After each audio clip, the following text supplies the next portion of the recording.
Hello, everybody. It is time for Tina's RPG show, I guess. I'm Tina, that's my show then, I guess. We've got a good one for you today. I'm super excited about this. Before I tell you about that, a couple of announcements for everybody. Important stuff you want to know everything that I'm about to say. Frame Fatale submissions are open from now until the end of today. Use !FF in Twitch chat to learn more about that. Get those submissions in. We want to see some really cool runs. We're looking for new hotfix showrunners and shows. Use !hotfix in Twitch chat or head on over to gamesdoneclick.com/hotfix and submit your ideas. This can be a bi-weekly show. It can be a limited run show like Ocarina Improv. It can be a one-day event. We want to hear from you. We want to hear what you're excited to show the world. Juneteenth, our annual event celebrating Black independence, is coming up June 17th and 18th at 1 p.m. Eastern.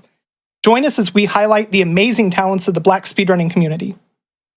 SGDQ 2023 is coming up May 28th through June 4th in Minneapolis, Minnesota. Head on over to gamesdoneclick.com for more info on that. I think everybody knows this one, though. Like, we're all excited about it. I can't wait. I'm so excited. If you're watching this on YouTube, be sure to press the like button on the video, subscribe to the channel, and then head on over to twitch.tv/gamesdonequick if you're interested in watching the live content. Catch us live weeknights at 7 p.m. Eastern and weekends at 1 p.m. Eastern. Your subs, Prime Gaming subs, gift subs, and any bits cheered on the GDQ Twitch channel help support GDQ Hotfix. Consider subscribing if you're enjoying the daily speedrunning content. Finally, make sure after this show is done that you come back. Tune in tomorrow at 1 p.m. Eastern for a showcase of Silent Hill speedruns for the Silent Hill 3 anniversary. But today, we're here for genuinely a game that has had a cult following for years and years and years. I'm super excited that we get to show this off. We're gonna get to watch a run of Live Alive with Sonny Tapman. Tell us about yourself. Tell us about the game. Tell us about your commentary. Take it away. All right. I'm Sonny Tapman. I'm not a speedrunner, but you don't have to be a speedrunner to play a game fast. I basically learned the rough outline of this run over the past 2 weeks, and yeah, I'm excited to be able to show it off. This game is separated into different time periods. Each time period has a different story and a different central mechanic. And I'm excited to explain a lot of those to you. I'm also excited to introduce my co-host, The Hatter. Hello, I am The Hatter. And I'm here to help, with some commentary. Hopefully, I'll be helping him while he's doing some interesting tricks in the game. And with that, I'm actually going to ask Tina, where do we want to start? Where do we? I mean, you're sitting on present day, so that's the easy thing that I could say. Let's just you've already got us keyed up. Let's go with that. All right. So, timer starts. I'm gonna count down from 3, and we can start the timer. So 3, 2, 1. Let's jam. So, a special thing that I decided to do for this run is usually on Hotfix we don't get a chance to do donation incentive names for RPG characters. So what I've done is I've gone to a couple of my friends and I basically asked them, hey, when you see this character, what is the first name you think of? And in this case, I asked my friend Winter, and they replied with Josh. But since the character canonically has a last name, Josh Winters is what we're going to go with. And I just think that's an awesome name.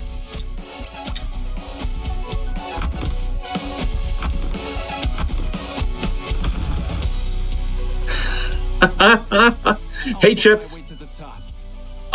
Chips is my friend from the Wayward Souls speedrun community. And also the one that sent me a capture card that stopped working in the middle of me practicing for this. So sorry, Chips, but I still appreciate you a lot. So this chapter is very much inspired by Street Fighter. We've got 6 opponents that we've got to take down, and the special gimmick of this chapter, besides it just kind of being a boss rush, is something we're going to see right here. So every opponent has a couple of special moves, and when you get hit with them, you learn those moves. Oh dear God, we already start. Unfortunately, this game has a hit detection, or hit and miss. So it's a roll of the dice. So it's be what that would be what it be. I am buffing my accuracy already. Sadly, this is probably the most inconsistent fight of this segment. Just because Fleetfoot has really weird accuracy sometimes. Yeah. It's not really you could manipulate. Sometimes you just be really lucky. Other times you'd be really unlucky, like right here. I knew this would happen. Oh dear. Oh my God. Don't worry, the next one will hit. We gotta believe. The next one will hit. Oh no. Adder. Don't worry. Don't worry, we got it third this time's time. the charm. There we go. Yeah, there we go. Third time's the charm. Ay.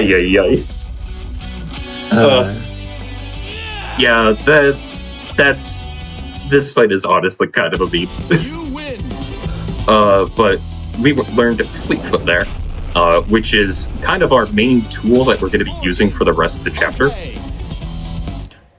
That, alongside Mario Bay just kind of being the easiest fight, is why we go here first. And then we just kind of go down the line. So here we have Max Morgan, who's definitely not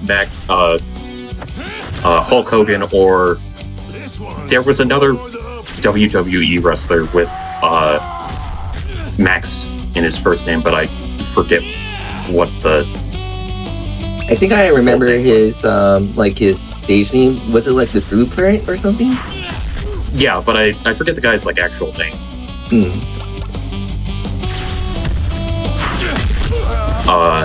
So an important thing to note about the combat system in this game is the direction you face influences a lot of things.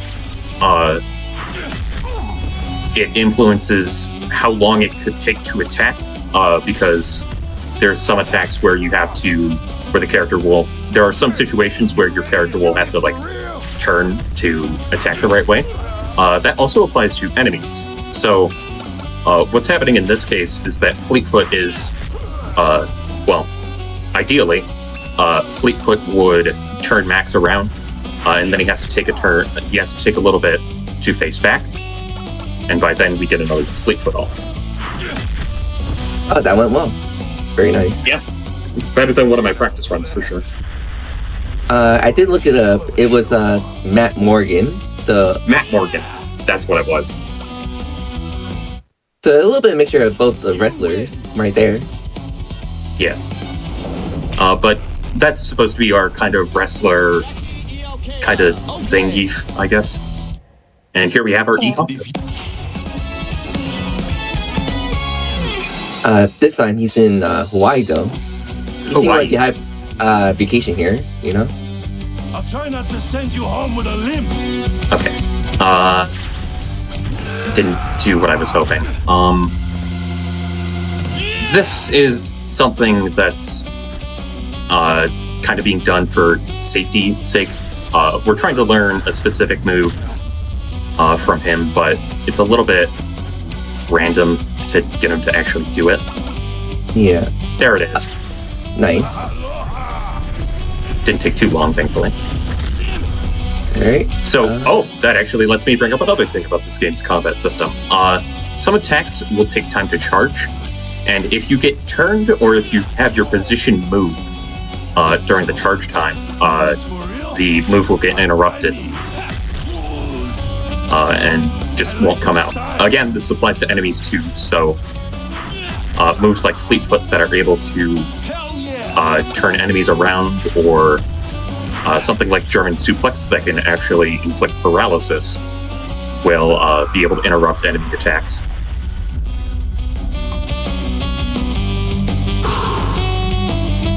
Very nice.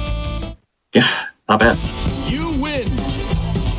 So, the main thing I wanted to bring up is right now, since we're kind of on the topic of Street Fighter a bit, is this game's composer.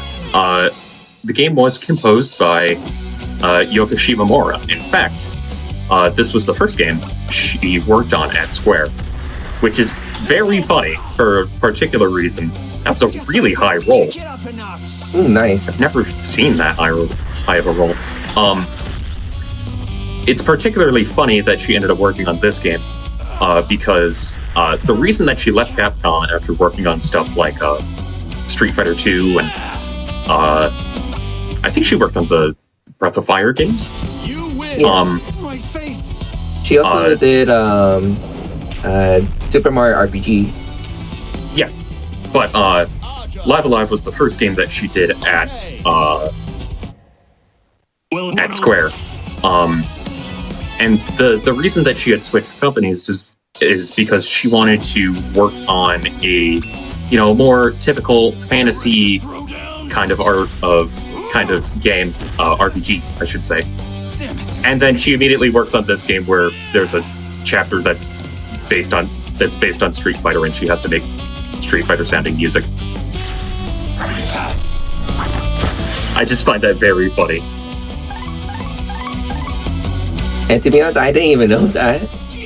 So it's really crazy that there's just a lot of talent in this game. There's a lot of information that a lot of people might know some and other people don't. All right, here we got the great Aja.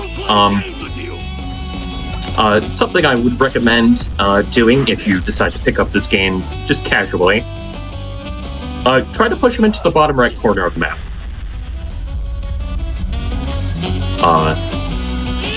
So Frankensteiner is actually the last move that we learn for the run.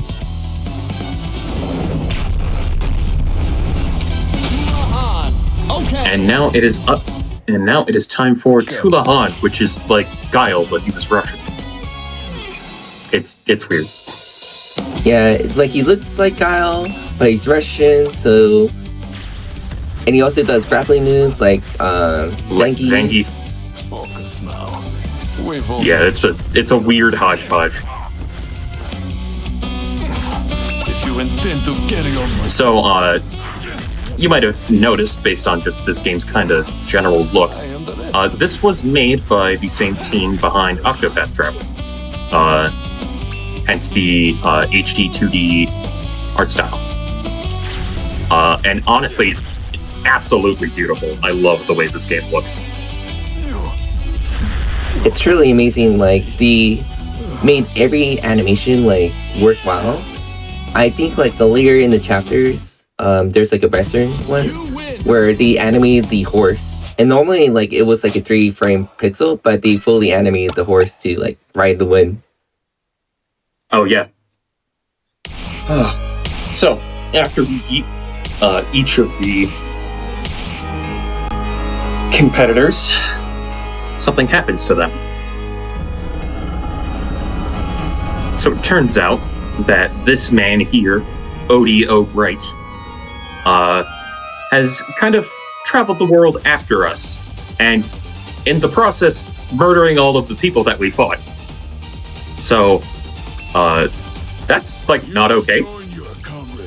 So, we're gonna beat him up. We gotta stop this man. Somebody stop this man.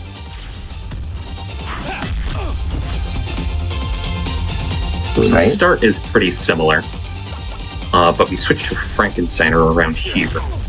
The issue with Frankensteiner is it's kind of like high jump kick in Pokemon. If you miss, you're gonna do a lot of damage to yourself. Nice counter. Nice counter. Not exactly what I wanted, but I guess it's fine. So the issue with counters is that you can't control which counter you use. And sometimes they'll put enemies in a position where you don't want them. And sometimes some of them just don't do a lot of damage. That's why we didn't learn any of Tula Han's moves, is because the animations take a while and they don't do that much damage. Yeah. And they could potentially be a counter, so. Now this is a fight! Alright,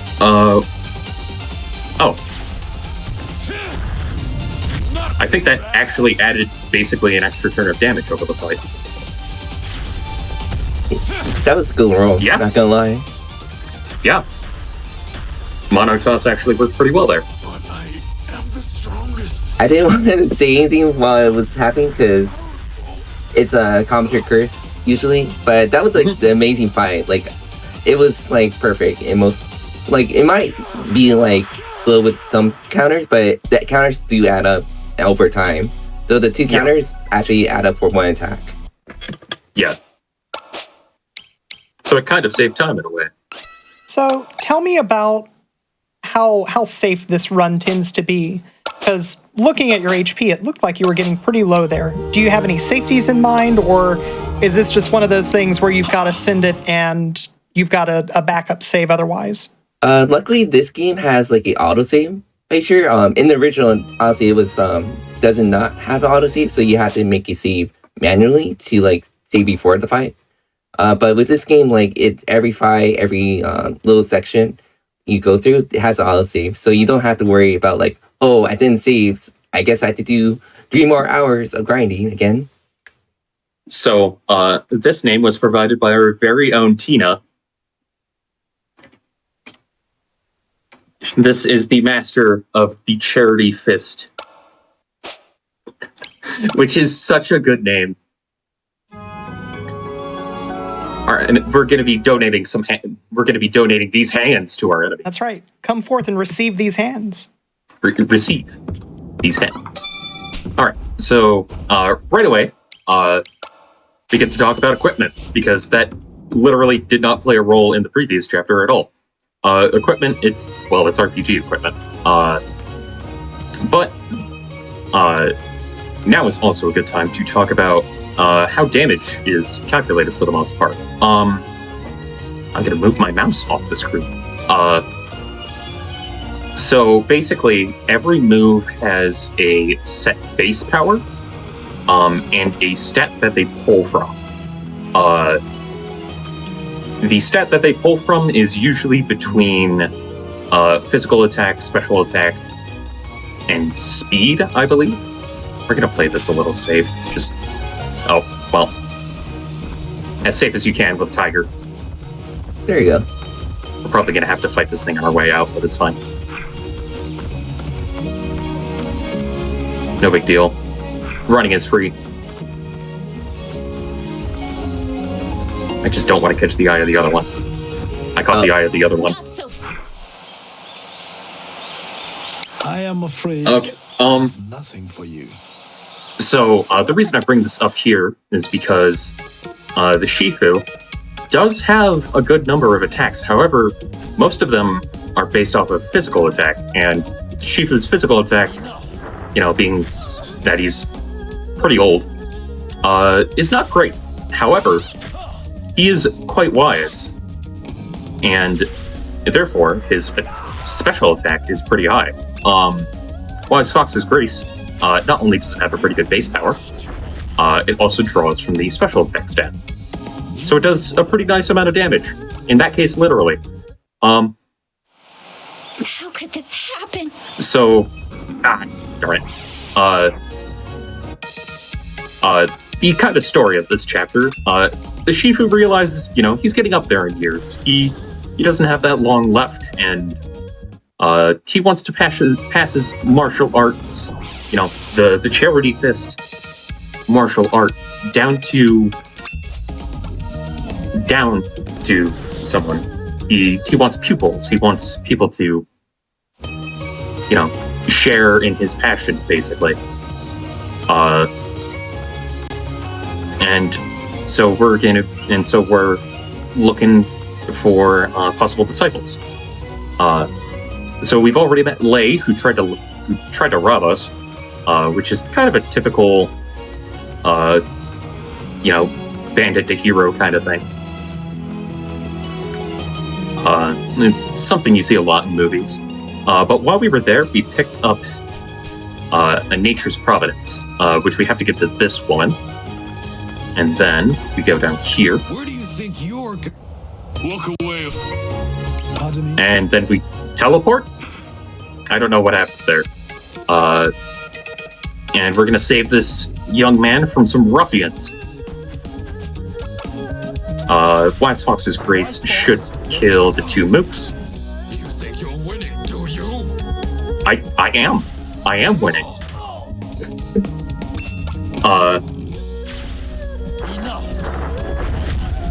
And we meet UN here. He's kind of a poor village kid. He doesn't have discipline, but he has heart.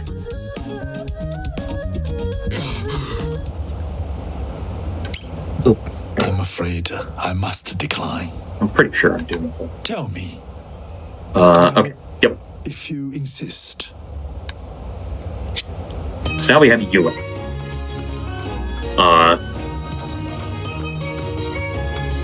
So let us continue. Let's see. We talked about damage calculation. I suppose I could talk about this chapter in general. This is the chapter that has the most mandatory fights in it, which also makes it one of the longer of the of the core set. So there is a lot of stuff to talk. There's a lot of combat in this, and therefore a lot of RNG. This game works on an ATB system. Imagine it works on an ATB system. It's a Square RPG from the 90s, mid 90s, late 90s. 1994. Yeah, 90s. Mid 90s. It's a Square RPG from the mid 90s. Of course, it has an ATB system. However, the how charged the ATB is at the start of every fight is for opponents is random.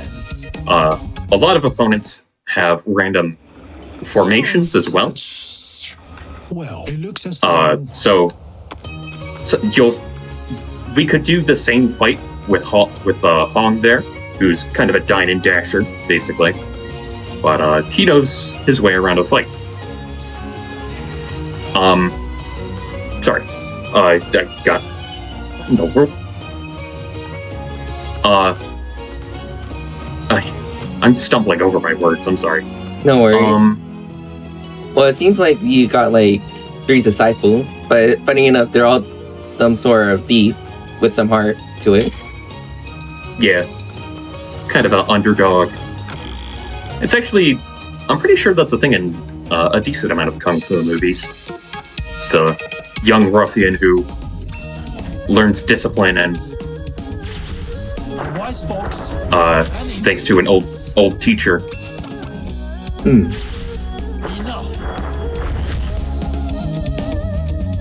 So we've got 3 little sparring we've got 3 matches here, and then we get into kind of the central segment of this chapter, which is the training montage. Every martial art movie has a training montage. Of course it does, but sadly we have to play through quite a bit of it instead of just watching it. Which, again, is what causes this chapter to take a particularly long time. That's all. There are unique mechanics to the training fights, though, which we can discuss. But first, we can also discuss the pupils and how they each kind of play. So Lei is a speedster, and she can pretty easily max out her speed stat towards the end game, and a decent amount of her attacks are based on her speed stat. Yoon is a more of a special attacker. His physical attack is okay, but his special attacks are very strong. He's also the slightly the lowest level of the characters, so he starts out like very weak compared to the other two, but his late game is a little bit more stronger than the other two. I just realized I messed up. Okay, so that will make things interesting. So to finish our talk about the characters, Hong is more tanky. He's more of a physical fighter. He's got good physical attack, good physical defense. He's also got a lot of HP, but kind of his biggest issue is just the fact that he's slow, so he doesn't get his turns as often as the others might. Yeah. So for this segment, each of these fights, there's 4 in each of them. In each fight, grants a boost of 5 to a given stat. So in this case, it's defense. Another important thing to note about the training is that depending on the moves that you use on the pupils, if they level up when you beat them with a certain move, they will learn the move. So in that case, he leveled up, and I beat him with Chipmunk's Delight, and therefore he learned it. I think this worked a little differently in the Super Famicom version. I'm not entirely sure. Well, it's a lot of people say it's just random. So it's either could be on the level up or the fight. So I think that's the only difference, is that it could be just whenever the game feels like it. Oh, that's weird. I'm glad they made it a bit more consistent. I'm glad as well.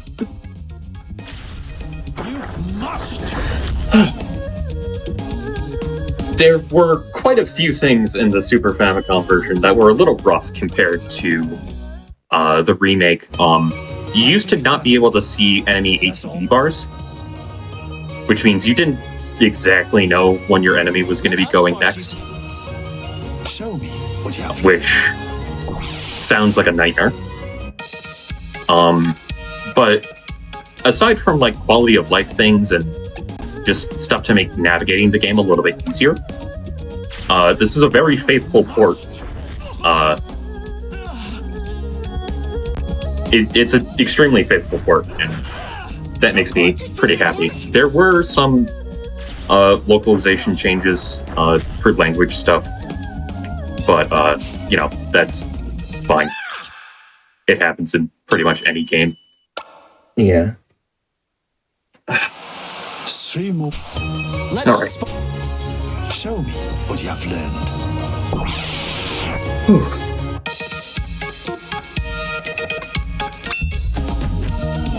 So I see you're building Young. Is there any particular reason why you're using this character besides the other two? There's a particular fight later in the chapter that's made a lot easier by using Yun. And it's a fight that I personally struggle with quite a bit, so it's just a preference thing. All 3 characters are perfectly runnable for the end of the chapter. I think the Super Famicom version uses Lei. The world record route uses Hong. But I'm not as confident, and personally, I think Yoon is probably the best one for me to use, so that's how we do things. No worries. Young is pretty good overall. I think for sure, I think the world record uses Han Yeah. or only because it does save time for one fight, since it's there's a cutscene only specifically for Han that is skipped during that chapter alone. Yeah.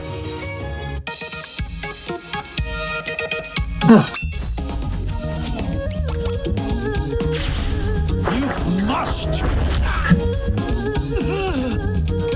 Sorry, for the lulling commentary. There's not too much else to say at the moment, so I mean, like, I could say, like, Lei is, like, basically the only female in the game that you actually play in the featured chapters, or the last chapter. yeah, Lei's the only playable like female character in the game, which is a little odd, but It's some representation, at least, so if you really It's like something. Lei, you could play her to be, like, your main character at the last chapter. Show me. she is your role. very good, and she also probably has like the best like screen clearing attack in the game. Wise fox knows many secrets. So while you're doing these training sessions, Oh dear. the run looks super fun. If I wanted to start looking into how to pick this game up, how to start speedrunning it, learning some strats, where would I go? The Live Alive leaderboard on speedruns.com, I believe, has a link to the Discord. If not, we should have one. Really shouldn't. It didn't work. And then, There are pretty detailed notes by one of our community members, Ein, for a couple chapters. They're currently working on an auto splitter as well. We also have just like a giant list of like every attack in the game and what it does.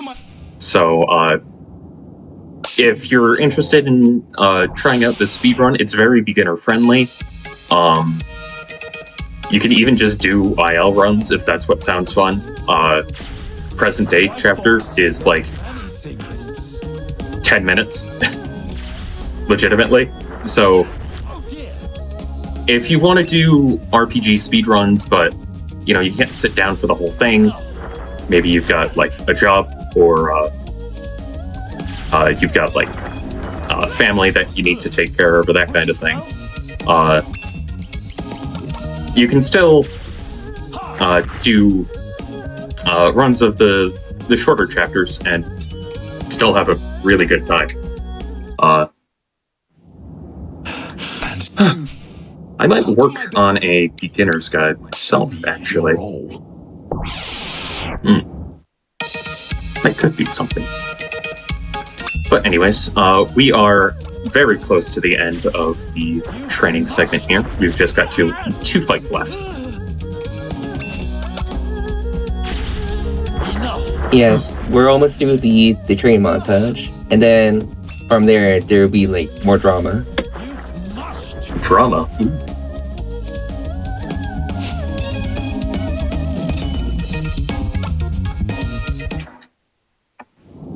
just what? Tina, what's your favorite kung fu movie? Show me your role. That one's hard. I mean, I'm a big fan of Kung Fu Hustle, personally. that's fair. Kung Fu Hustle is a very strong option. Probably gotta go with Enter the Dragon. Oh, that's Old Bruce really Lee. I good mean, that, too. that kind of that is what, in my mind, made the genre, at least for people in the West. That's fair. Yeah. Yeah. You have a favorite kung fu movie, Hatter? I guess another Bruce Lee movie, The Fist of Fury. That was pretty good. Ooh. All right. So we managed to fill out the time. Nice. So, after months of training,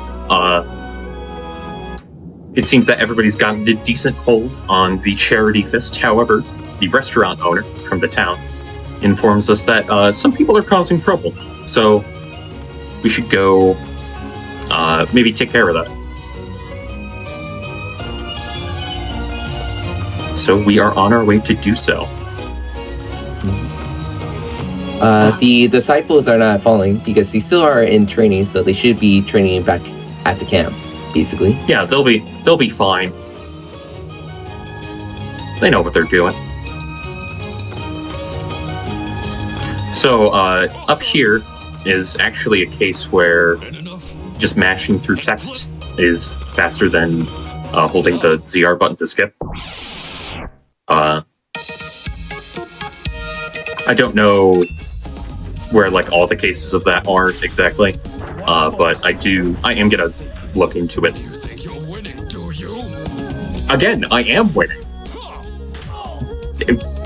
You really do not understand the concept of numbers, my friend. And that Sure counter doesn't. actually saved us a bit of time. Oh yeah. Oh, nice. I do like the fact that in the original there was no voice acting, but they took their time and effort to like put every little detail of like adding voice actor into every character in the game. Alright, so there's a couple of pieces of equipment here that we can grab. I'm also going to grab a couple of just healing items, just to be safe. Oh, that's the pot lid. Oops.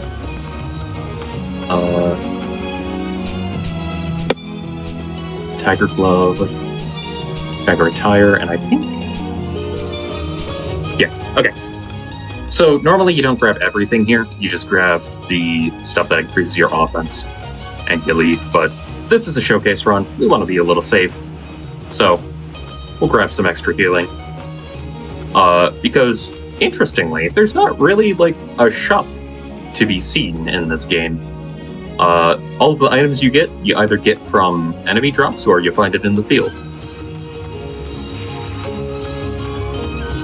What are these footprints? Oh no. Oh no. The pottery! Link was here! Lay. Oh no. I don't think Link did all this, to be honest. Lay. Link's not a murderer. Well, not to humans. Wake up. Ho. Ho. Huh? So. That symbol in the back. I'm sorry. So one thing about Yoon is that you actually have a couple of more Please forget. forced dialogue boxes. But it's fine. So we put Lei and Hong to rest. And now it's time to settle the score. Time for revenge. You thought you could just come and take from us? It's time to donate these hands! They gotta Alright. catch these hands real quick. Alright, so the next segment has some mandatory fights and some fights that you can probably skip, but I just don't know how to. Yeah, but that is... It's a lot of tight corridors. yeah. There are like 3 spaces between. You have to dodge tigers that are like erratic sometimes. Yeah. Enemy pathing in this game can be a little weird. We're actually going to see that later on in the near future chapter. This is not and yet for yes. Alright, so, as with most things Enough. in this chapter, we're just going to wise fox those guys. That's all. Then.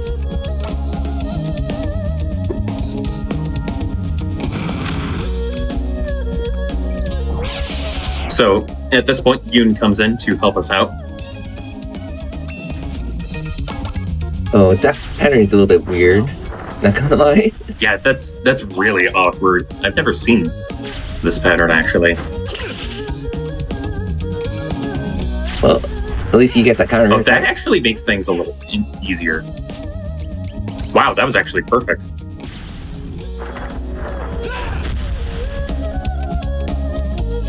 Very nice. Yeah. And now, If you talk, I'm pretty sure if you talk to that guy, he fights you. But yeah. now we've got tigers chasing after us. But we're gonna give them the old run around. Later. So these guys are going to chase us, but we're also going to kind of just run around them.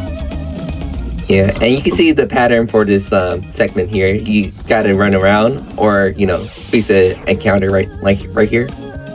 Yeah. This one's particularly hard to dodge, so. You must. And again, all of these rooms are so small. So, I suppose, I can take a little time to talk about status ailments in this game. Those familiar with Etrian Odyssey will actually recognize how the leg and arm binds work. There are certain attacks that require the use of a character's arm or legs.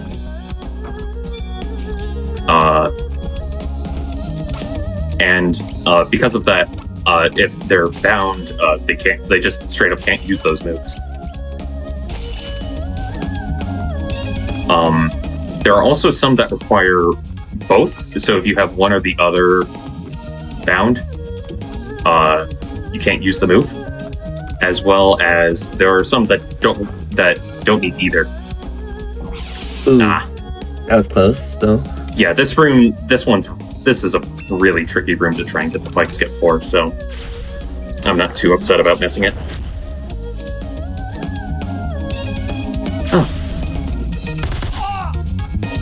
I am a little upset about not one-shotting those guys, though. Yeah, so there's not like exact number for these damage rolls, but they do have like consistency with like somehow not hitting just enough to like kill enemies when they should. It's like just under a lot.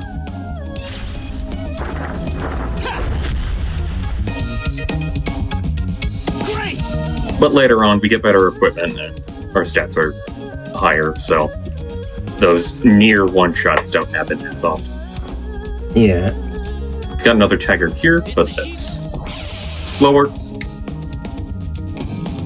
Alright, boss fight, table. Gotta hit the table. You don't actually have to hit the table, it just kind of gets in your way. Yeah. It's there's a decent amount of just like environmental objects in scripted and mandatory fights. The table being the funniest example to me, just because I get to say boss fight table. Funny enough, like if you do the spinning attack move, like you still just hit the table regardless, since it's just in the way. Yeah.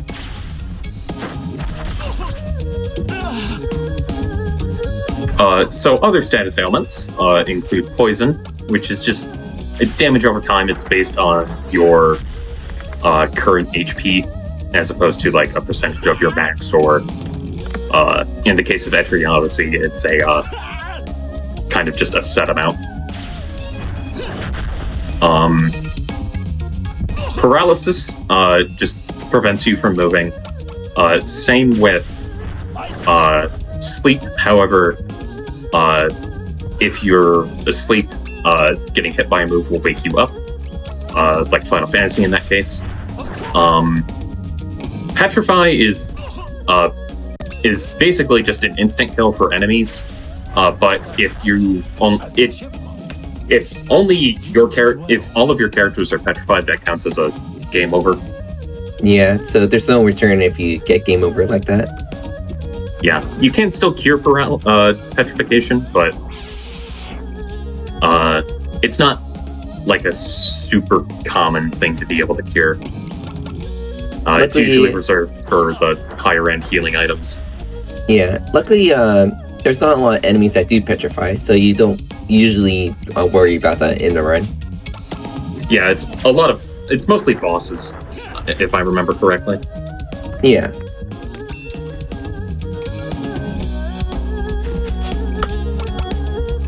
But don't worry, you will see a petrification in this run. Guaranteed. That's all. At least one. At least one. Possibly more if I get unlucky. So Ice Brand is the move that we were looking for. Welcome, Shifu. Because it makes one of these fights in the gauntlet here a little bit easier. So everyone in this gauntlet of fights has different resistances and weaknesses. However, Shifu's pretty much just still going to be spamming Wise Fox's Grace for the most part.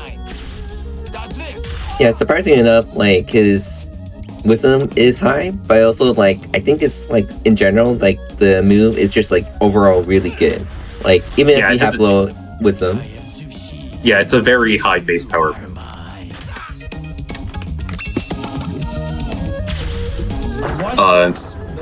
Every move also has a specific attribute. Enemies will resist some attributes and be weak to others. Just kind of like simple.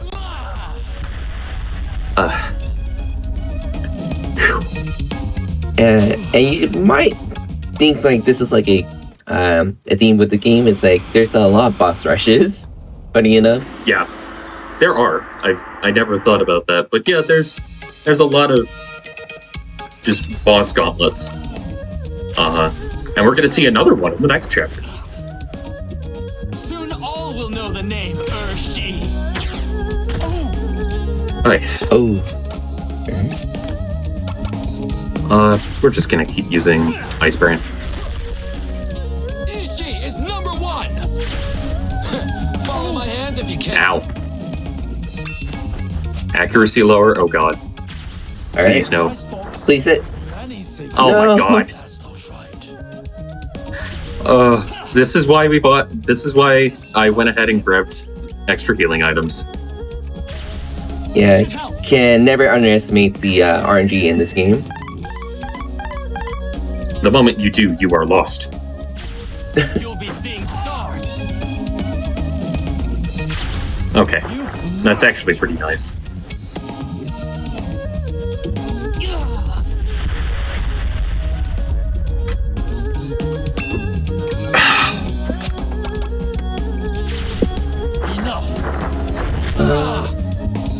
Not quite enough.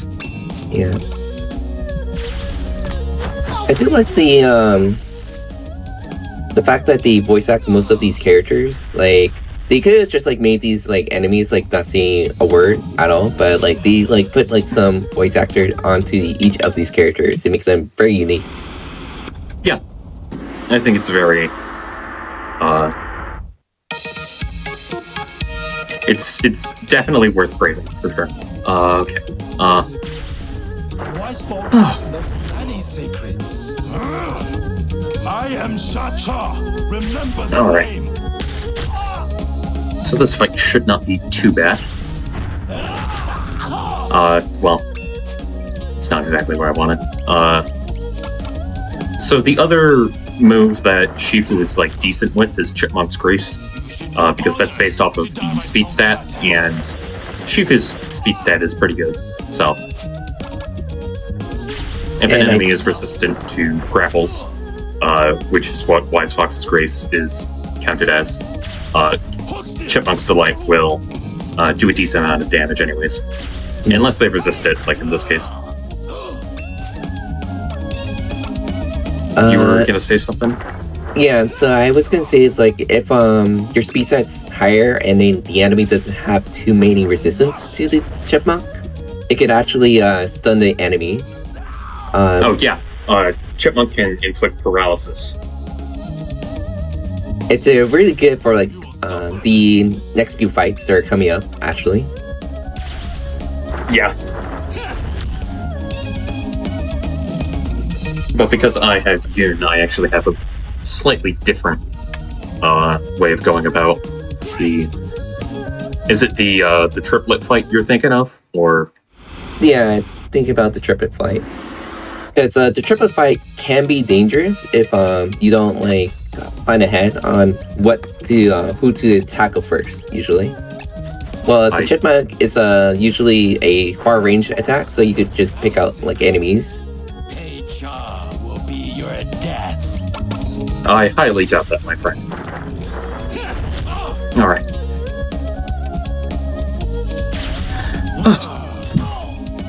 So there are actually a couple of equipment drops from this fight, and then I think the next two.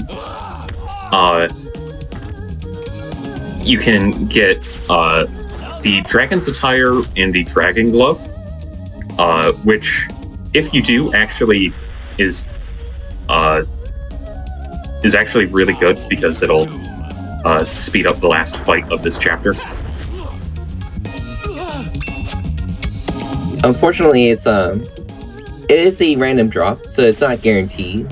So a lot of the I guess items in the game that are like from drops, they are like you only get them like once in like 4 runs maybe if you play this game consistent enough.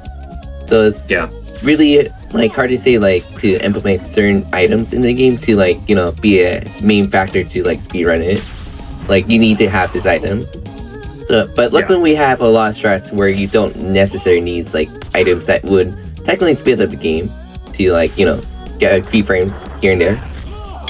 So there are strats with the extra extra drops that can make things go faster, but they're not like 100% needed.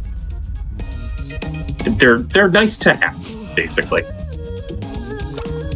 Oh yeah, for sure. All right, so here we have the triplet fight, or the Magus sisters, I guess. Yeah, I believe one way to think of it. They were actually based on them, funny enough. So with this formation, you can stand here with the Shifu, and Wise Fox's Grace will hit all 3. You will burn. That's good. Lynn's the name, and killing's my game. Not quite. The one I'm talking about, like, that could be potentially really bad is the one with the 2 hammers. That sister can do a lot of damage really quick if you're not very prepared for it. Luckily, this fight isn't like too hard to like just quickly like get in position, get them paralyzed, or like restrict their certain moves to like not be able to use it. And also, Icebrain's Bite is a very good move against the Bottomos, the staff wielder. So, no problems there. Yeah, that was a straightforward fight. Sadly, we did not get the dragon equipment drops, but that's fine. I'm actually going to do a little bit of menuing now. Just giving the 3 accessories that we got to Yoon. Put on quite a show. So, something interesting I learned during my practice run yesterday. This guy has a move that can petrify you. Oh yeah. It's quite surprising because normally he does like moves like this, like that doesn't really do petrify or anything dangerous at all. It just deals a decent chunk of damage, so if you get unlucky, things can be a bit scary, but he does have a charge move that can petrify a character. However, the thing about... We're gonna move. Yeah, the thing about that would petrification is that enemies will still target you, and because they still target you, and being petrified also massively increases your defense. If Ippei Ko manages to petrify one of your characters, he's gonna keep attacking them and deal like 8 damage. So it's not even unsafe if one of your characters gets petrified, it's just slow. But I am second only. It's also you probably did demonstrate it really quickly. Is that he was during his charge attack that you were able to move it. So a lot of the strats usually is like you could manipulate certain actions the enemy do, and then you could take advantage like moving like to the side and then attacking with another character to deal damage while they're missing with the charge attack. Alright, and we learned Heavenly Peak's Descent. Sadly, we can only use it once during this fight. but it's going to do a lot of damage. I'm really glad that they animated like every frame of that. That was like in the game, like It's I'm so like cool. so cool. And then like the original, it was like, well, it's really cool to like see like they did every little detail, like replicating like how it moved in the Super Famicom, and it's just like, man, it's like I'm really glad that they did their due diligence to like research and then like make the animations very top tier. So this is a multi-hit attack. Let's see how this goes. Oh, it missed a lot, so that's good. Not terrible. I'm gonna be a little safe here and use a pork bun. Maybe this one. A decent amount of healing items will also buff your stats, which is pretty nice. I do like that as well. Their items, healing items aren't just healing HP; they're also for either buffing or healing status ailments, and I like multifunctional items like that. Basically, It's very well designed. Yeah.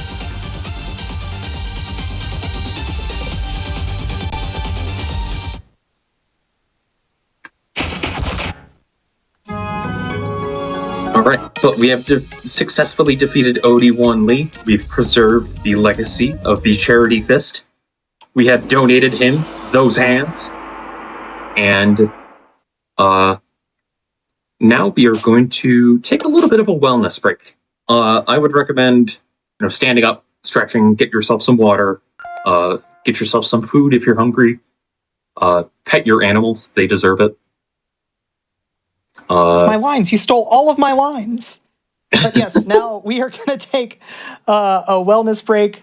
We're going to be about 5 minutes. So yeah, it is a great chance to stretch your legs, get that blood flowing a little bit so that you can be here for the next part of the run.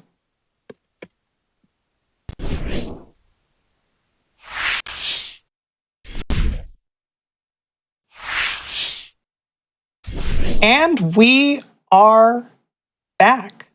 We've preserved our legacy. Game's pretty much over, I'm pretty sure. I'll let Sunny tell us all about how the game is basically over in just a moment. But first, just for anybody who showed up since we started, got a couple of announcements for you. You'll want to hear all these. It's all super exciting stuff. Frame Fatale submissions are open still until the end of today. Use !FF in Twitch chat to learn more about that. We want your submissions. We want to see some cool speedruns. Submit them to us. In addition to that, we're looking for new hotfix shows and showrunners. Use !hotfix in Twitch chat or head on over to gamesdonequick.com/hotfix to submit your ideas. We're looking for bi-weekly shows. We're looking for limited run shows, kind of like Ocarina Improv. We're looking for one-day events. We want to hear from you. Tell us what you're excited to show the world. Juneteenth, our annual event celebrating Black independence, is coming up June 17th and 18th at 1 p.m. Eastern.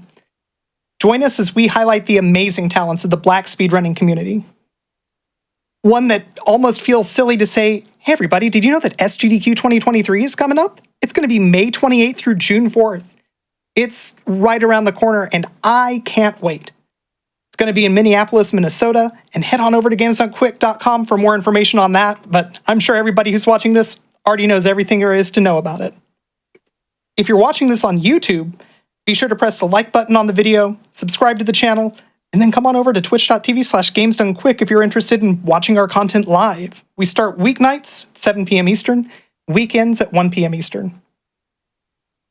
Your subs, your Prime Gaming subs, your gift subs, and any bits cheered on the GDQ Twitch channel help support GDQ Hotfix content. Please consider subscribing if you're enjoying the daily speedrunning content that gets provided here. And finally, after this show is done, tune in tomorrow at 1 p.m. Eastern for a showcase of Silent Hill speedruns to celebrate Silent Hill 3's anniversary. Finally, yeah, we preserved our legacy. I'm pretty sure that means that the game is over. I think that we won, and you're just going to roll credits. Is that right, Sonny? I'm going to take a drink of water here. It is not. In fact, we have a whole 5 more segments of the game to go through.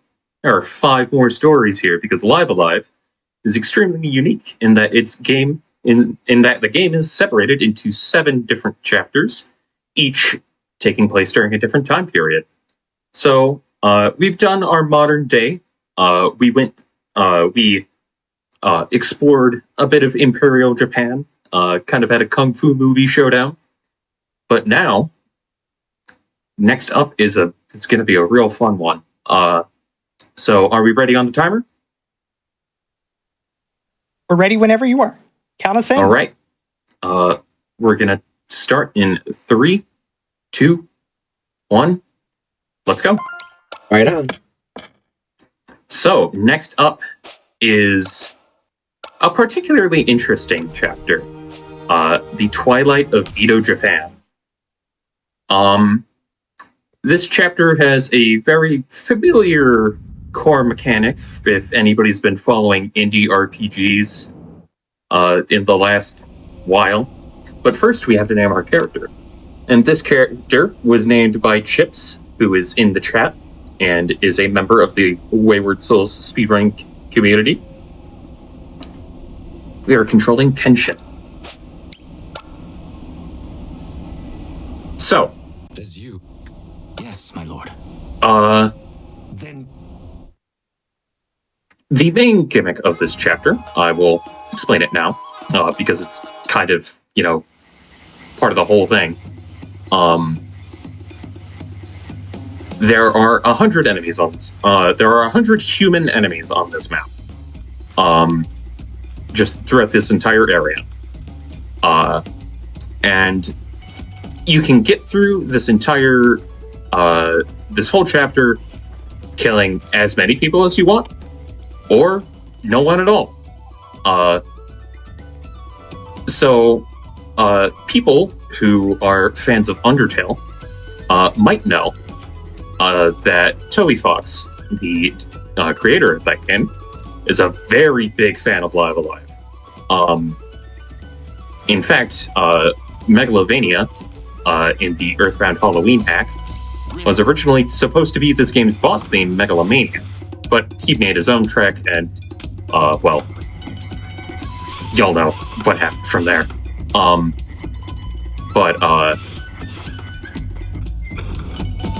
The pacifism or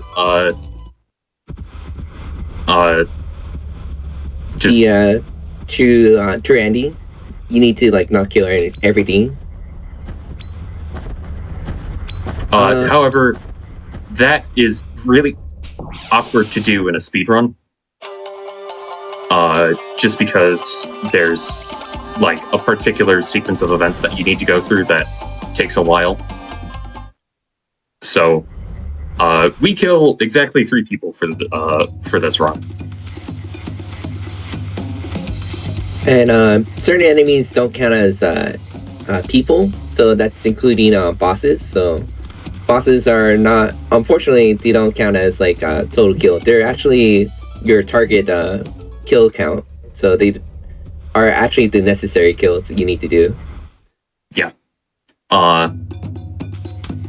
The way to actually get the full 100 kills is a little awkward, but I'll actually explain it when we get there. Yeah. There's also a super boss in this chapter. If you play casually, I recommend being careful in the moat. And that's all I'll say about it. So we're going to get the storehouse key here, up in the attic. We're gonna not watch a cutscene where a mouse falls down a hole.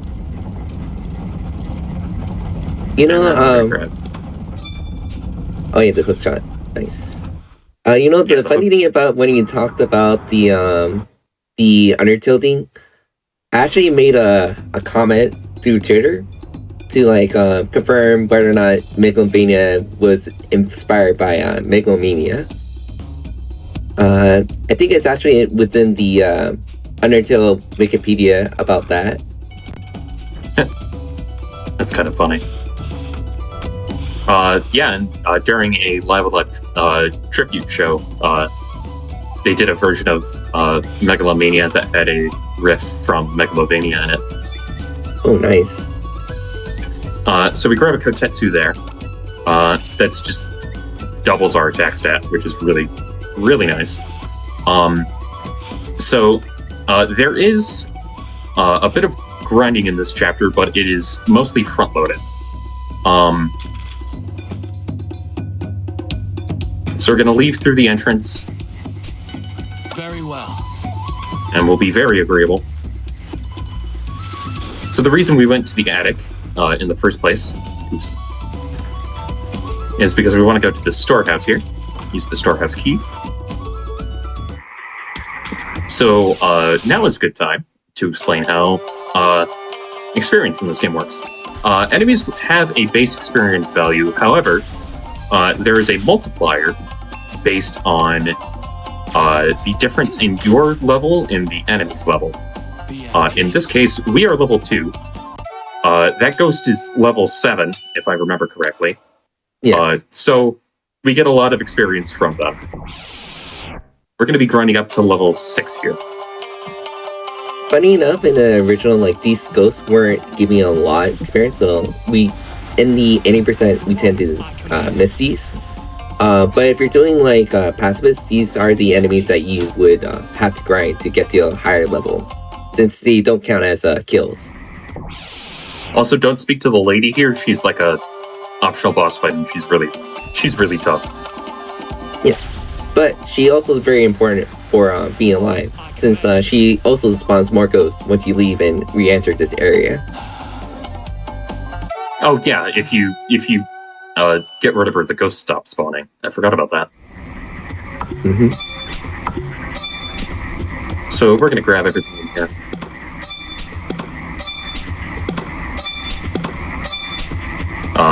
Just some extra equipment stuff. Genji Tabi increases our defense by quite a bit. It also makes us immune to... It also gives us absorption for fire floors.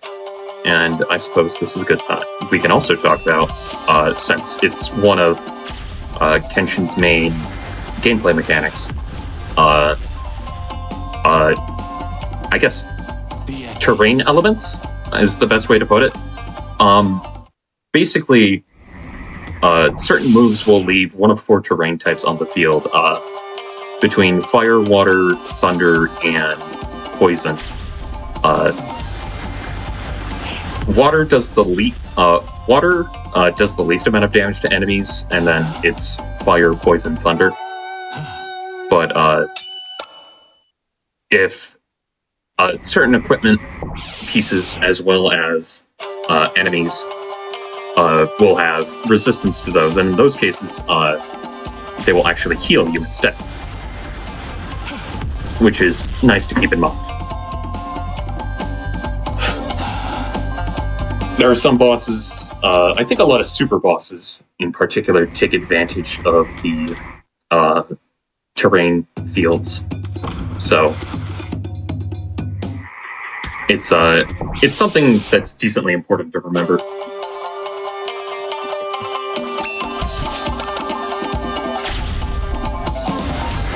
So a couple of settings things. I have the tutorials turned off. At certain points, you'll get like a text box pop up that given, nothing else. That you can read and it'll tell you about how to play the game. But we don't need those. I also have memory cursor turned on. Memory cursor works same as it does in a game like Final Fantasy VI, where it'll just save your cursor position, so you can easily do actions a second time. There's an extra little safety item I'm gonna get here. I believe it's in... Okay, no, it's not that. I don't remember where it is. Never mind. No worries. This is MA, so things can be mixed around. Yeah, it's a little hard to... Oh, I think it was actually in the first house. Oh well. I was thinking of the chainmail, because I'm worried about monks later. Luckily, it's not too of a hard fight, so chainmail does help out, but at the end of the day, like, it wouldn't change too much. Yeah. Monks is just, you have a 25% chance to just lose the fight. Yeah, it's just pretty rough.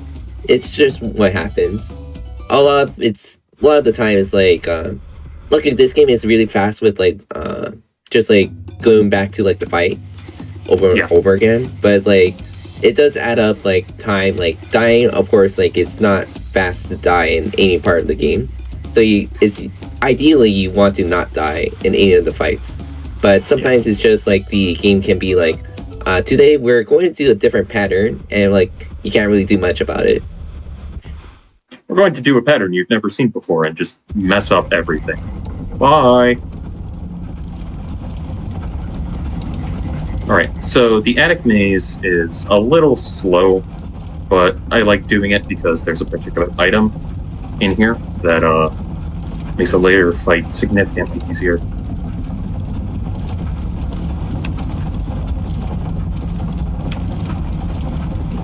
So it's gonna be a lot of like puzzle solving. Yeah, this is there's a decent amount of puzzle solving in this particular chapter. There's also just a lot of, if you're doing either a full pacifist or a full all kill or an all kill run, there's a lot of walking back and forth. A lot of planning for sure. This particular chapter, it's very infamous for like being like the longest chapter you have to do, because a lot of it comes down to this, there's a lot of traps in this house that could trip you up if you're not very careful. And also, it's very maze-like in structure. And I missed something. Oh, I think it's the top left there. I think you have to press a button. I remember. I flipped that. There should be a second, right? I think I didn't flip the switch at the bottom. That's what it was. Although I don't know. Let's try that. I think that just changes that one. Yeah. Another thing to note is that every so often, there it is.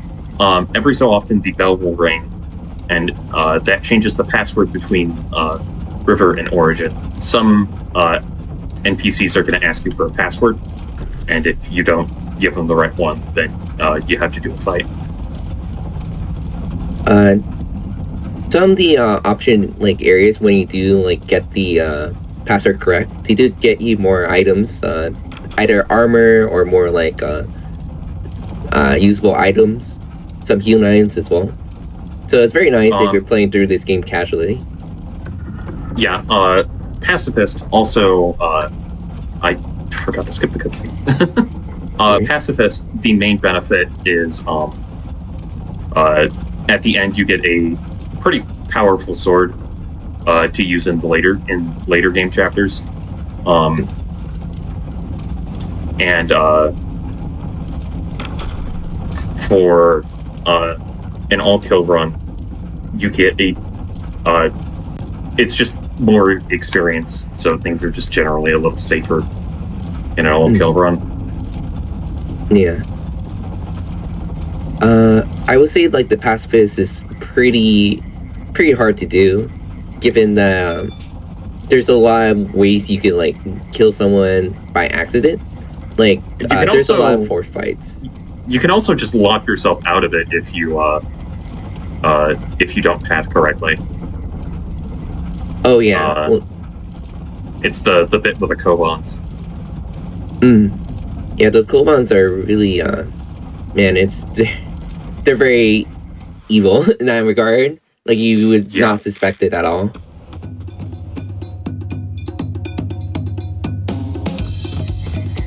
All right, so now we're onto the second floor.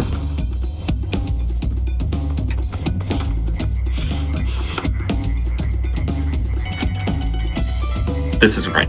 I get a little mixed up in like my pathing in this. Here we go. Again, you're gaining a safety item?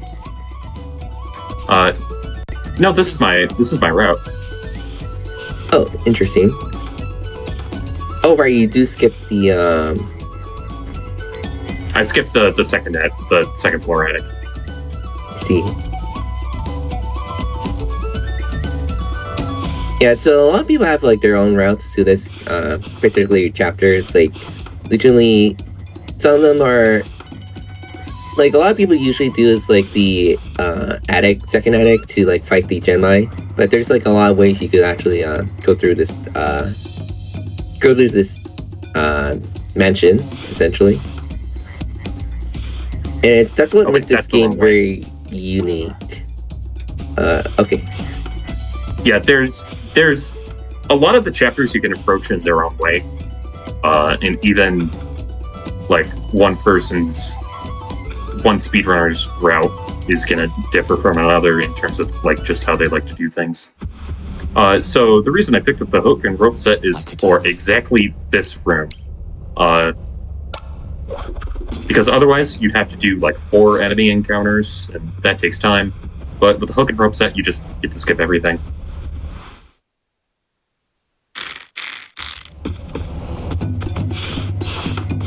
And here, we're gonna have our first boss fight. Well. What's the... Not one bit. My mom. Against Puppet Master Genon. So the first thing we're gonna do is, I almost used the Izanagi scroll. That was not correct.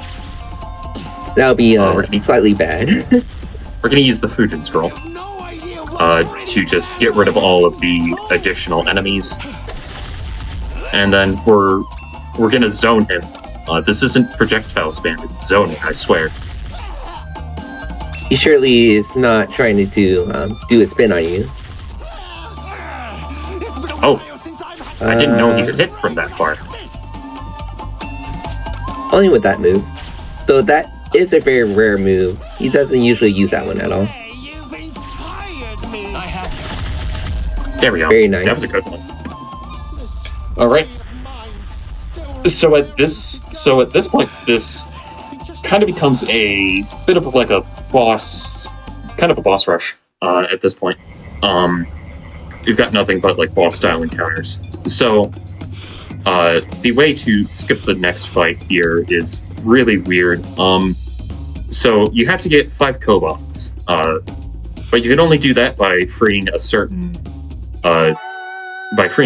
prisoner who refills some of the treasure chests. Then you get 5 Kobolds. You put them into that little slot in the room where Genai was hiding, and it changes it basically like swaps the room that you came from for a room with like a robot doppelganger of your character. You fight that doppelganger. They join your party. And then you navigate back to the elevator room.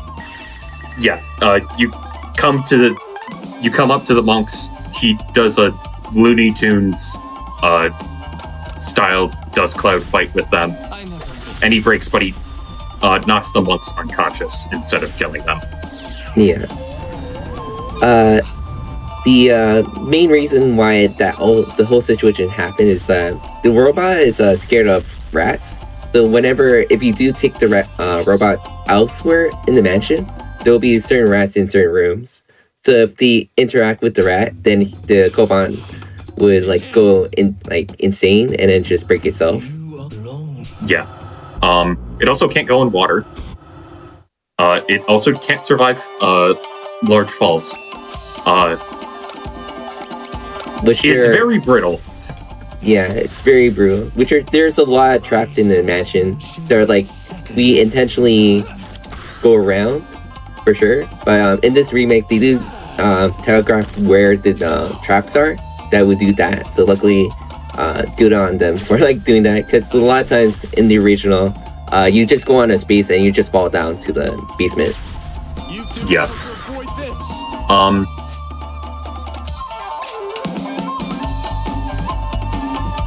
I forgot what I was going to say, so let's talk about the prisoner.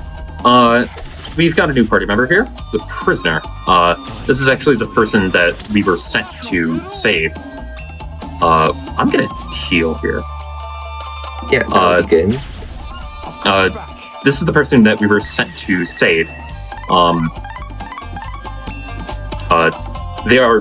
They weirdly have a British accent. I don't know what's up with that. I don't know why they speak Xenoblade, but they do. Well, I believe he's supposed to be a foreigner, so I believe he's supposed to be from Europe. I'm pretty sure. He's a historical figure. I'm pretty sure the historical figure was a Japanese native. Oh, then I was making a mistake. Sorry, that's just me making things up. Sorry about that. Oh wait, it might be like an indication that he's from like a different part of Japan. Because you know how in anime, if somebody has like a Kansai accent, the dub will use like a southern drawl. Oh, that's probably it. Yeah. So it's probably showing that he's from a more like upper class area of Japan. All right, so here we have Yorogini. However, we just got a very good new move called Phantom Butterflies. Let's see how this goes. Oh. I think if... Oh! Oh, nice. You got the sleep parrot. Yeah. So this fight is free. Yeah, that was Imagine really if rare. I said this fight is free, and then I just got a full miss. I mean, it can happen, but luckily that move does multi-hits, so it's like literally... It's an 8-hit, so... Ooh. That was really lucky. Yeah. Oh, and this is a very important item. I wanted to repay Yeah. these, except that Alright. The main section. That's gonna yes. greatly increase our defense. I need a second here. I need to stretch my arms out a little bit. Yeah. Maybe get some water. There's the bell.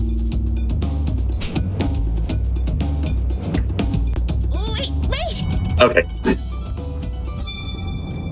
I thought the bell message might have actually like interrupted the time I had to wait. She gives us the lacquered medicine box, which can be used as a healing item, but for right now we're going to equip it as an accessory on Oromaru, because it greatly increases his special attack. Yeah, so the reason why we wait there like about 10 seconds or so, it's literally, it's a weird mechanic in this game where there's like a lot of secrets, and the secret for that one is that you have to see it in that area for like 10 seconds for the mate to come back to give you that item. Important to note, that girl will not show up if you kill any of the previous like handmaidens. However, she counts as one of the 100 people you need to get in an off in an all kill run, which means you need to go throughout the entire castle, not kill any of the women, come back, kill her, and then go back through the entire castle, and yeah. Yeah, this game is very like they really make you work for like doing like specific runs. They know that you want that like 100%, but you gotta work for it. All right, so now we have Trust in the phantom. our boss fight for the chapter, and this is very easy.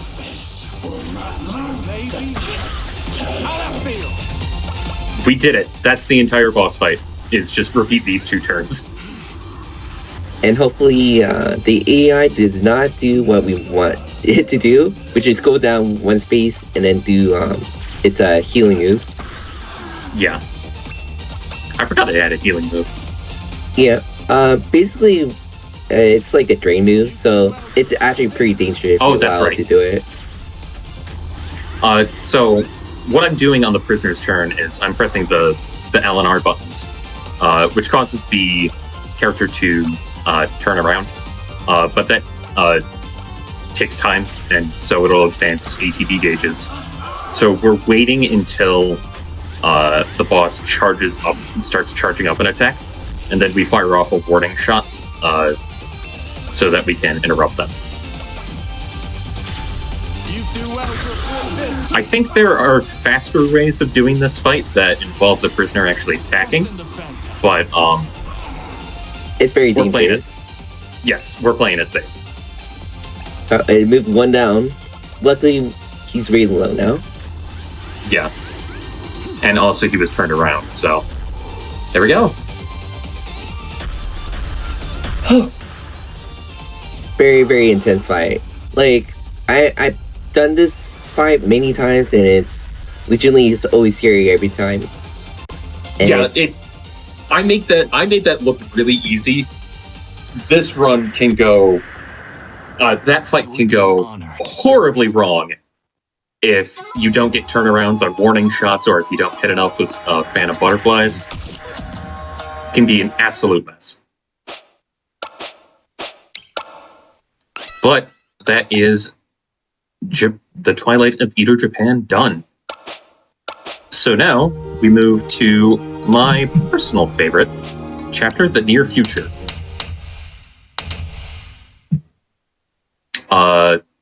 If you guys like Earthbound, then you'll like this chapter. Which is interesting because they came out. I think Earthbound and Live Alive came out in a similar time frame. around so, the same our- time from yeah, like the our midnight hero this team, time- of course. Is simply Jack.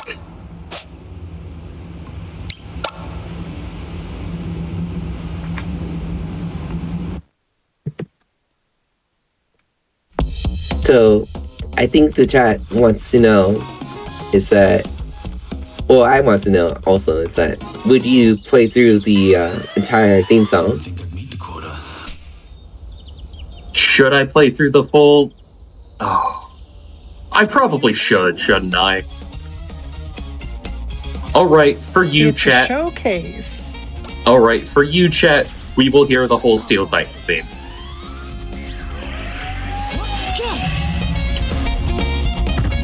Wow, that was an unlucky damage roll. Oh, and of course he heals himself. Jeez, Pete. Fists of Rage. That was a good damage roll.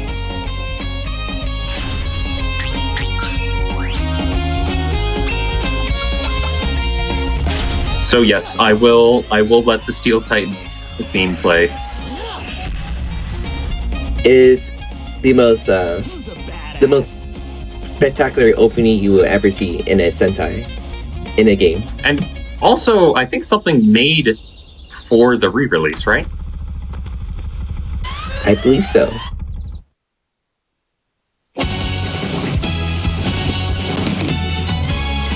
Enjoy, y'all. This opening is awesome.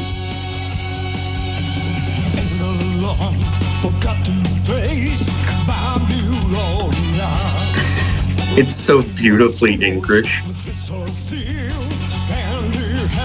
So, there's actually a model kit you can buy of the Steel Titan, and I want it. I want to buy it so bad. It's amazing. Like, I highly recommend getting it. It's so good.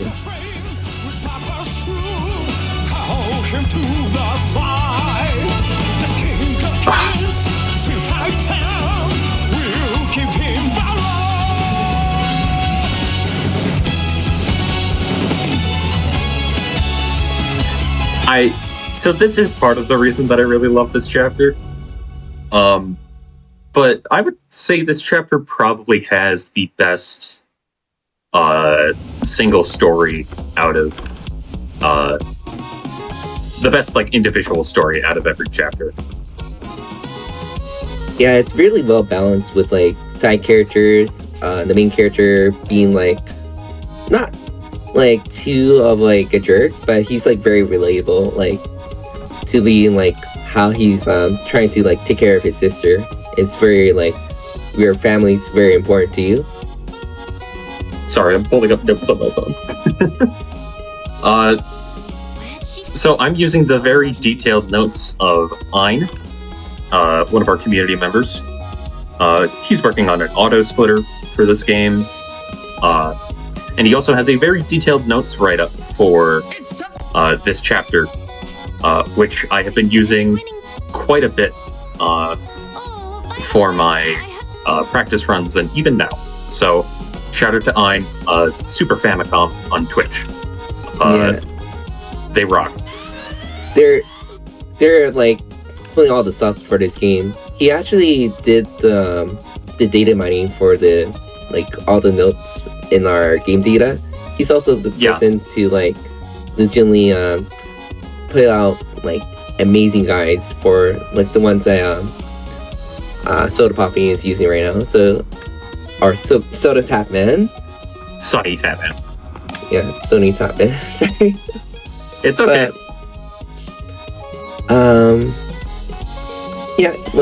We have amazing community. It's not a huge community. It's very small compared to other games, but we do have. We're very supportive of each other. Yeah, for sure. So we tried to step into that teleporter, but our psychic powers kind of made it explode. It's like when you're too big for a pair of pants you're trying to put on.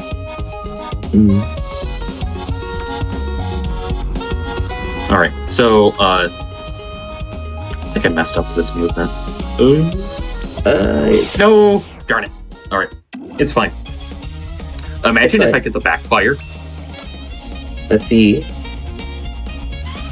If I get the backfire here, that'll be so clutch. No! Oh. So, there's a random chance that your teleport will backfire, and it sends you right back to the orphanage. So I was kind of hoping for that. That would have been awesome. That would have been really good. Yeah, the teleport system's kind of random. It's usually depending on whether or not it's available, certain toilets or sinks sometimes. Yeah, it's very strange. I don't know if it's just a random, if it's a specific chance or it decreases over the course of the chapter or something. I think it's just pure RNG, to be honest. It's just pure random. Yeah. So this is the part that I got stuck on when I on my first playthrough. Because you have to sit down on the John, and then you have to sit down on it a few more times, and Watanabe comes to bring you a bunch of weird random stuff. And these items are important. Don't worry about it. It's not anything weird to have different types of shorts. Yeah, definitely no localization changes there. Literally zero.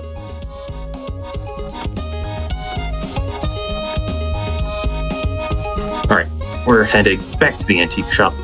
The opening bit of this chapter is quite a bit of just back and forth between the orphanage and other locations, but it gets more exciting later on. Alright. So down we go. This staircase was not here before.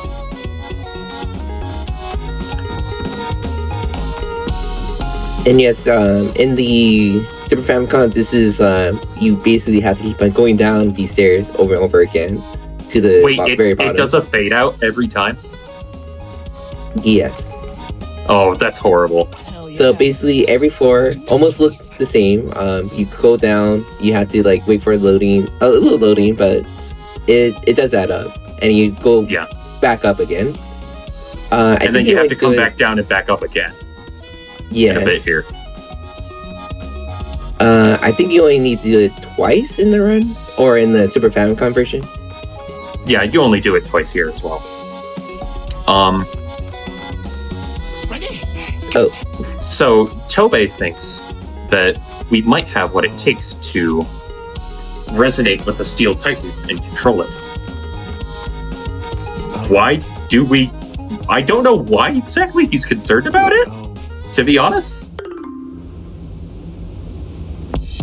I do not know. Like, I think it's like implied that he knows like Kira has psychic powers. I think he might also know something about what's going on at the research center. I'm not 100% sure. I think he might have some connections with like the science people over there. If the lore goes through with that. A lot of the lore is usually either some characters see it like a passing, or you have to read it up like during like looking for like logs somewhere. Yeah, that's especially the case in Far Future. Because a lot of like the reasoning behind the events of that chapter are in data logs. Yeah. Oh right, I should mention like they for sure changed a lot of the dialogue, like for like certain things. Like so when he went to the giant robot, the localization for like the original Super Famicom, they had it as Praise Buddha. Ah. I didn't know that, actually. I just know, between the Japanese version of this release and the original, and this and the localization, they changed the line where Shifu's talking to Lei, and he says something along the line. In the original version, he says something along the lines of, "A girl like you shouldn't have such a sour look on her face," or something like that. Yeah, something like that. Which is like kind of like comes with the times. Like probably looks more acceptable then than now, to be honest. Yeah. All right. Oh, what in the world? Ooh, that's a weird. Well, I think the bottom path is clear now. Look at me. No encounters. Very nice. Improvisation. Stop, please! Oh no, what happened? They're kidnapping one of the kids. Time to beat them up. Gotta save them kids. Save them kids. Shut up already. Oh my god. Ooh. What has been with my damage rolls this chapter? It's fine. At least they're in this ass where they can fight back. Yeah. I would like to point out that Mother's Shame, in terms of like its flavor text, is an absolutely hilarious attack concept. It is, you make the opponents you hit with it think about their mother and how disappointed their mother would be in them at the moment, and that deals like mental damage to them. Which is just like the most beautiful attack concept. So we've got a little bit of a Scooby-Doo thing here. Oh, HP. Yeah, we'll just walk past them. Where'd they come from? I think this is like for sure some people might get like mixed up. Like you have to go to like specific points of the you need to like trigger the next cutscene. Otherwise you won't be able to progress. Yeah, there's very specific triggers. Over here! So the central gimmick of this chapter is something we kind of glossed over earlier, but we can take a little time to talk about it now, is the crafting system. So by giving Dr. Tobey specific items, he can potentially turn those items into other items. However, you could also potentially not turn them into anything, which is a little awkward. Yeah. And I think in the Super Famicom version, you actually lost the item if you failed to make anything. Oh yeah, 100%. It was really very infuriating whenever like you wanted a specific item, you're like one off, but then your item like disappear. Yeah. Lovely. Took all that time for the counter and then you missed. I think luckily the remaster is a lot better, right? Yeah, the remaster doesn't consume your item, but there's still a chance of failing anyways. Yeah, because it could change to many items, right? So it's based on what you give him. Generally, weapons will turn into other weapons. Armor will turn into other armor. Like chess pieces will turn into other chess pieces. Who's next? Wow. Ooh, 2 napalms. I've never gotten 2. That means I get to skip the knife in the headquarters. Know anything about a lab? Interesting.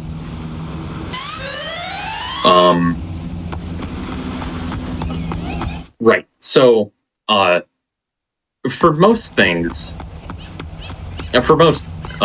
like a healing item will turn into a better healing item as well. But in the case of accessories, that's where things get a little weird.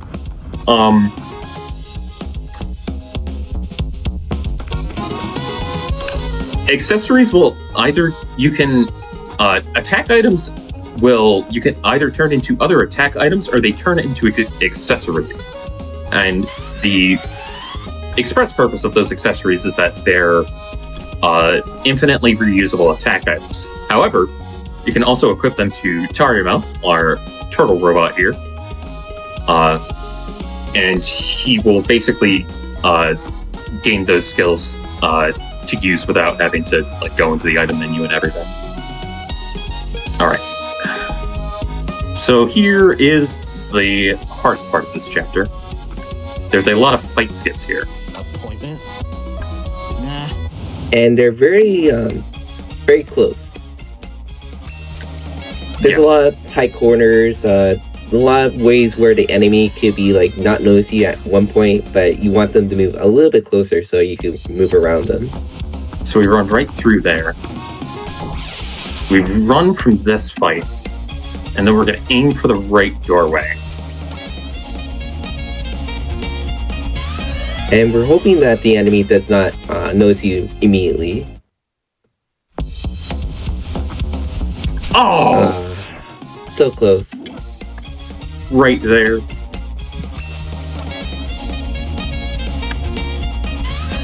But So yeah, only the one issue... fight. Yeah, but the issue with getting into optional fights that you have to run from is that more and more chances of teleport backfiring. Oh, right. Yeah, that is the issue with this chapter. So we're going to grab the fragmentation grenade that's just sitting in this locker at a research facility. Don't ask. You probably don't want to know. So we hug the wall there, and that helps us avoid this guy. And then we immediately move left here because for some reason that guy moves down immediately.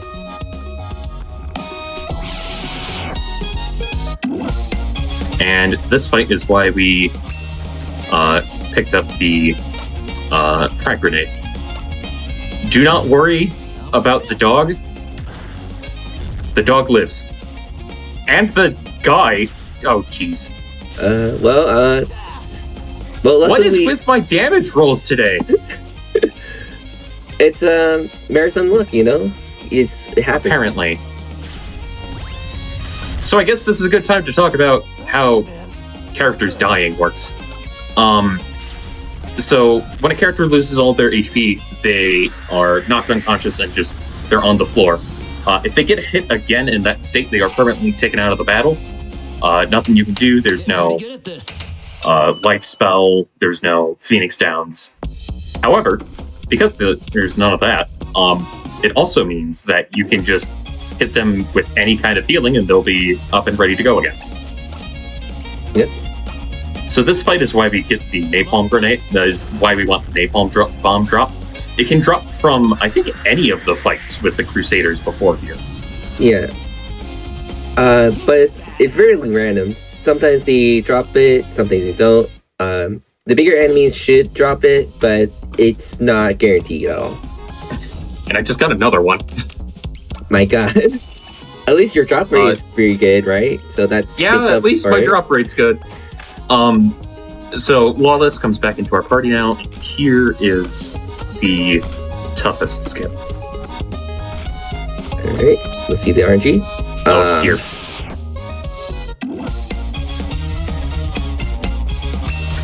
Well, yeah. Normally, like, what we want there is, like, he moves to the side, does not notice us immediately, and then we walk around him.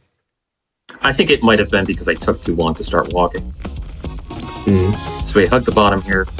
We're gonna fight this guy. This guy can potentially be troublesome.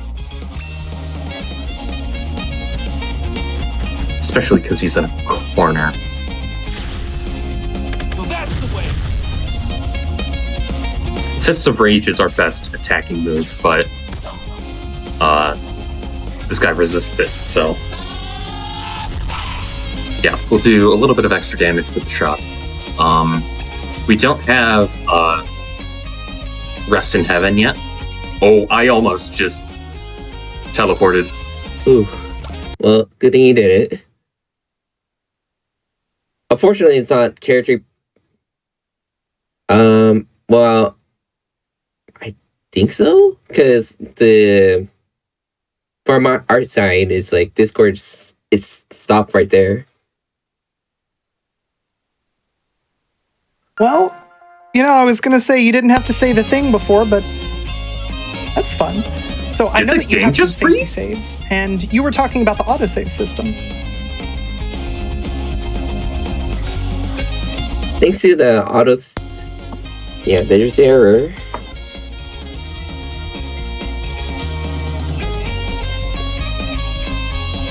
I guess we should take a small break while we do this. Yeah. Then. I just got a crash message. All right. Let's get this sorted out.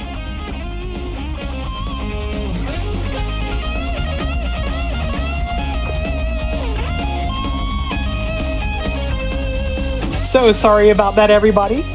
We are going to get this right back up and back on the rails as quick as possible. Hey, sometimes computers do computer things, and computer things means making our lives worse in various ways.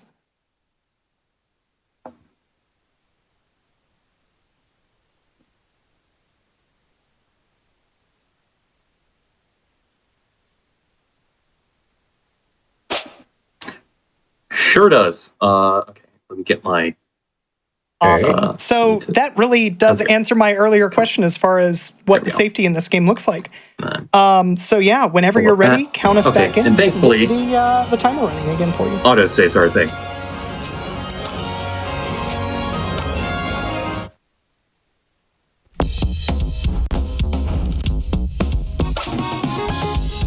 Yeah, it's not like a perfect system where it will guarantee you be right at the fight, but it's will put you in a relatively safe area so that you can like do menuing and everything.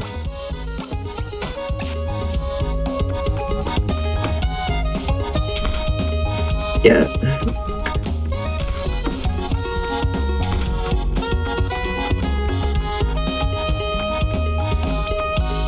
All right, we are gonna... Hey, I got to show actually doing the skip right. Quick stream bounce now. What? Okay. Which is to say, don't worry, everybody. GDQ is staying just online. Tell me when. Just the run stream is going to be bounced real quick, and then we will actually be back to running.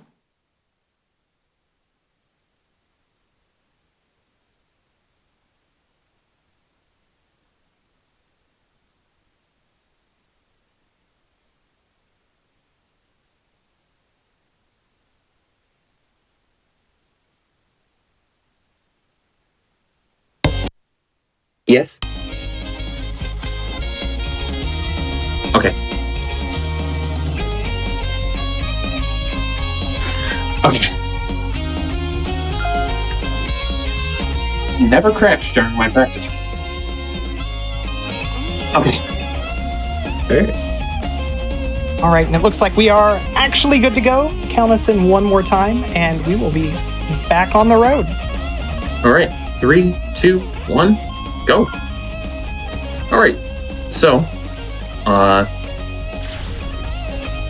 again, this fight can be kind of a pain. Thankfully, he's targeting. He's not targeting Lawless here.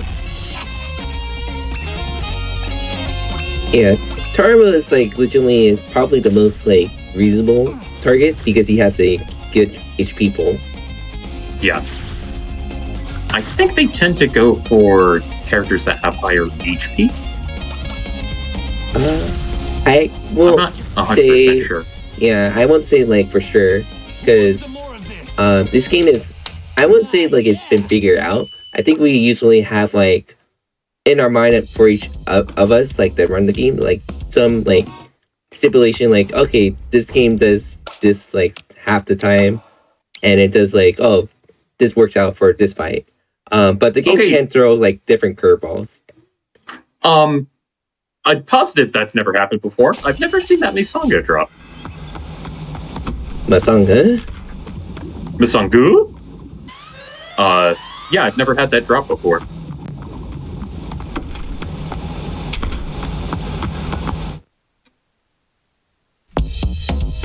Oh. That wasn't me screwing up a skip. That was just me not remembering. No worries. Okay. Alright. No backfire, so that's good. Alright, Darn it. Alright. We're getting into kind of the end game of this chapter. We've got another boss fight, but the boss fight has a trick to it. Okay. here's the code. F49F.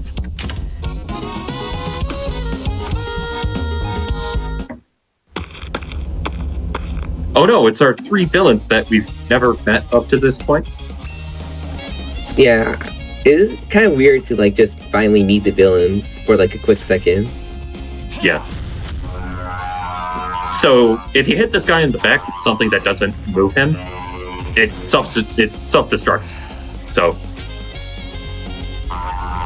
I believe the Not a game big deal. actually hints the weakness if you read the logs. So I guess reading it does help out. I think you have to read one of the workers' minds. Yeah. Is it the mines? It's one or the other. Yeah, there's a lot of reading in this chapter, so I could easily just mix them up. Again, this is one of the most story-focused chapters in the game.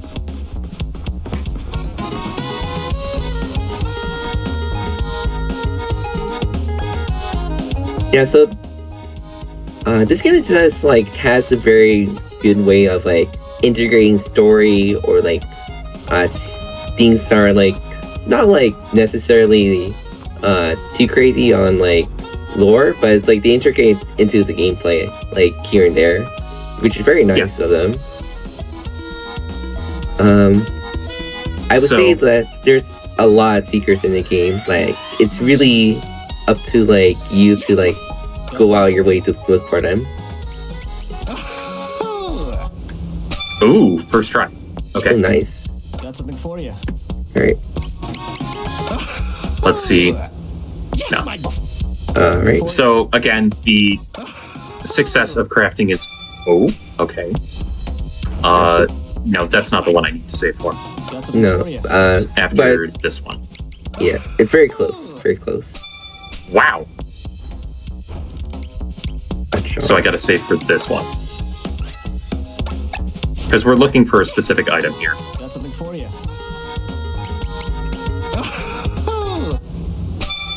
That's not it. Ooh, unfortunate. Will it save them? Yeah. Because I did a manual save. Yeah. Got something for you.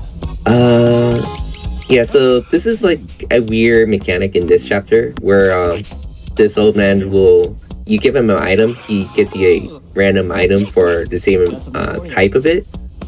But it can go to many different items. Oh, nice, you got it. Yep, I was looking for the Show a Goldfish launcher.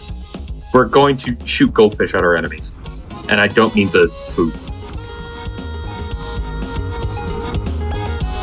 It's probably one of the most useful items in this chapter alone. Unfortunately, besides for the check launcher. Yeah, the check launcher is amazing as well. Yeah.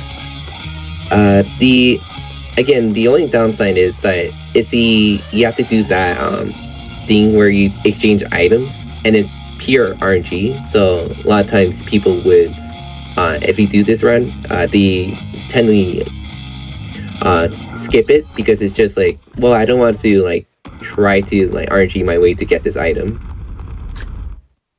So actually, from the start of routing this, I wanted to include the crafting in this chapter as part of the run.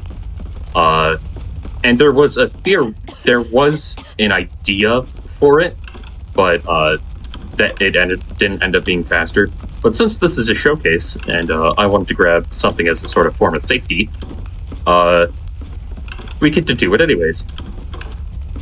Yeah.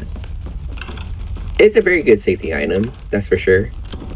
Oh, yeah. Even the toilet's on fire. That didn't like click in my brain.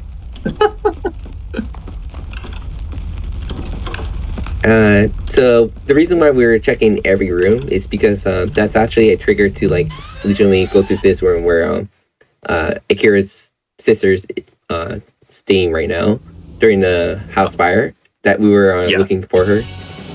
And so Masaru just chugs a bunch of Matango light, which is able to increase a person's psychic powers, and he's able to pilot the Steel Titan.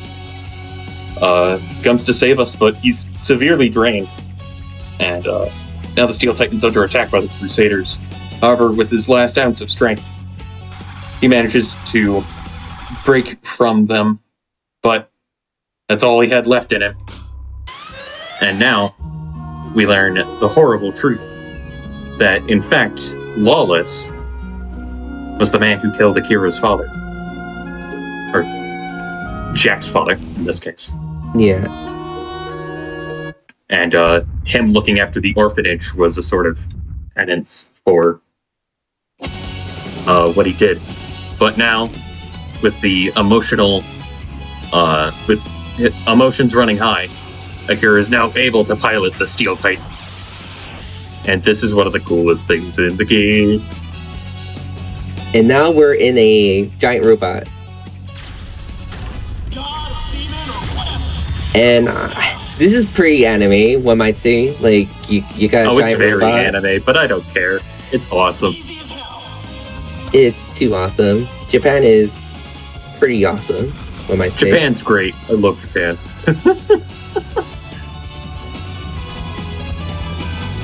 So we're gonna have another fight. We're gonna have a fight with tanks here. We're gonna have another battle with the fighter jets, another battle with tanks, and then we have a air tank. For lack of a better way to describe it. Yeah, it's it's just a huge like airship, one might say. Yeah, and this entire thing is just a power trip, but it's so fun. Wow, I actually got a good formation for this one. Yeah, like they're all lined up for this fight, for this laser. Laser light show.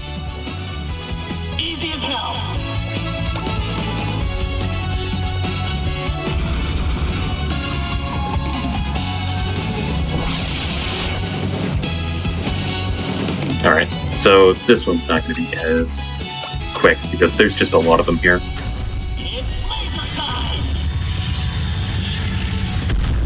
Alright. And also, they do, like, no damage. 39 of our 2,032 HP. Hmm. Also, if I remember correctly, I believe that this chapter is set in the distant year of 2014. I would say I'll take your word for it. I actually forgot, to be honest. It's like, God, that just makes me think of Back to the Future being in 2016. Right, like, we're gonna have all the hoverboards, and we're gonna wear these weird clothes now. And then that didn't happen. Well, we did get a hoverboard, but not the We one did get hoverboards, but not like... Not the one in the Back to the Future. It's just Yeah. It's a weird two-wheeler. I don't know. It's a Does it Segway count? without the handle. Yeah, it's a Segway. It exactly is a Segway. I don't know why we call it hoverboard. I don't either. That's off topic, though.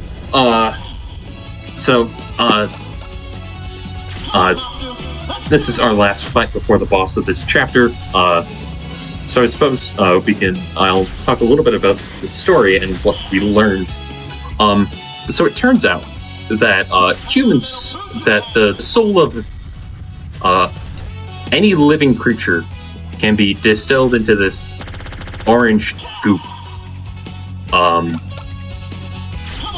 And that goop can even be used to give life to inanimate objects. For example, the robot that we forced to self-destruct actually had the soul of Akira's father in it, which is pretty messed up. Yeah, very messed up. Hopefully, there's no...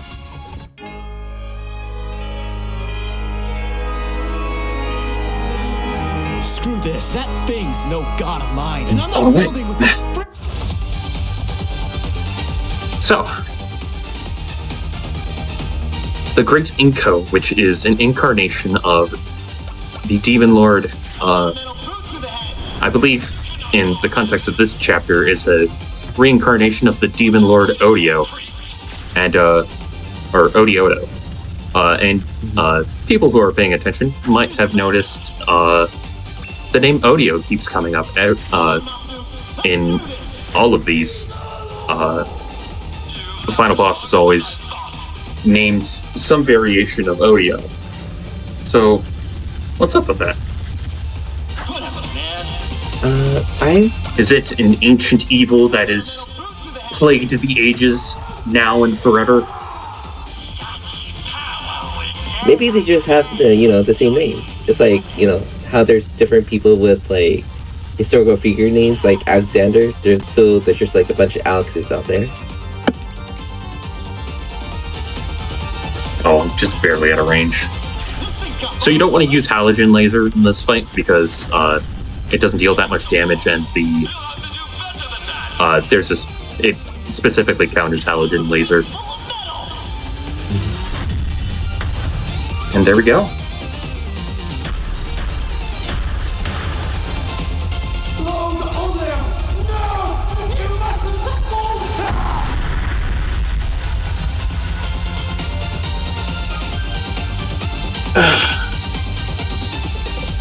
So with that, we have defeated the evil god. We've saved the children. And Akira has decided to work at Lawless's old takoyaki stand. But it's about time for another break. So we can pause the timer when we're ready. Sounds good. And yes, indeed. All right. Another chance for us to stretch our legs, grab some water, grab some snacks. We've got a lot more Live Alive coming up. All right. So let's pause the timer in 3, 2, 1, go. Or pause. Oops. All right. No worries. We are good.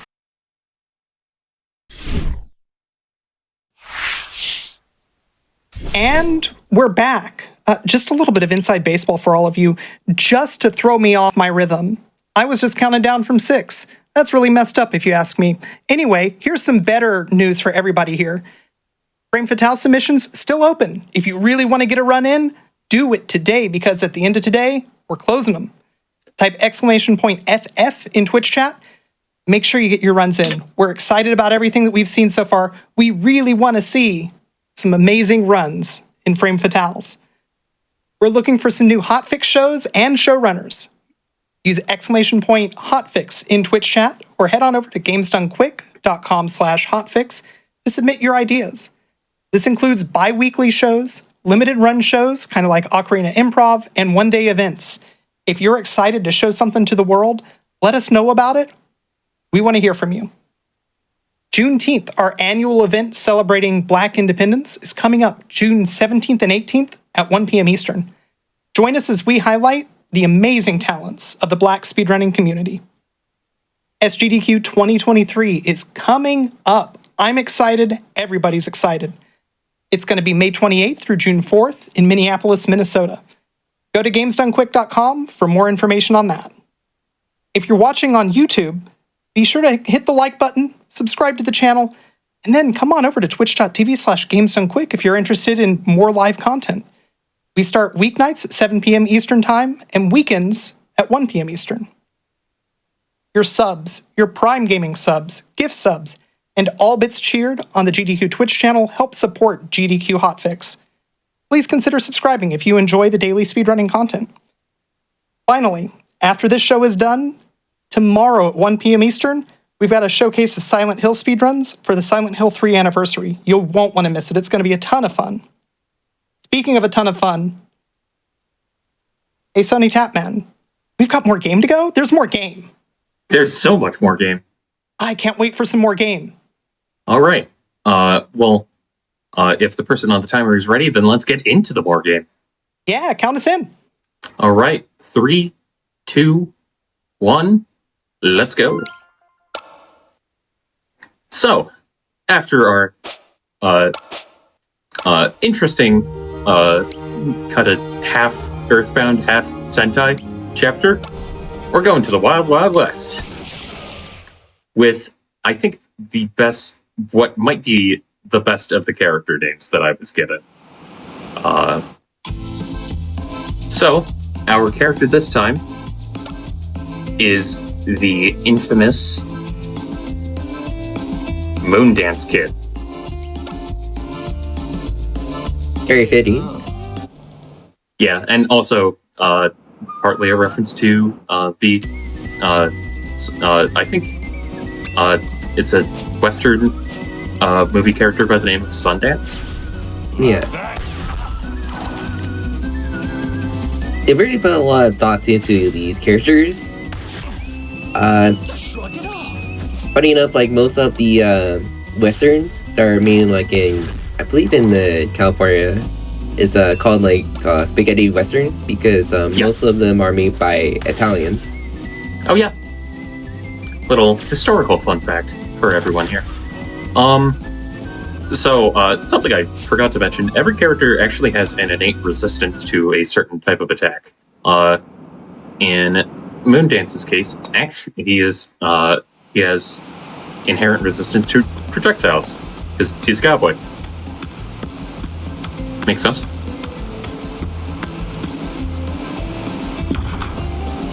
All right. Oh, the mariachi stopped playing. And now we're here to drink some milk, right? We're sending it back. What's this? You spitting on my generosity? How else am I to interpret the return of this milk I see before me? And to top it off, this hangover. But that's what I get for drinking the cheap... Let me guess. It's not that you hate milk, but that you can't stomach it, unless it's fresh from your mother's tits. Your mother's, maybe. I just wanted to highlight that because that is my favorite line of the game. It's such a good combat. Man. I know it was a little vulgar, but I just had to show it. Well, it comes with the times, you know. Westerns are a little bit like a lot of like comebacks. You gotta have to save your piece, you know. The snappy remarks. So we gotta have our duel with Mad Dog, but we get attacked. We nearly get attacked by some thugs who are part of a nearby gang, and they are none too pleased with us killing some of their members. So they're going to attack the town, and it's up to us to help encourage the townspeople to put a stop to things. So here's the gimmick of this chapter. We've got a time limit. We've got a certain amount of time to gather supplies that can be used to set traps and fight off the incoming bandit raid. This was a lot harder on the Super Famicom version because the chests weren't marked in any way. But thankfully, the items are more easily it's easier to find the items for a first-time player. Yeah, they put like these sparkly effects onto them so that you could like know like, oh, that's a important item, you should probably check it out. Yeah. And I appreciate that. You don't have to grab everything here, but I do because I like grabbing the shiny things. It does my brain good. Yeah. And there are not like anything bad with them. They're actually all pretty useful items you can use in this chapter or in later chapters. Yeah. I also love the whistling in the songs here. It's really good. Oh yeah. And like the music is just top notch. It's so surprising that it's their first game that she like fully composed for. Yeah. I think speaking of the music, I think like same thing with like Toby Fox. She actually used like for some of these songs the same I guess like the same like notes for it, or like in different variations or tones to it, like the title screen and the Megalomania. Like the Megalomania is actually just a faster version of the title screen with like a few notes difference here and there, but it's like the same like variation of song notes. It's the same melody. Yeah, exactly. Yeah. Just purposed in different ways. I love leitmotifs.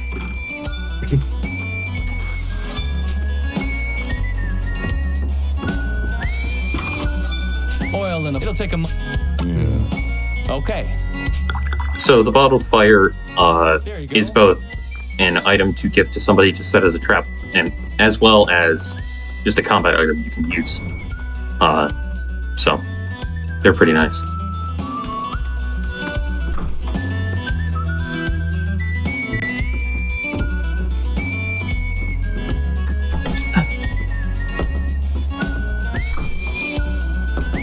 Should have prepared a topic for this one in particular because I forgot. I guess we can talk. We can talk about this game's release history, actually. So, as was said earlier, the game originally came out in 1994, and it's theorized that it wasn't localized because Final Fantasy VI came out around the same time, and there was only budget to localize one, so of course you're going to localize Final Fantasy. There was actually a 3DS Virtual Console version of this game that was released in Japan. And then this is the Steam release is the latest release. We could also talk about how the game actually certain animations are much faster on higher frame rates.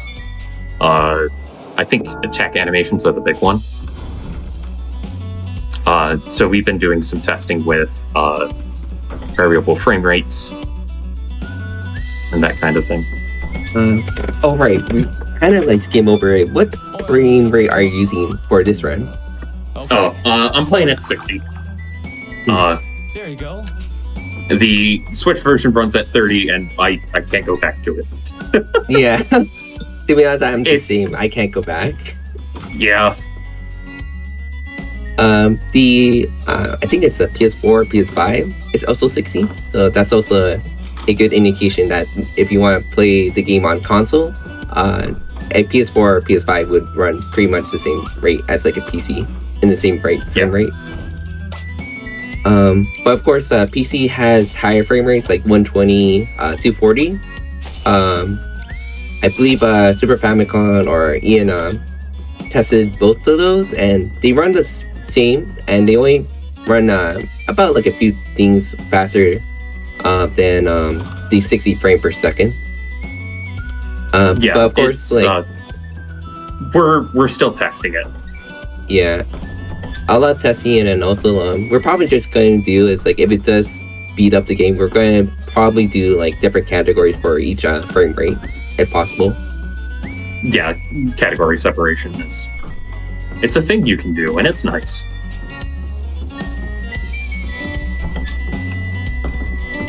Oh, from the chat, Super comes actually in here. He said the main difference is hard drives. There you go. That'll do it. Okay.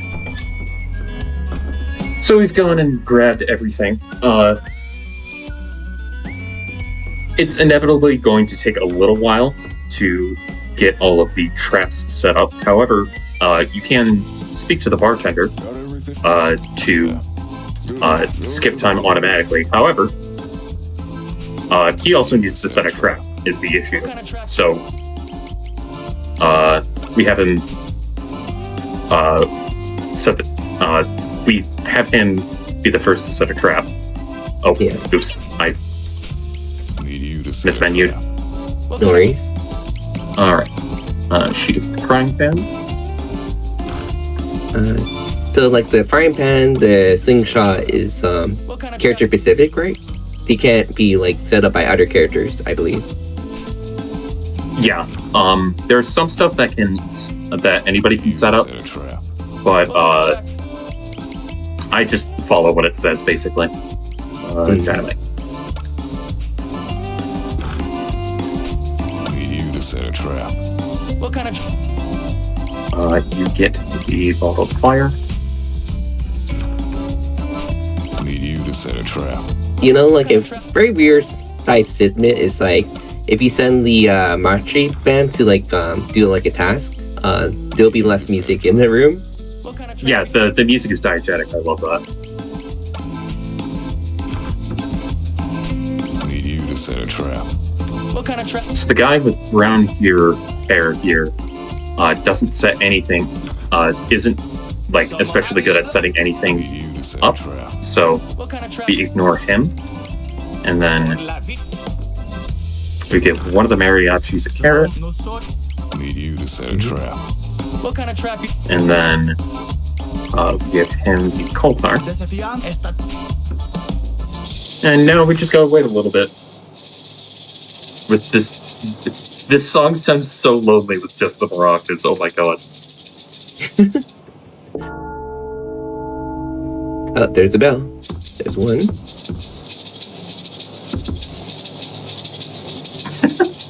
It's just like so sad. It's just one Marachi and then one guy just drinking his heart out on the table. I do like that the mariachi actually used in Spanish. That's a really nice touch. Yeah, they really made the right choices with like the voice actors. Like, I'm really surprised how they like really thought out this. So, now that the barkeep's back, we can have some drinks and double. That'll move time a bit faster. Oh, I forgot. Do you want to send the lady to like get the one item? Oh, we're a little too late for that. Yeah, I made a mistake. Sorry. to remind you that. Score me a double. It's actually an achievement on Steam. If you send the barmaid, the tavern wife, out Score me a double. to set up a trap and go up to her room, you can grab an item that you normally can't get, and then you can give it back to her. Double. I'll leave the surprise of what that does a secret, Right. so other people can check it out. Double. Oh, but Because I would recommend buying this game because it's really good. It's also really nice as a speed game because you Score can me a double. you can just do individual chapters instead of having to play through the whole game. We do have a community Discord if you want to check it out. It's time, Mad Dog. And it's very Of inviting. course not.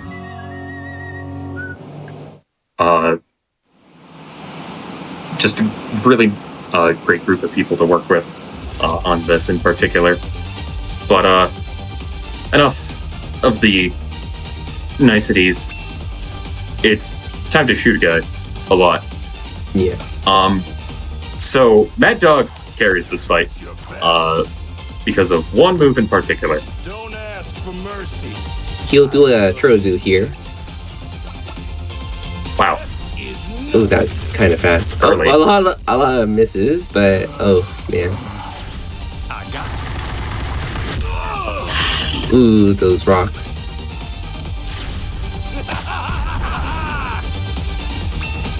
I'm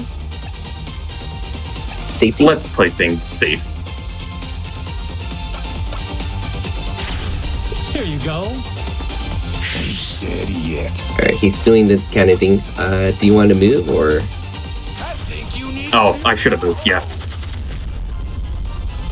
that's Oh. on me. Well, this is a fine mess. Here you go. You said yet. Okay. You've not tasted truth All here right, yet. we survived this. That's not We- matters. With, I can get this working again. It's fine. It's still fine. It's still good. Yeah. Again, like there's like different ways like these fight could like go really wrong if we're not paying attention. It's not like it's intentional. Sometimes there's just so many things you have to keep in mind like playing through the game. It's not like other like RPGs where you like do turn-based, you wait for the enemy to attack, then you attack by using attack. We actually have to move the character to like get into position to like do the attack and making sure And not that to mention Texas Jitterbug in particular. The hit allocation is pretty random, so sometimes you'll hit the rocks. You'll mostly hit the rocks unless they're outside of the AoE. yeah. All right, when it worked out, That's all we It ever worked. asked. And also, he turned into a horse. Don't question it. Right. Yeah. And that- Well, actually, to explain, basically ODO is actually the single horse that survived Custer's last stand. Mm-hmm. And it had enough malice to turn into a person. I don't know how it works. It's weird. It's probably like the weirdest thing in the game, honestly. Very weird. I think it's just like comes with the territory of like I guess the Western like folklore. It's just like a lot of the tall tales are usually where like it's very abnormal. Like there's just like tall characters or like giant blue cows. Oh yeah, There's normal things in the USA Michigan- sometimes. the U.S. like tall tales and that kind of thing are pretty weird. But anyways, that was the Wild West. That one's not that long of a chapter. But here we come to one of the longer ones from prehistory. So Oh, this boy. chapter is very unique in the fact that nobody exactly talks. This is a world before words. There'll be a lot And- of pictures for sure being displayed. Shoutouts to my buddy Tragic for this name. This caveman, he is Groot. I am grouped. He is Groot. Oh, man. Very That's fitting. such a good name. Alright.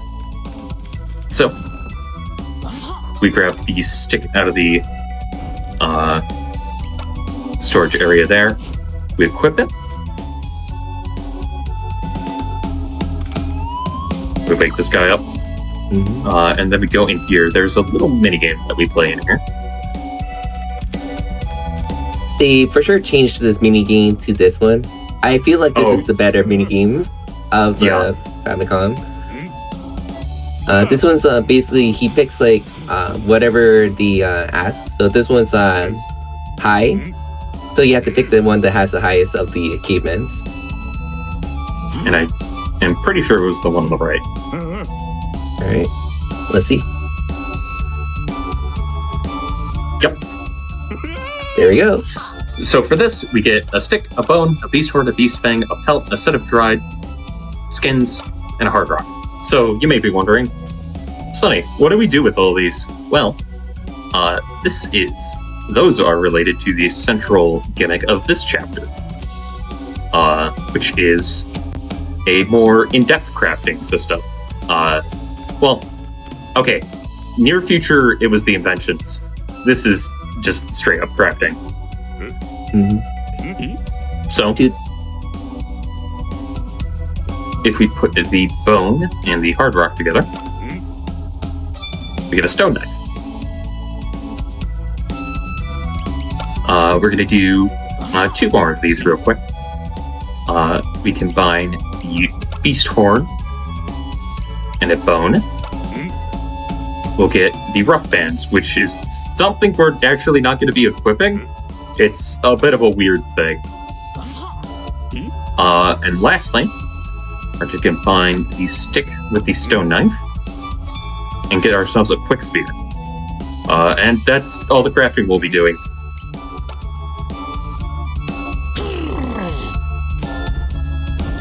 So, quick spear is just really good. 25 attack, extra speed. It's just nice. But we have come of age, and it is now time for us to undergo our trial, which will be kind of officiated. There we go. By the elder. My dog is in the room. Yep, she's staring at me. I think she wants to know why I'm not petting her.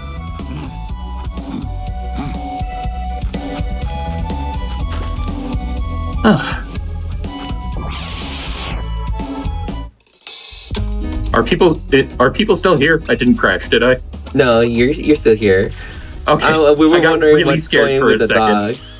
But also, We we're were all also very fighting invested dogs. in the dog story, honestly. We wanted to hear how this turned out. Oh, she's staring at me. Don't worry. These dogs are they're just running away. Don't worry about it. Close your eyes, chat. It will all be over soon.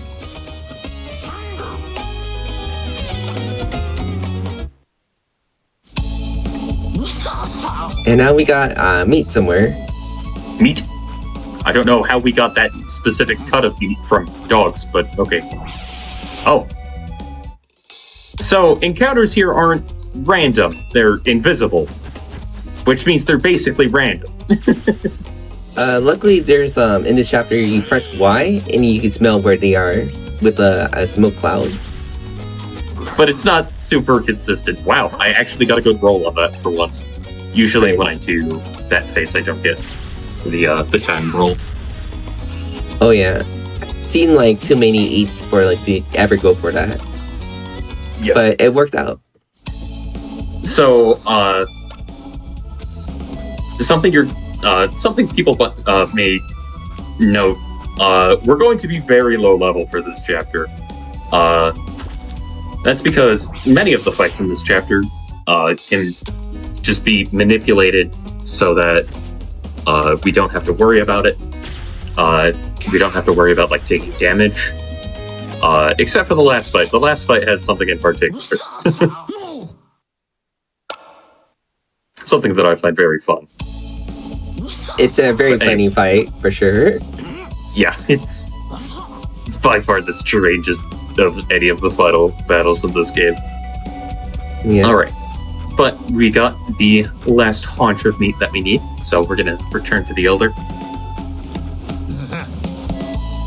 And we're gonna sleep. Which is probably what I'm gonna do once this run is over.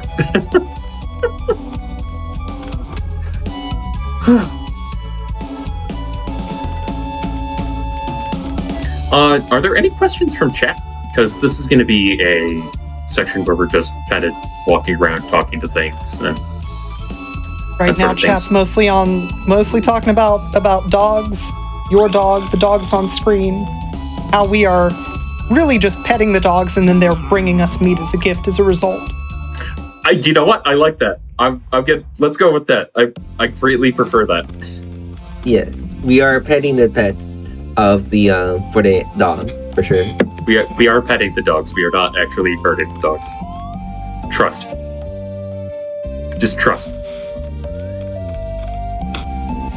So, something that we didn't see, the opening cutscene of this story started with what looks like a caveman girl about to get sacrificed. Which, that's messed up. But she manages to escape. Thankfully.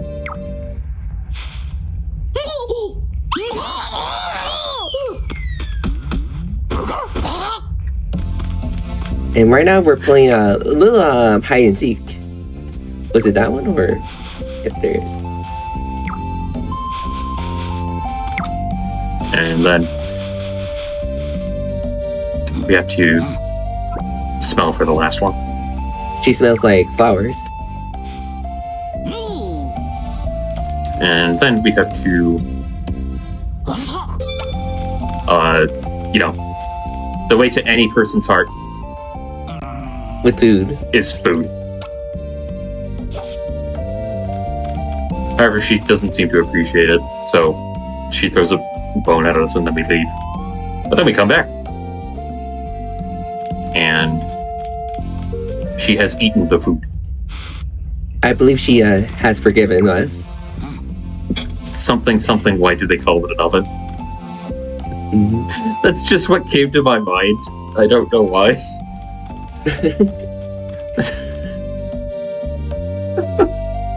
Oh, God. So we Probably made it. no worries. Like We don't want to be seen with a girl. We're trying to hide her, so we're going back to get a disguise. And now we have the best party member in the game, Bush. You Yes, even change your loading screen sprite. yeah, the loading screen reflects your party at any time, so it's really So the like fact good that touch they have here. her in the bush is so funny. It's so good. This chapter is very goofy. So now we sleep again. And this time we actually wake up. Alright.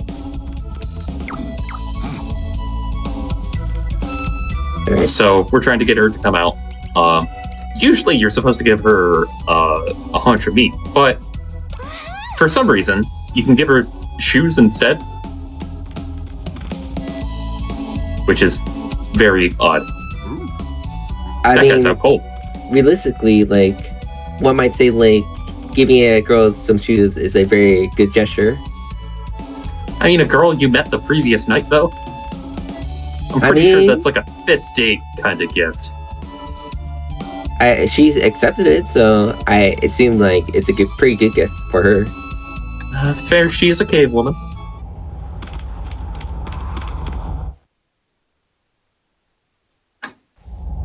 Oh, here he is, the best character, Zaki. Oh boy. He has a fantastic fashion sense. Yes. This character design is so, like, just weird. It's... Oh, wow. Okay. Oh my god, that is the worst. Normally one of them would hit, but like that was... What oh is my happening? god. Oh my god. This is a disaster already. Oh, dear. Please, I beg you. I mean, surely she'll hit out more than once. Out of 4. Oh All right. my god. So Tina was saying we're hoping for some chaos here. Well, here we go. Oh my god, we got one! We got one! I've never had this fight go this poorly. You're God. That's the first for sure. I think we might have to get some safety items if things go terribly wrong, but I think we should be fine. I think we're okay from here. Oh, God.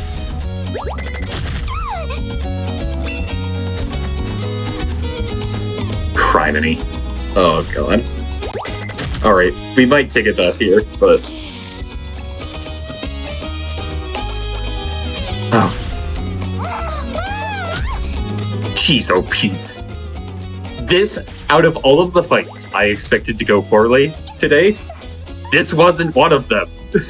No, this is the most, like, straightforward fight. This fight is usually pretty simple, but here we are.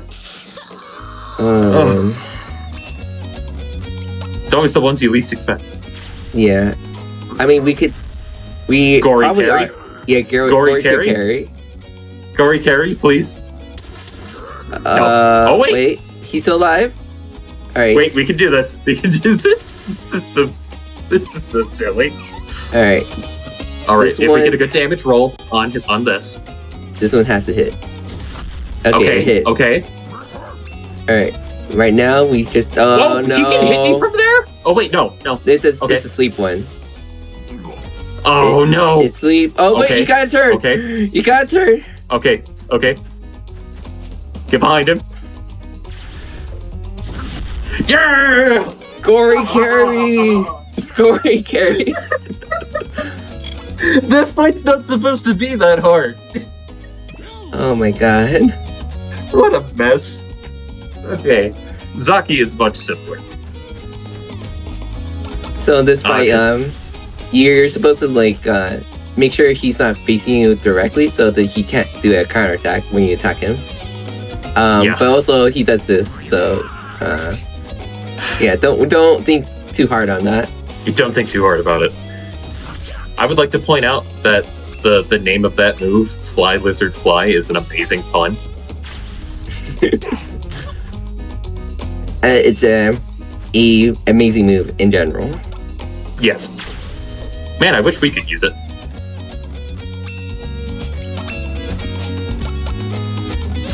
We're just not gonna dignify that for the response.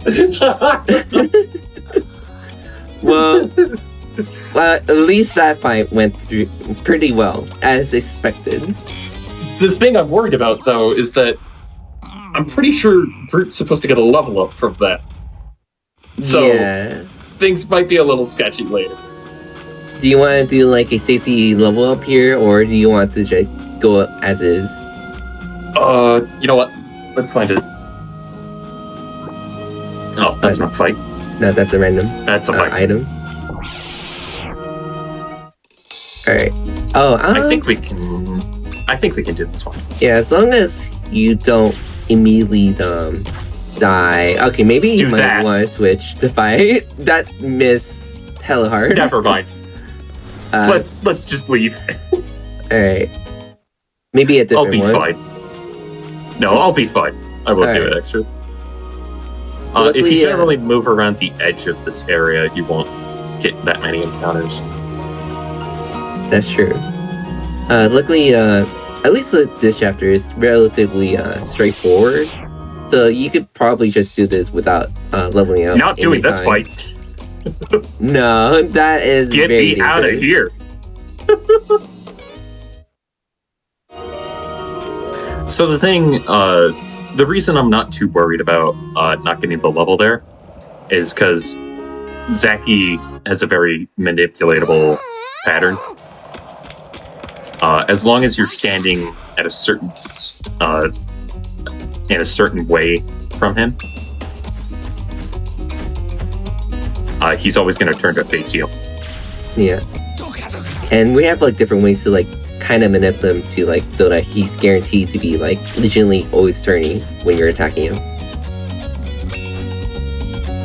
I think, yeah, There you go. you have to do a double turn there. Oh, he got turned around. I got really old here. Okay, Yeah, you're that's living. So when we've seen like a double turn, it's we do have like bumpers on the L and R, so you could technically not like pass turn, but you could like literally increase the ATB gauge of like the characters on the board just by turning left and right. It's double turn, basically.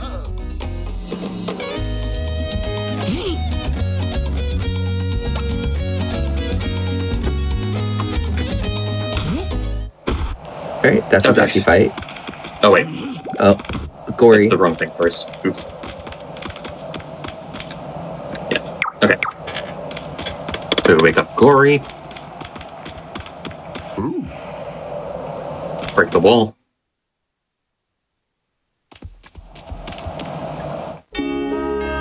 We meet Gory in a field of flowers. Beautifulness. Oh, It's man. so perfect. I'm like so happy about the scene. They remade it. Like it was just like a weird like wallpaper in the original, but like they animated like all the flower petals when you're running through it. It was like such a treat when I was playing through that part. Ooh, nope, encounterless. Oh, very Usually nice. there's a fight in front of the door about. Yeah, like it's pure random where the enemies spawn in that area. And also how they move. Mm-hmm. Speaking of random, Well, I'm not gonna say too much. Okay. Damn. We I did said decent. something. Yeah, it was pretty decent, yeah. But that's not over. We still have some more encounters. Yeah, we still have quite a bit of.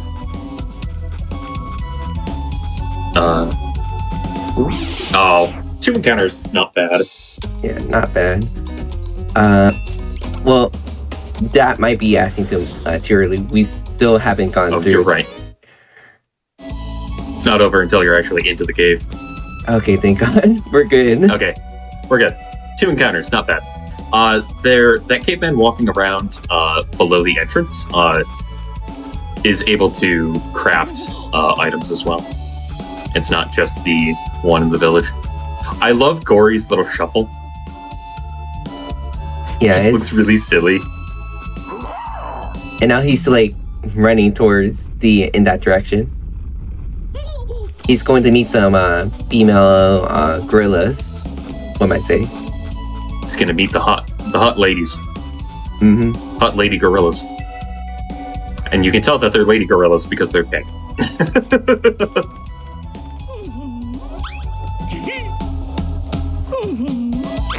We've got to talk to him 3 times here, and on the 3rd one, we skip scene. Mm-hmm. Sadly, these are not all party members. No, but they do help out. Yeah, a little bit here. So this is the only like normal encounter skip of this chapter, and we did it. Yeah, First try. first try. Yeah, see, they're fighting the cavemen now.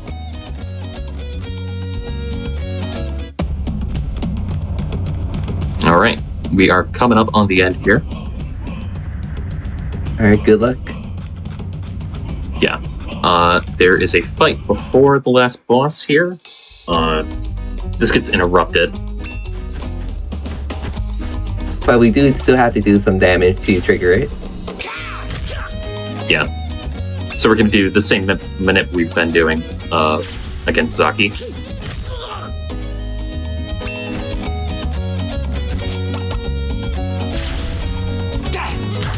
Oh. Well, I mean, we're still in control here. That's just in line with my luck this run.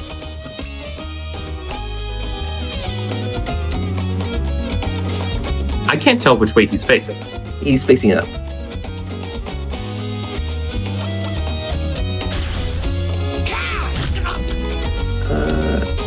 Yeah, the sprite is a little awkward. Yeah. So apparently he was facing up and to the right with that sprite. Like, yeah. I know that I usually do is look at his hand. So his hand's always in the direction where he's like he's pointing in the direction that's opposite where he's facing. Ah, okay. I didn't know that there was a shorthand. Yeah, so in the beginning he's facing that one, and then it will reverse if he's looking left. Okay. But yeah, no, it's kind of confusing because his hair is just red, so it's like really hard to tell like just like small differences between his like sprite between left and right.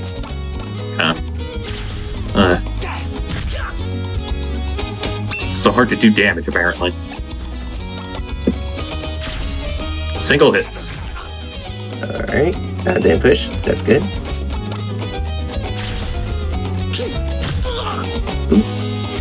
Not yet. I think he's facing down right. Yeah, down right. Okay. So that should be, yeah.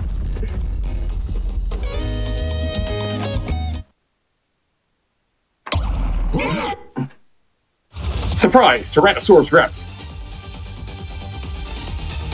You thought there were no downsers back in the day, but here we are. Guess again. And Zaki actually joins us for this fight, which is good, because he's the only one who's actually going to be dealing damage. Yes. So we're basically making the other 3 characters as meat shields, unfortunately. So they'll be mostly in line to be taking most of the damage.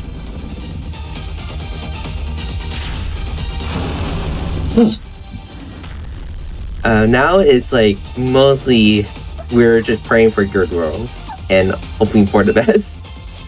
Yeah. So this is why we're able to get away with just going through this chapter minimum battles. It's because Zaki is able to basically solo the final boss. Yeah. Luckily, Zaki's at the appropriate level to like fight the boss. Yeah. Because we're very under level, like level 2, level 3. I think Gory's Groot is at level 2. Gory's at level 4, I think. 4? That's probably. I think he starts right. at 4. Ah, I see. Yeah, probably he does start at 4. I'm always like very confused, like what levels there. I do like a different. Well, I've been testing a different route for this, but it's right now it's under testing, so it's not very viable in the run yet, since there's a secret item. But yeah, hopefully I get that eventually to like be like very beginner friendly. But right now it's like a lot more testing needs to be done. All right, so our rolls have not been great.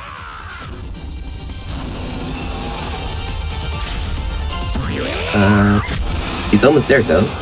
One more.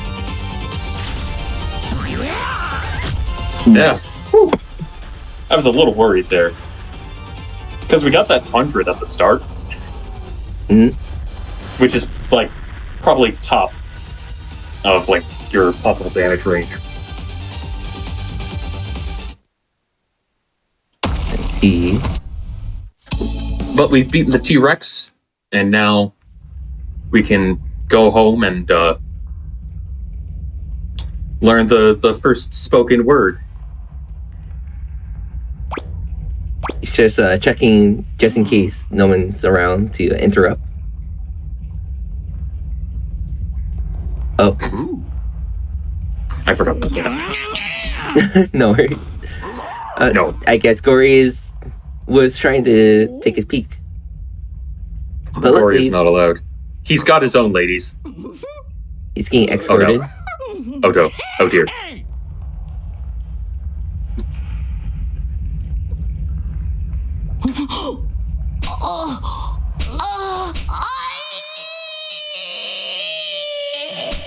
Oh dear. The end. Oh. That is a painful way to learn the birds and the bees. I'll tell you what. Yeah.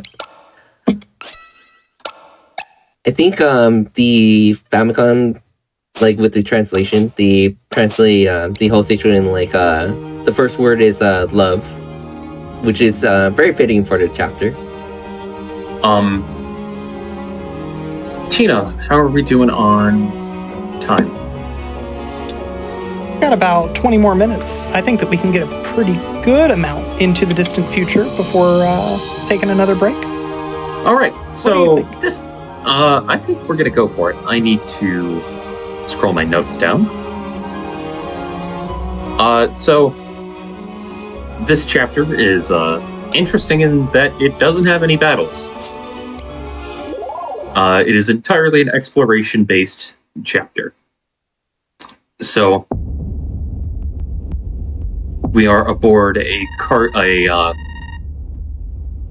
spaceship that is transporting some alien life form. And we're a robot. We were made by Kato here. Star Trek fans, take note of names. So, now for the best name that I was given. This name was actually given to me by my boyfriend during my very first playthrough. He is SK38R, aka Skater. And I just think that name is adorable. Then the next order of business...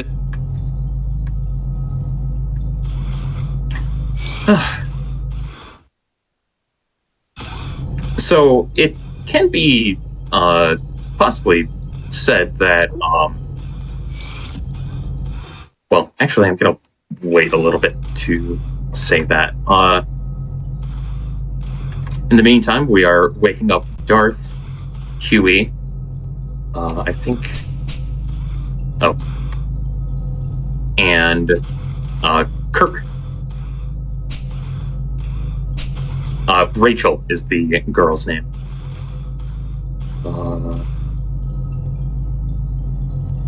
North. Okay. The route here is very particular, so I have a list of directions that I'm following. Yeah. Which is totally fair, and that's something that's totally okay for beginners of a run. Eventually you do the run enough and you just kind of have the route memorized. Yeah. Unfortunately, this is like... one might say it's like a side-scroller, since you always use the same theme for every run for this chapter at least. So no like crazy time saves here. Yeah, it's just having good movement and doing the one fight at the end. Well, yeah. But this chapter is very interesting. It's a sci-fi for sure, but it slowly turns into sci-fi horror over time. So I've got a question for you. what? At the very start of the run, you asked me which time period I Looks thought like we my should work start is- with. Did you want to could've start chosen with this? Well, no, I could have chosen any of them. I'm curious about the routing of the run. Is there a particular order that runners prefer? The reason I do this last is because it's less brain power. I get a chance to kind of calm down before the end of the run. The end of the run can be a bit taxing. Yeah. Gotcha. I also messed up my menuing there. I was supposed to go with Kato, but It's not just Kirk. Oh well, we got the elevator. We got the scenic route. yeah. The other reason we do certain chapters first is because it's mostly preference. Because some chapters are very RNG heavy, so we usually I want love to do this those sprite, for just sure. for the record. This sprite is awesome. Oh yeah, he's skating around. That's why he's the skater. Oh no, I'm talking about the behemoth. Oh, the behemoth. Oh right. This sprite is absolutely beautiful. I just wanted to take some time to appreciate it. Okay, so the idea is just front-loading the RNG, but there's not necessarily a speed up or speed down based on the different routing. No, you could. Yeah, so it's you could pick mostly it- just player preference. Yeah, so you can pick it at any order, and you'll still have the same amount of time if you do everything like as efficient as possible. The one thing is like usually people don't jump around. They just take the order. They don't like jump around the menu like I do. And you, I did, and they're fine. So what did the captain? Yeah, so people will just do like the clockwise or counterclockwise from their starting character. But yeah, like you could just do any order. Of course, like if you're going for like all chapters, which is like getting the normal or true ending, you will have to do every chapter, and they will always come down to doing the medieval period chapter and then the final chapter. Those two will always be the last two. Medieval does not unlock until beating the 7th chapter. Yeah.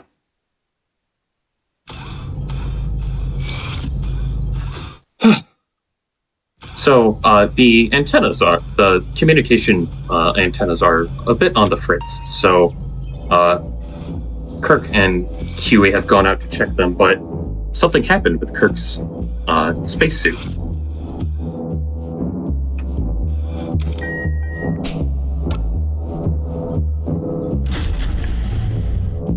So we're gonna go check up on him in the medical bay.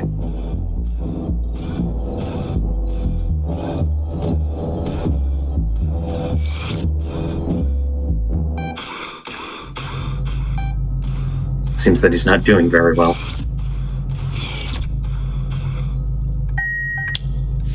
We've got to decontaminate. And So, this Darth is starting to think preventable. that somebody could have sabotaged Kirk's suit. Which means it's very possible that there is an imposter among us. Among Us? Among us? Among us? Okay. Did I time that perfectly so that we get to go on break after I say Among Us, or? I mean, yeah, I don't know how we follow that one up. Okay. Yeah, if you're ready to stretch your legs, hey everybody, now is a great time to grab a drink of water, stretch your legs. We are gonna take just a real quick break, and we will be right back. There's still plenty of game left. I saw some people asking in chat if this is basically done. We've got some more game for you, no worries. All right. Pause the timer in 3, 2, 1, pause.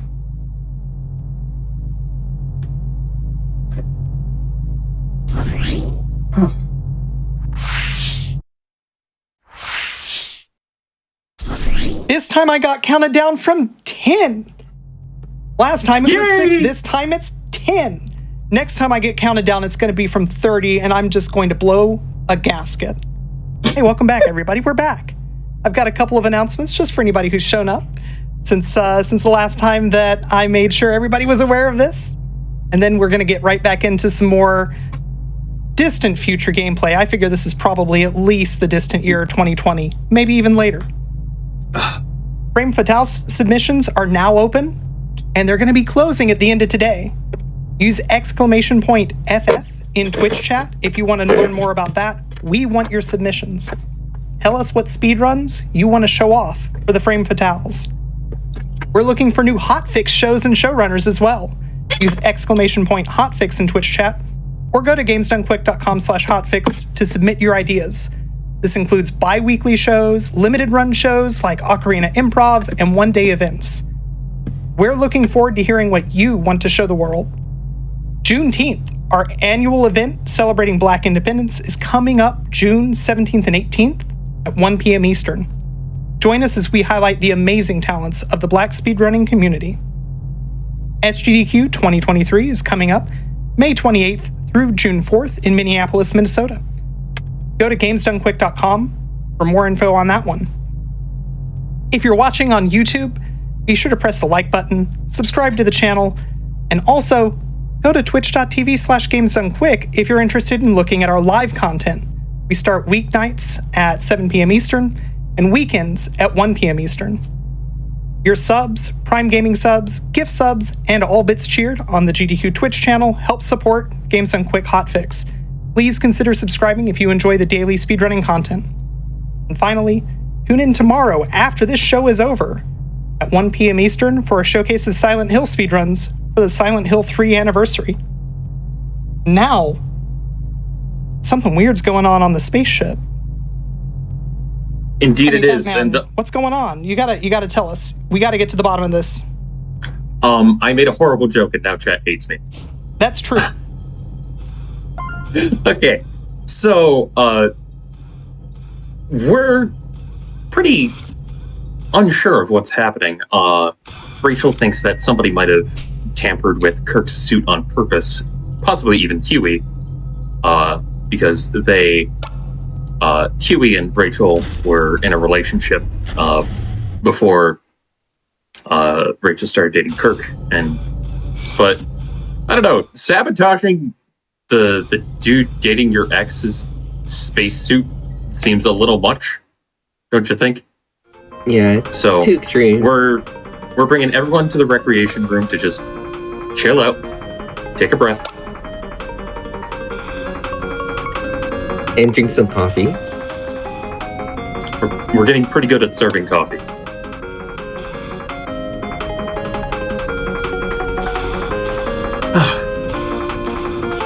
So now we exit down here. And we're going to check Kirk's room to see if there might be any hints at what might have happened. But I gotta enter the name. Oh. There we go. I forgot to press enter on the thing.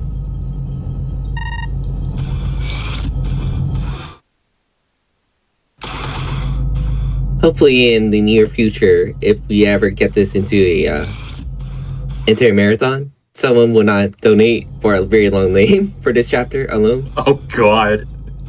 And if somebody gives us like just a mess of numbers, I would be so mad. It'll be a nightmare because unfortunately about this game is that you have to put that name basically for this chapter that you start out on every text log you need to do, and the max limit for the text for your name is 24. It's 24. 24 letters you can put of any kind. But that'll be exciting whenever that happens. Oh god. Hopefully hopefully I don't have to be the one to worry about that. Oh god. First 20 digits of pi? Come on. Oh, okay. You know what? That might actually not be too bad.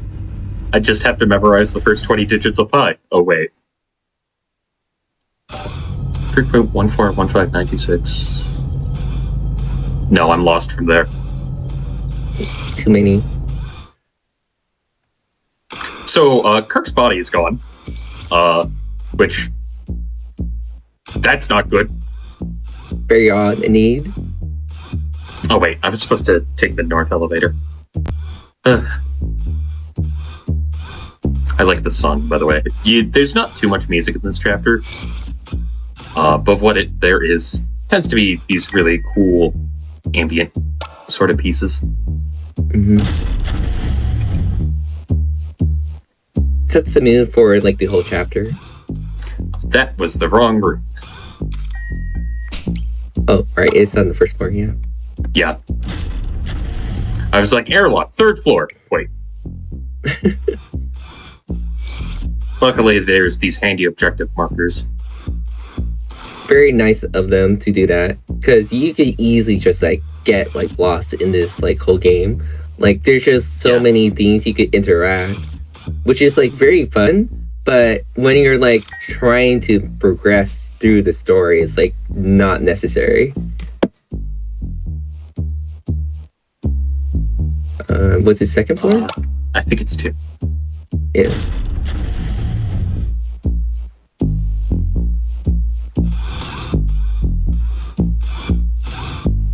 Yeah, it's back to the medical room. Okay.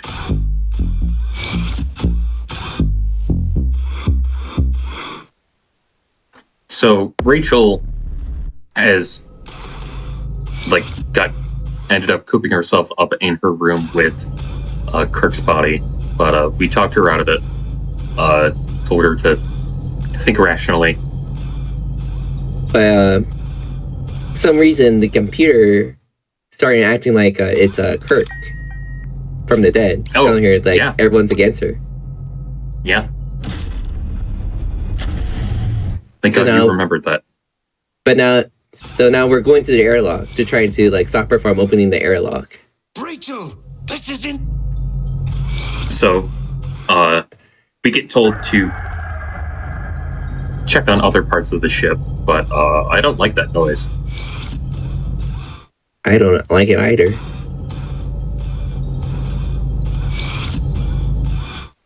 We should check on the behemoth, make sure it's...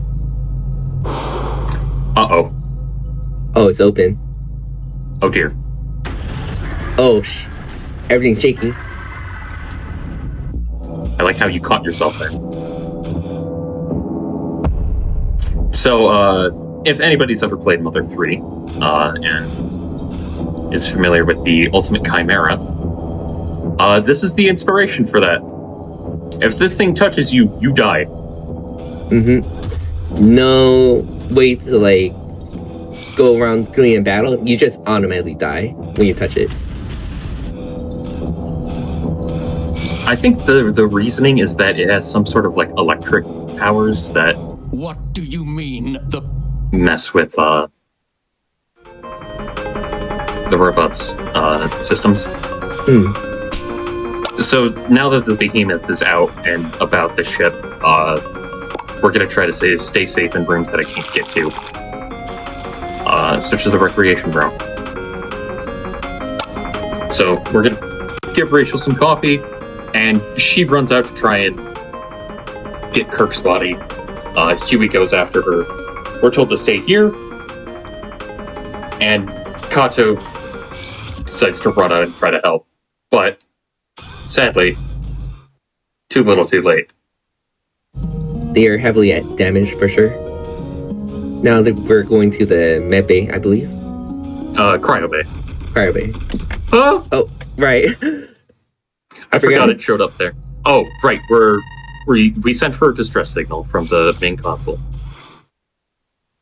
Oh, yeah. This chapter is very scary. They do have some intentional, like jump scares, so that it brings more intensity to it. But it's like, my God, the beast is like, really scary. Yeah, it is legitimately very freaky looking. Okay. We go into the captain's room here. Turns out the captain's been dead the whole time. He was thinking us through the comms earlier. How was that possible? It was a recording, if I remember correctly. Oh no.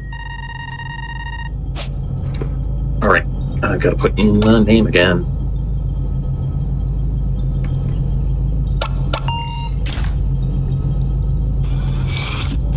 So here we're gonna check Darth's data logs, and I forget what's on them.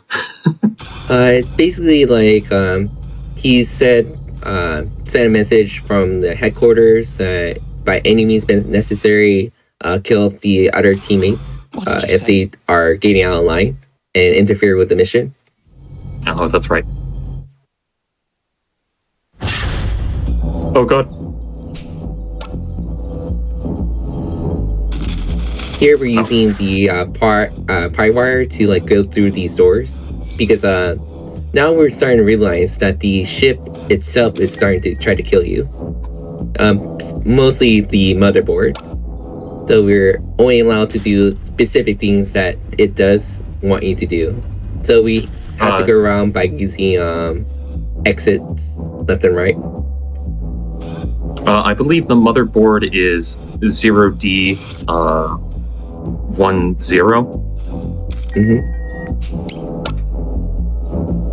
So it's, if we're looking at like with actual letters, it says out still be audio. Very clever of them using numbers for that. All right. All right, now this is I guess it's kind of weird with this section here. Yeah. We're supposed to find our, I guess like sibling or another version of you. Prototype. But weirdly, we have to go trigger the behemoth down there. And then go back to Kato's room.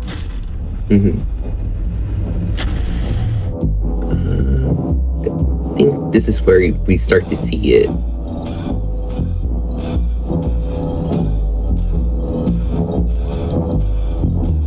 I also think... Wait. Huh? Yeah. Oh! I know what happened. You gotta trigger the behemoth, but there's also an event on level 3 that you have to do.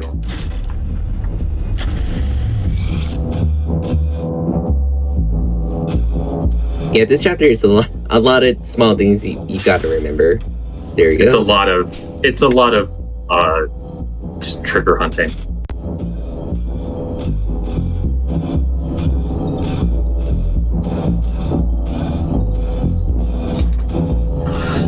So now we can head back down to Kato's room.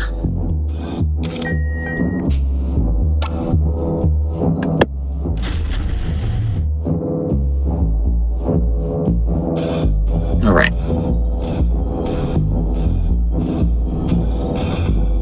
Oh, what was that? He looks exactly like you. Me, brother. Baker.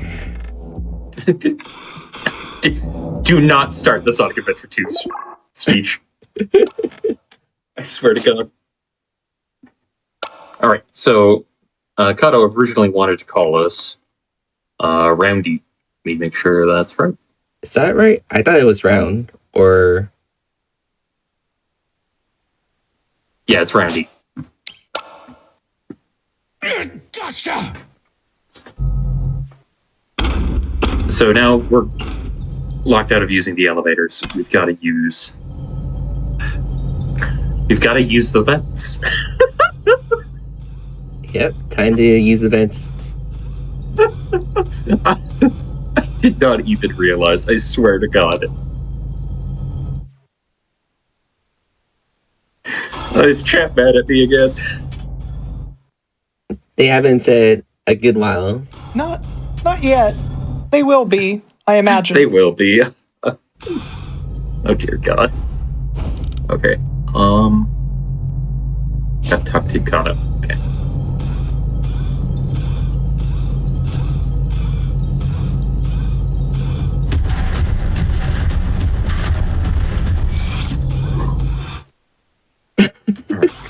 Is that There, the one? did it just hit? It just hit. Okay. There we go. Oh God! Run! Oh, thankfully we have auto save. forgot that Yeah, I forgot it appeared there. Oh my god. Yeah, again, like there's a lot of jump scares in this chapter, and it just so happens to be that. So you could probably argue that this chapter was the inspiration for a lot of RPG Maker horror games, stuff like The Witch's House, Eve, Angels of Death.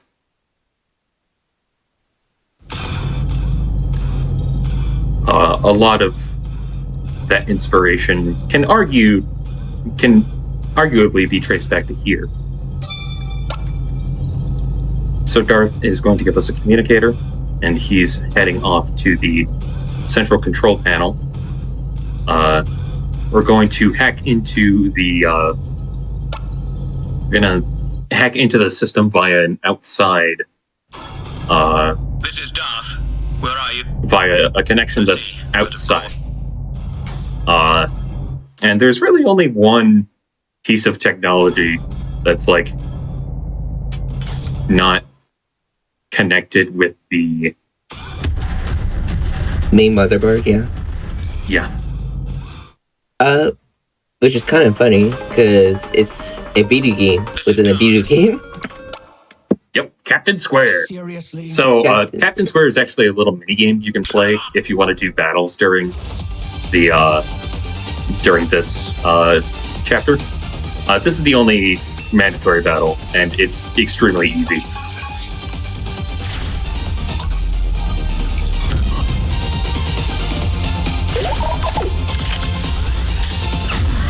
It could potentially be over in 2 turns. We just have to hope that there's not too many bad luck here.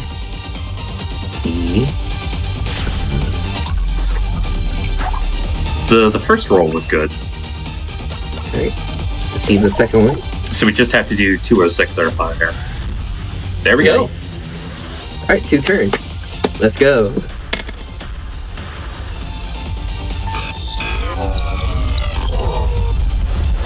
I don't know what the stabilizers do. I've like never actually interacted with them outside of hitting a couple by proxy with a maser cannon. Yeah. Normally they would just heal up the boss if you can't kill it within like very quickly. So it becomes a very annoying fight in the long term. Well, it's a good thing maser cannon is so powerful. Maser cannon is the best cannon. And now we're giving more coffee. We're giving Darth some coffee. And we get rescued. And we got to see the world. The world! Alright, but with that, we have in fact unlocked a new chapter that I need to scroll down in my notes for. Okay. The Middle Ages.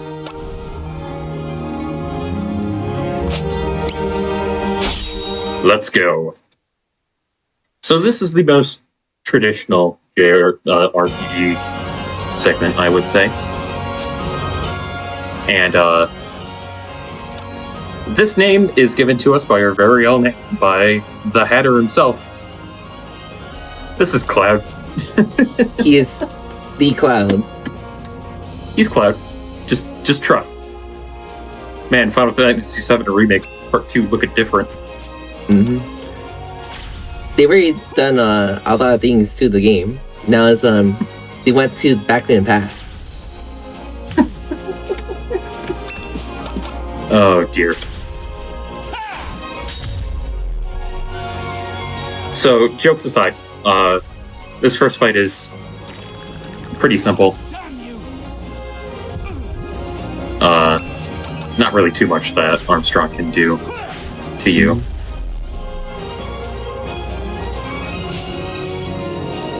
So we haven't had to do this in a bit, but there is going to be some grinding in this chapter. I think not too much in this chapter. Next one though, oh boy. Oh yeah, the final chapter. Yeah. For sure, like they changed like the whole system, like with compared to other chapters. Like they are now random encounters now, fully random encounters, not like invisible encounters. So it's gonna be a lot of RNG here. So hopefully we get through it very quickly. But man, this remaster and the original game, like, man, they don't hold on the encounter rate. They just like put up times 10 compared to like other games like Final Fantasy. Oh yeah, encounter rate can be real rough in this chapter. So we have partaken in a what? You got the secret item? I didn't know that they could drop that. It can. I mean, it's not like I'm gonna use it, but that's... Yeah. What is... Drops this run have been weird. You're getting, like, crazy drop sprays from different I'm things. getting good drops and I'm getting terrible fights.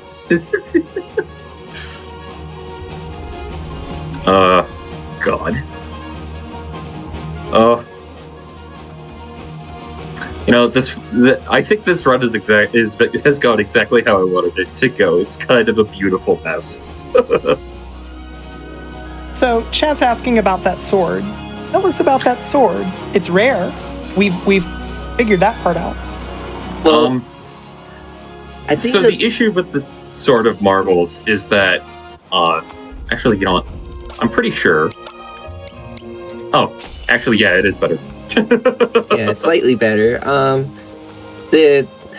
would say like most of these weapons that you get from this chapter alone is like literally they are technically stat-wise better, but it almost doesn't matter in this chapter at all, since you get like a very good weapon from like a NPC you're going to help out with.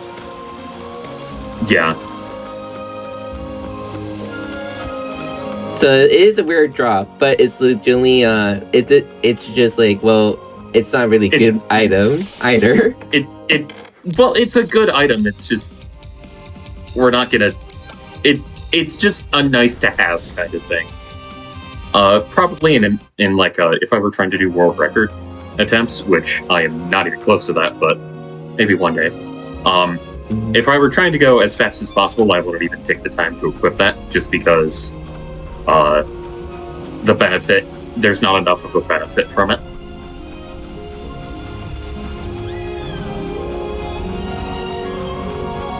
Yeah, I have seen some weird drops today. You got a double napalm. Yeah, the double napalm. I got the double napalm bomb. I got the double baggy outfit in Imperial China. That's some overall good items. You got like some safety items as well, like the healing items from oh yeah. From earlier. I'm pretty sure I got a Costella cake from one of the ghosts. Yeah. I've got another question for you. Oh? You mentioned that teleport can backfire. So far, I don't think that I've seen you fail to run even once. Is that a concern in this game? Your chance to run is 100%. The reason I specified that teleport can backfire is that there is a random and seemingly small chance during near future that if you use teleport, you end up back at the orphanage, which can be a pain. It can be a time save for like the first time, like nearby after you get the talking to the old man. But after that, it's like a time loss because you have to go back to the orphanage.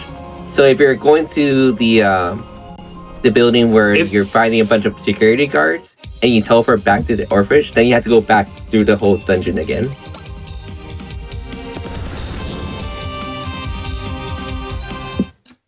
Hello? Yeah, it's a bit of a pain, but otherwise, run rates are 100%,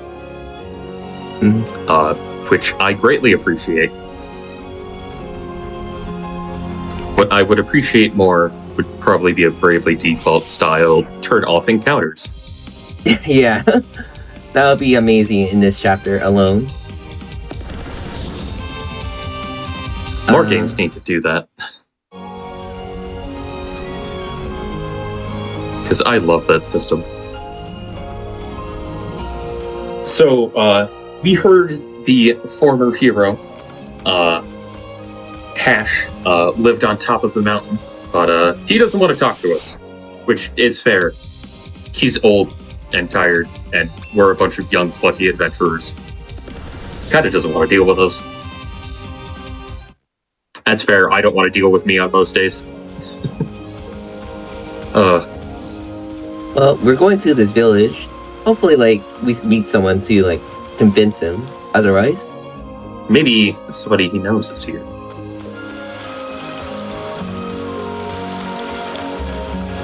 So, bomb grass is a very good healing item, and I'm grabbing all of them because I am bad.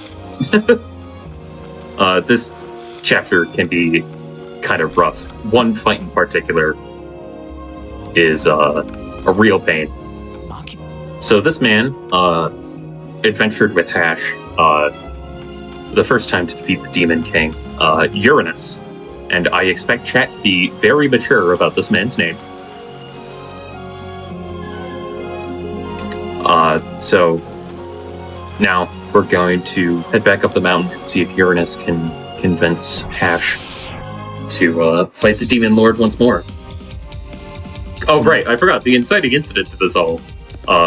There was a tournament to prove who was the strongest in the land. We won, and we won the princess's hand in marriage, and then she got kidnapped by the Demon Lord. Yeah, unfortunately, Strabo didn't win, so he got second place. Ouch. Very ouch. But, you know, that's how it be sometimes. It really do be like that. Alright. I don't want to run into you now. Oh, man. Yeah, as you can see, there's been a lot of encounters. Luckily, we can run away almost immediately, but, like, my god, there's so many of them. Yeah, honestly, I think I've been getting a bit unlucky with my number tier. Oh, man. Yeah, so, as you can see, I think mostly a lot of people, whenever, like, they start running this game, they always, like, having a problem where it's just, like, they encounter too many random encounters, and they start to feel like, man, they can't really do more of this run, because it does add up. Like, one encounter is like 2 seconds. If you add up for like throughout the whole run, if you do like 50 encounters, that's a whole like minute and a half. So it's just like, it's really infuriating when you get too many of them. And the big issue is that the entire game up until now, no random encounters, and now you're dealing with them.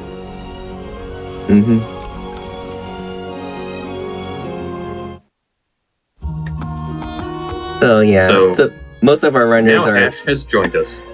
Oh yes, yeah. So most of our runners are IL runners, which is pretty fair, because literally most of the game, just doing single levels are pretty fun overall. Yeah, it's doing a full game run is mostly a test of endurance, if you ask me. Because the ILs, because like a lot of the individual level strats do transfer over to a full game run. It's just, this is a pretty long game, and there's a lot to keep in mind. Yes, a lot of small stuff, and as like with the last chapter, like we were forgetting a lot of the small issues where triggers left and right, and it's nothing too hard with like RNG battles or anything. It's just remembering where do I have to go, and it's just everything. Just everything of like pathing to fight strategies for certain fights to how you go about grinding in certain areas. Yeah. like, for instance, here, we're looking for bears.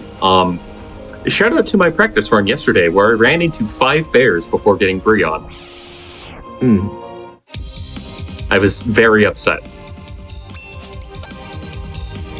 And then after getting it, I got no bears. Sounds very typical of the game. Yeah. Well, that's just RPG grinding in a nutshell. Yeah. You get to the level you need, and suddenly you run into an encounter with like 4 metal slimes. But, it's just like, where were all of you guys earlier? well, I do love the game regardless of like all the. Oh yeah, there's a lot of little issues I have with this game, but that doesn't negate my overall enjoyment of it. Oh, I was supposed to change where Hatch was in formation. Oh right, he's supposed to be on the top. Yeah. Yeah.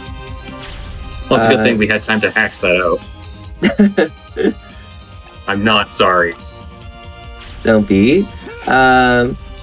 So at least like we could explain this. So the party formation kind of matters because the ATB is always on the first character of your party, so they always go first, no matter what. Yeah.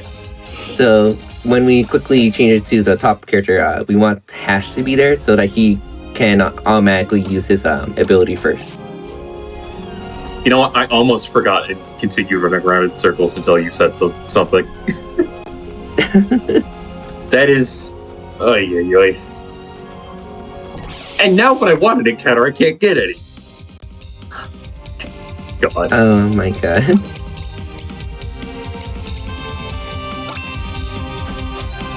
Like, I would... If it doesn't work out over here, we could probably change the location to the... Yeah, we can probably just grind in Archon's Roost. Yeah. With at least Archon, it's guaranteed at least you get half of your XP per level up. Yeah. But that will mean more grinding, so that means more listening to the battle theme, you know? Yeah. This track is a difficult fight. Wait, my friend. Surpass you soon I will. And it's a real good thing. Alright, Crushing Blow is actually going to be a very important move for a particular boss coming up.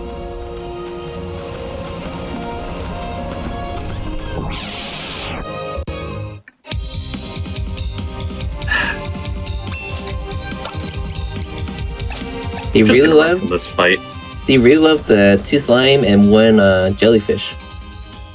Yeah, apparently.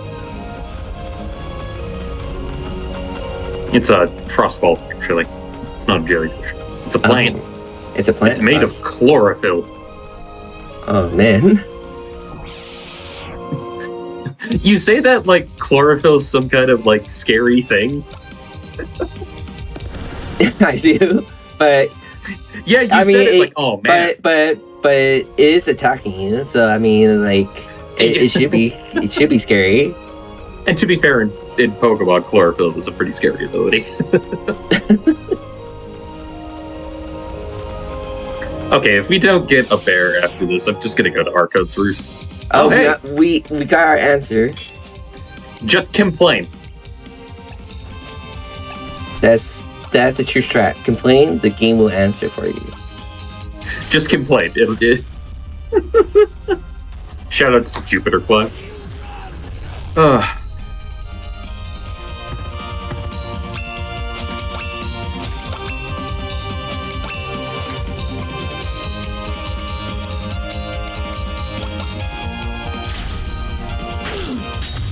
Oh, that didn't count. Oops. We're gonna pass. We're gonna pass. Okay. Alright, that should kill it. There we go. That was a little awkward because I thought that the first one would kill, and then it didn't. But I had my water bottle in my hand. Yeah. Well, you gotta take the water break, you know? Yeah, hydrate, folks. It's important. Alright, so we just need one more fight, so I'm just gonna make my way to Archon's Roost.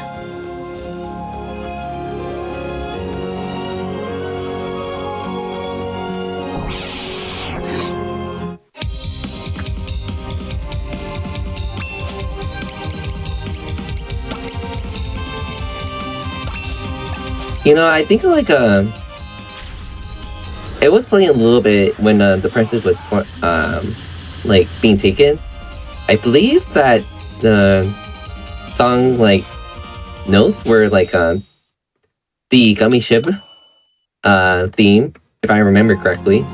Like it sounds almost exactly like the gummy ship theme from Kingdom Hearts. That's such a weird bit to notice, but now I can't unhear it. And then I don't know if you played Xenoblade, but Okay. yeah. So the prehistoric theme, where you're like, it's the happy-go-lucky theme. They're like, she hasn't worked on it, but I believe someone underneath her worked on her, like with her. And No, Yoko Shimomura's worked on Xenoblade. For the music? Yeah. Okay, then I guess she did do it then, because for the Gal Plains theme, there's a part of it that's similar to the theme for Prehistoric. All right.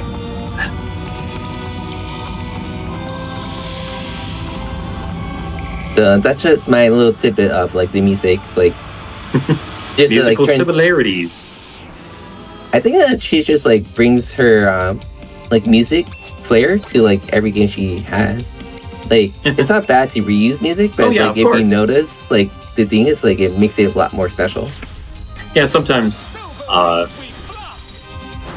lot of composers will have like a specific like a particular thing that they're known for. For example, Hiroyuki Sawano, who has done composition work for many an anime, as well as Xenoblade Chronicles X, always has like a really dramatic drop in his music. To the point where people have labeled it the Sawano drop, which I love that name. That's pretty cool. You have like a specific like term for your music. That's really cool. Yeah, it's almost like with like Dark Souls, like every hard Soul-like game is a Souls-like now. Oh yeah.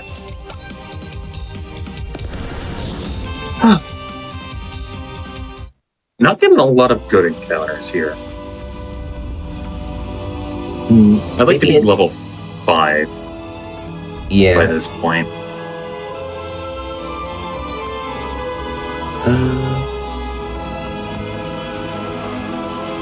We're looking for fights with like the lesser dragon. That kind of thing. I think they usually spawn more like deeper you go. At least the harder ones. Yeah. The encounter rate in this game, we've been looking into it. It's very strange. If Super Famicom is still in the chat, he might be able to explain the oddities. Yeah. I will only like save mostly to like the surface level. Like it's not like any other game where it's like, okay, an enemy will give you X amount of experience. It's always formations of each fight. Oh, yeah. It's that's your number for how much experience you get. So it's really weird where it's like your fights are based on the level of the formation, and then you get experience based on the formation level. Doesn't matter if you're fighting like 3 mammoths or 2 dragons, it's always based on the formation. And some of them are higher, others are really low. And they actually change a lot between games based on that. So between chapters. Yeah, between chapters, the Super Famicom numbers are not the exact same for in this game. They're a completely different number. And I think there's also like a different like formula for like how much you gain. I'm not too sure about it. That's just me stipulating, like saying just for sake. But yeah, it's very different. This game works in a lot of weird ways, for lack of a better explanation.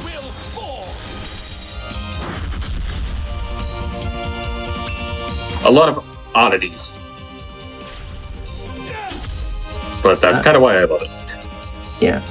I think that it's a very good remaster because it makes it so that we're learning with the game as well. Like, we're trying to like solve the puzzle of like, how do we do this faster? How do we do things like differently? Because it'll be like really, I guess it would be like really bad if we just did the same strats like we did with the Super Famicom while playing through this game.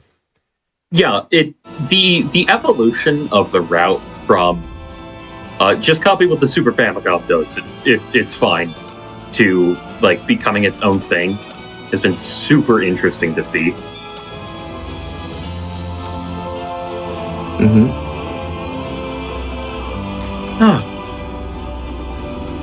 All right, so we grab those 3 treasure chests there. The Solomon Thigh Bone is going to be used in this upcoming fight.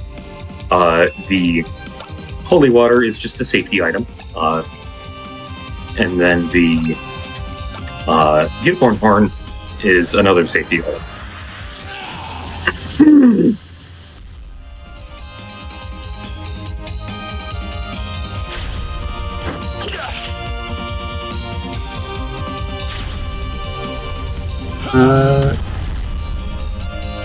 Hopefully, I really shouldn't say anything because I want to talk about the next, like the boss fight. But the next boss fight, my God, there could be a lot of things go wrong, and it's just like, oh man. The next boss fight can be pretty janky for sure.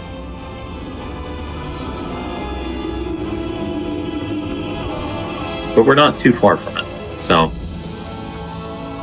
Well, while we're making our way to the next boss fight, what does it look like when it goes well? When it goes well, Hash is gonna die. Yes. And then he gets revived. Do not... Come on! We could have just left it at that and not spoiled the surprise. I'm sorry. I thought I was supposed to say something. That'll be really weird. Like he died, and like wait. Yeah, no. that's the joke. That's just what we were supposed to leave it at. I'm so sorry. I forgot. No, you're fine. You're fine. But it was really fun. So basically, I think the first time this boss gets hit, they return fire with retribution, which hurts. But then their steps are massively lowered. Oh. Very bad RNG. We have to do a reset. I'm scared to close the stream after what happened earlier. So we're just gonna... Yeah, we're gonna do a game over here. Just for safety's sake. Because I don't want to get the, I don't want the stream to get messed up again. Which is perfectly fair. But yeah, that was very unfortunate, because he went ahead, which is not normally happens, but it can happen, because ATB is random on every character, including the boss, so he just had the faster ATB compared to everybody else.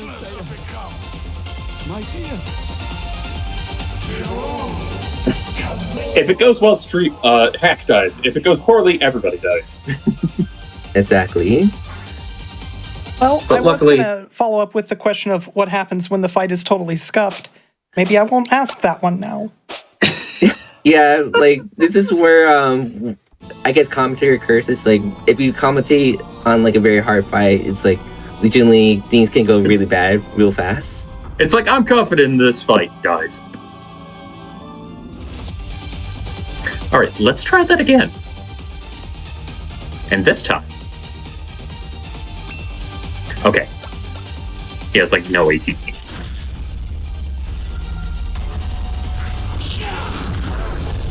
And he got pushed away. That's good. That makes things a little bit safer.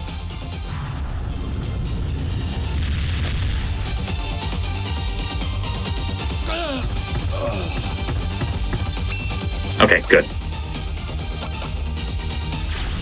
You may want this. I am restored. So usually we would have Uranus take his turn to heal, but because Stribo was up first, we used his turn instead. Solomon's Thighbow is an attack item. You only get to use it once, but that's what it does. It's pretty nice. But we should be finished this turn. And this is why I had Stribo do an attack. Mm-hmm. Very nice. Oh, you didn't even die that time. Get out of here. Wow. I got every hit on that. Second time's a charm. Aha.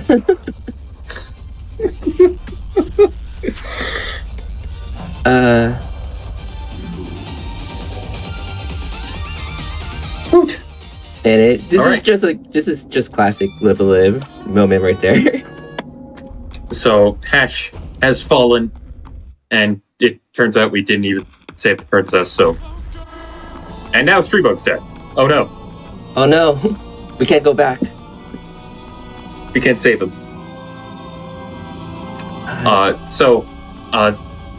On the way out, there are no encounters in Archon's Rest. So there's going to be a couple of things we pick up. We're going to pick up a piece of armor, and we're going to pick up an accessory that can also be used as a battle item. It's very important.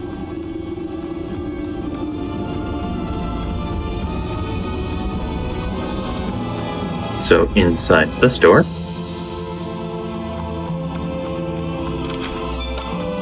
is a set of flame armor, which gives us resistance to fire, but more importantly, it gives us more defense. And then,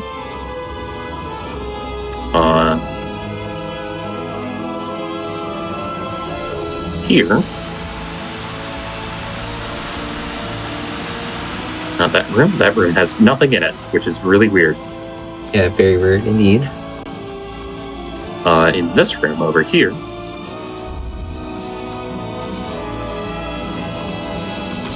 we have an Eye of Argos.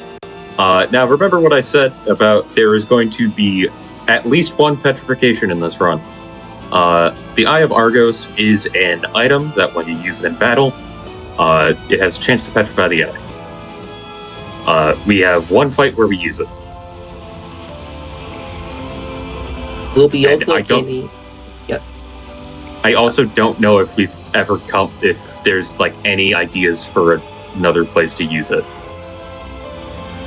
Yeah, because they changed how it works. Because in the original, it worked on most enemies, but with the remaster, I guess they kind of nerfed it because they made a lot of enemies resist to mine attacks. So like literally, those enemies are usually the more important enemies you want to use petrify on. Yeah.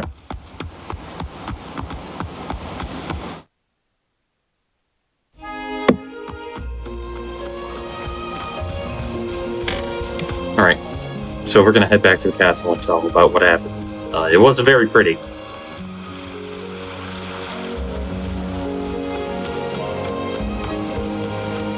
We didn't find the princess. Ash has perished. Stribo has perished.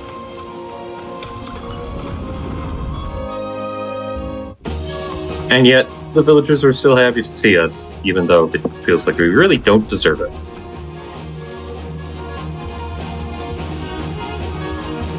Oh, Super Famicom said there is one more fight you could do, but it's very low chance that it will work.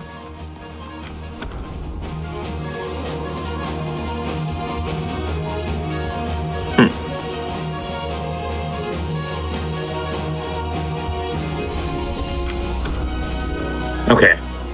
Oh, with the Eye of Argos. Okay. Yeah.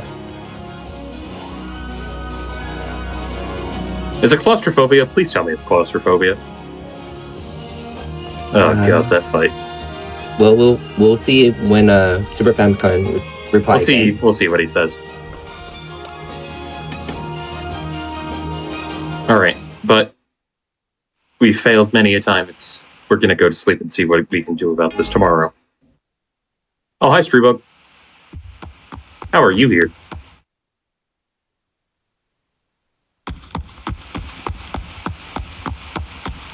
The Lord of Darkness. Why is he here? We must fight.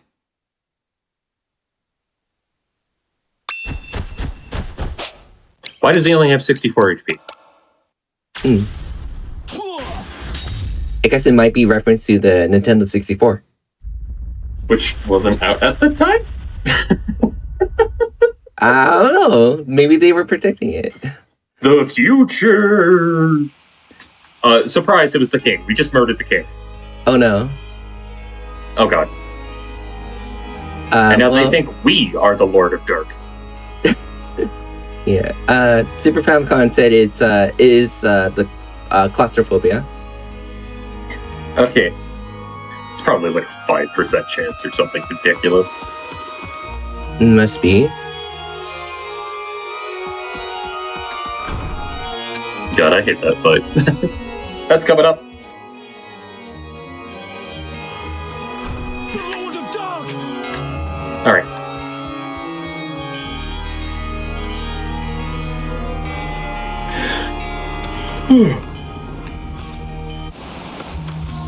We have been cast out from the town, as they think we are the Lord of Dark.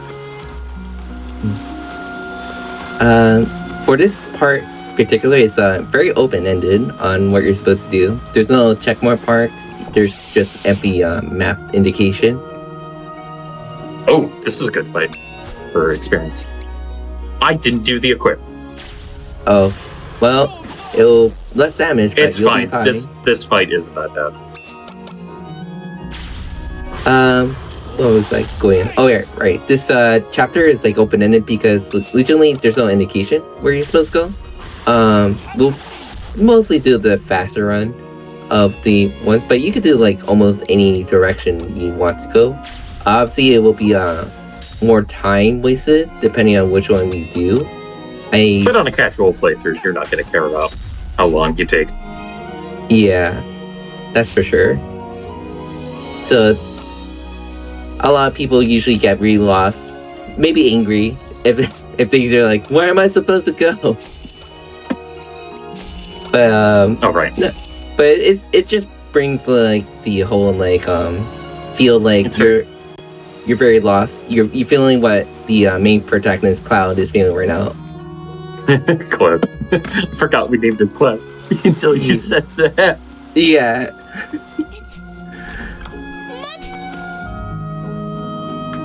So these two don't like us, and they basically just kick us out. Oh no. The kid really idolizes. Really idolizes you if you talk to him before now, so. Mm-hmm. It hits hard.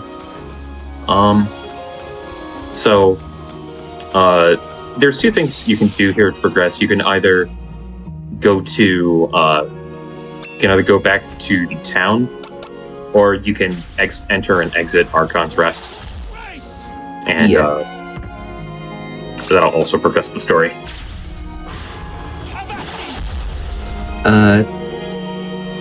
It doesn't matter where, how long you be in Archon Rest. Like, you could go up to the door where Shribo died, or you could just exit in and out. I actually didn't know about that because normally we would go back to the castle, personally. Yeah. but it's written in the notes here to just enter and exit the dungeon. So Yeah.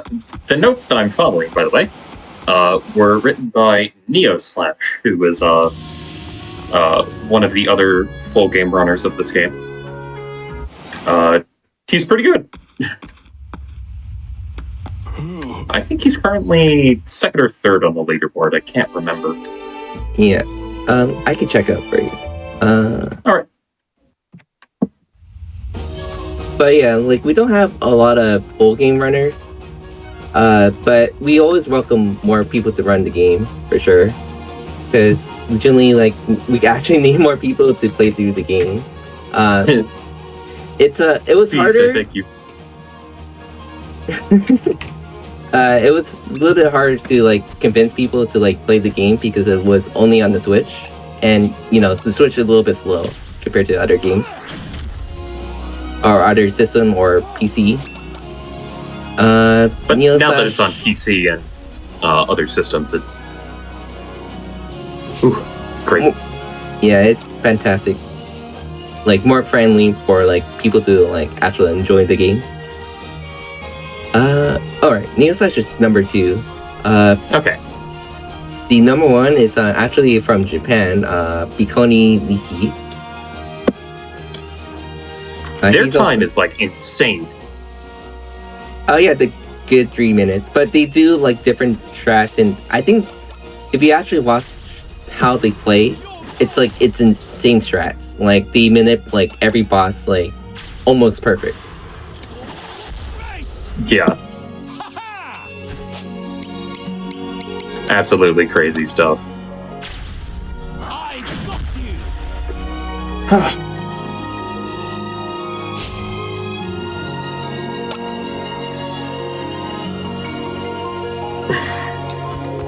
So there's another duo fight before we leave.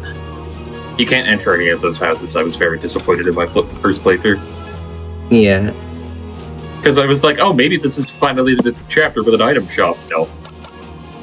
Yeah, they do this switch and bait with that. Bait and switch, yeah. Yeah, bait and switch. I've never heard somebody say switch and bait. I'm sorry. That kind of caught me off guard. I'm sorry. I usually sometimes just switch like phrases reverse, so I just do that. That's fair. So this is definitely one of the longer chapters of the main game as well.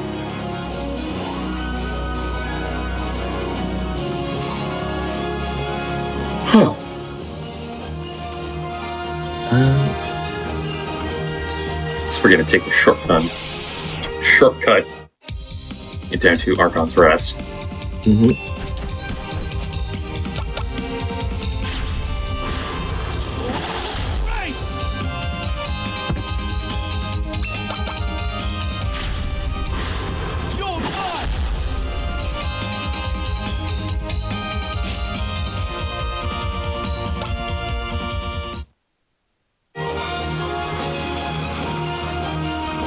Alright. So, we're gonna make our way to Archon's Rest, and there's gonna be, guess what, another kind of boss rush. And then that'll be the end of this chapter. There's some pretty tough bosses in the mix, and then there's some not so tough ones. Yes. Really? But again, it really depends if it goes well, because of course they changed how hit rate works in the game. It's a separate stat. You could always miss from the looks of things. So we are technically in the point of the game where we're hoping the game give us what we want, which is to hit things. Hopefully the game works with us. Alright, so coming up here is actually the hardest fight in the chapter, Claustrophobia. Oh. Which is an appropriate name because this fight is usually gets pretty tight. Yes.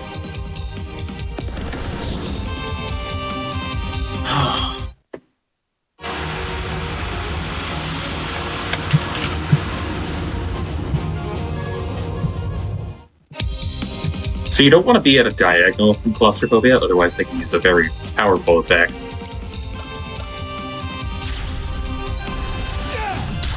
And so it begins.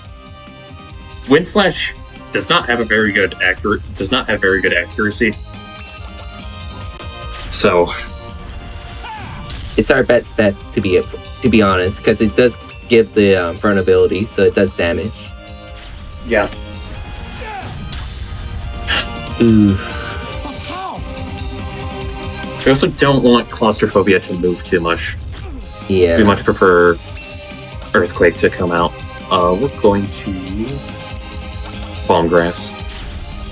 I believe the normal hit rate of Wave Slash is 65.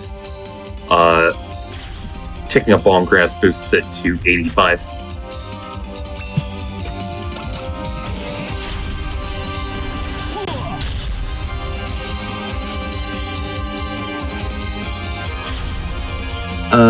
So Chatter said earlier, is like, how long does like a casual gameplay for this game usually take? Probably around 20-25 hours. Yeah, that sounds about right. It could be quicker for sure, depending on if you do things like if you're going out of your way to try and do everything, then yeah, probably 20-25 hours. Mm-hmm.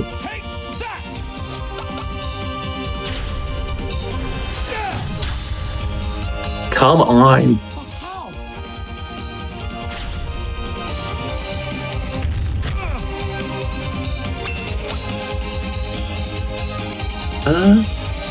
Hopefully they do something next year.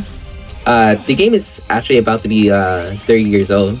Same thing with Final Fantasy VI, since they came out the same year. I actually watched I guess a year after like what the live stream for the 25th anniversary for Live Alive for the Live Alive concert in Japan. It was a very interesting watch because it was most of the staff for Live Alive there, so they had the game director, game designer, and then they have Yoko Oh my god. Kimura. She's a beast. Oh my god, so close. Come on. Just one more hit, please. Oh no. This is exactly what the viewers are here for, let's be real. Yes. We're here for claustrophobia. Or just me getting horribly unlucky. I beg you, thank you. Oh, thank you. God bless. Sweet, merciful.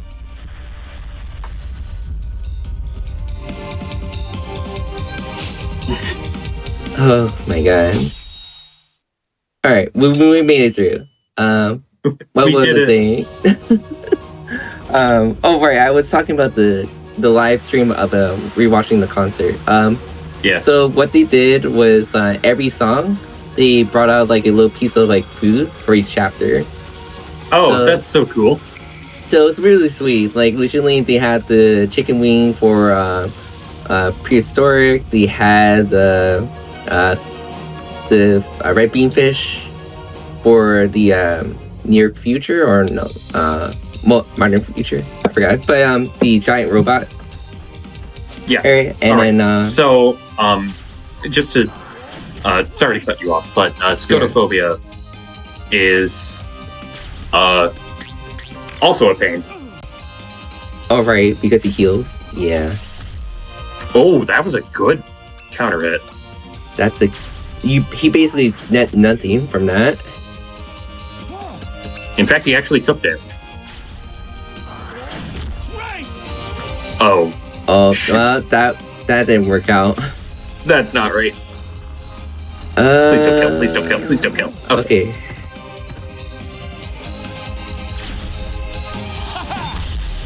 All right.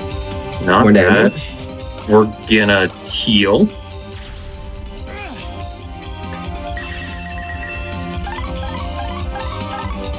Gonna let him move to me.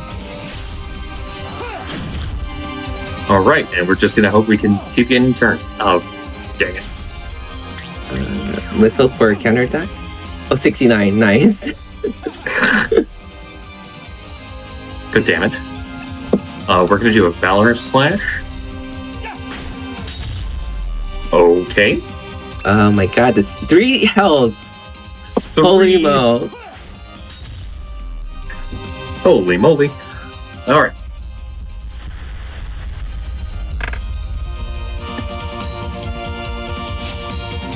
Alright, well, we got through it. Oh, we got Shroud of Demons. Interesting. Yeah, that drop is going to be used in the next boss fight.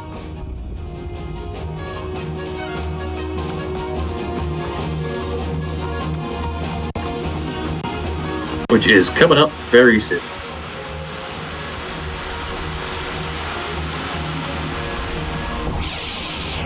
It's not this. But we can run from it. Yeah.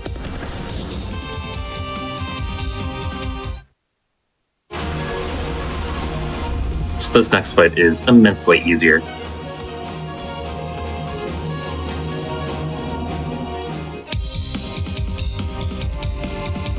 Because we're just gonna... Yeah. For sure that. Because this fight has a leader, meaning if we beat the leader, then everything else goes, so... Yeah, I guess we just barely talk about that, to be honest. So there's like certain characters that are leaders with like the little flag on top, and then basically, like we just said, like if you kill them, everybody dies on that formation essentially.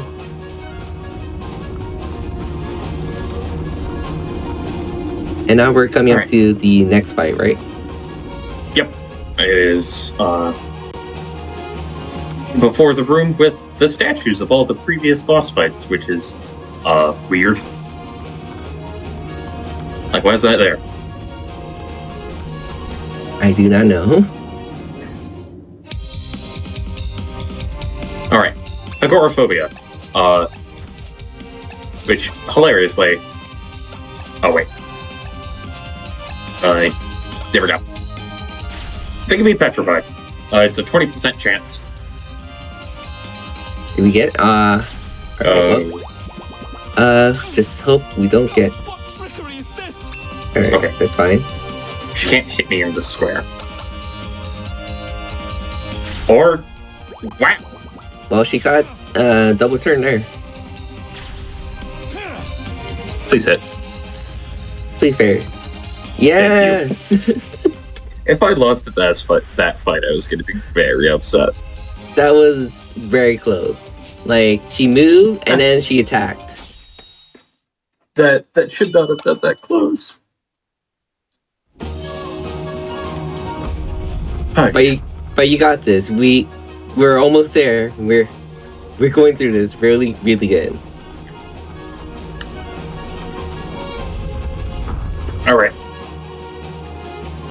So it turns out this room wasn't totally destroyed. And in fact, there was a hidden staircase under the statue. Ooh!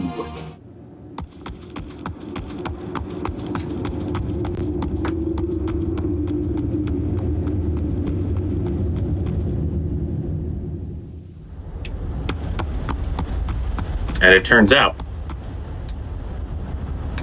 Strybog is alive. Was he the Demon King?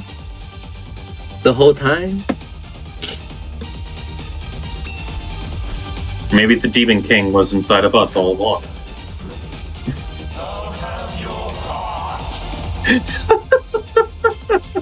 Oh my god. You just realized the joke behind that, did you? Yeah. Oh dear. Oh, speaking of oh dear. I don't think this actually does too much. Alright, so this fight has a very funny strategy.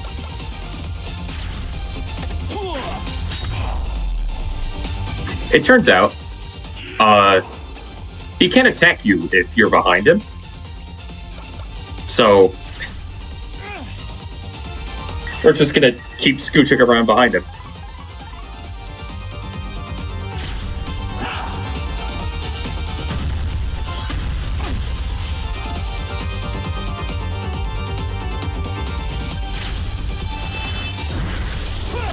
Oh, I didn't.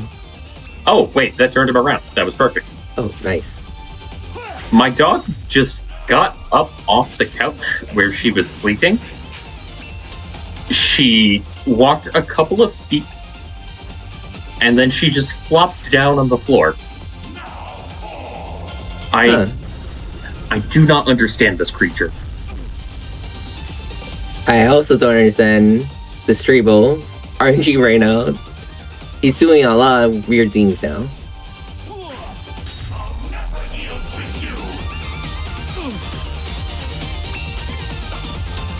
We're going to use an Atlas Biscuit here.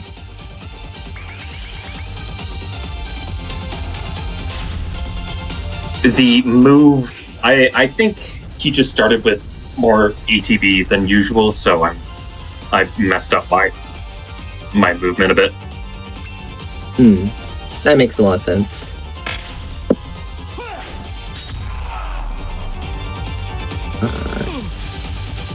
Yeah, I think This should be it. Yeah. Yep, there we go. Nice. So there's a lot of plot stuff to go over real quick. So as we're skipping the cutscenes, let's do that. So it turns out Streebog and the princess were actually secretly in love. And Streebog feels like his friend stole her away from him. And so it turns out Streebog was in fact the demon lord all along. So now he has died, and the princess kills herself at a Romeo and Juliet style situation. And things are to be continued. Also, it's time for a break. Yes. Yeah, this is definitely a good time to take a quick break, grab some water, grab some snacks. We just created a brand new chapter we're going to get to see. So we will be back shortly here. All right. Pause the timer in 3, 2, 1, pause.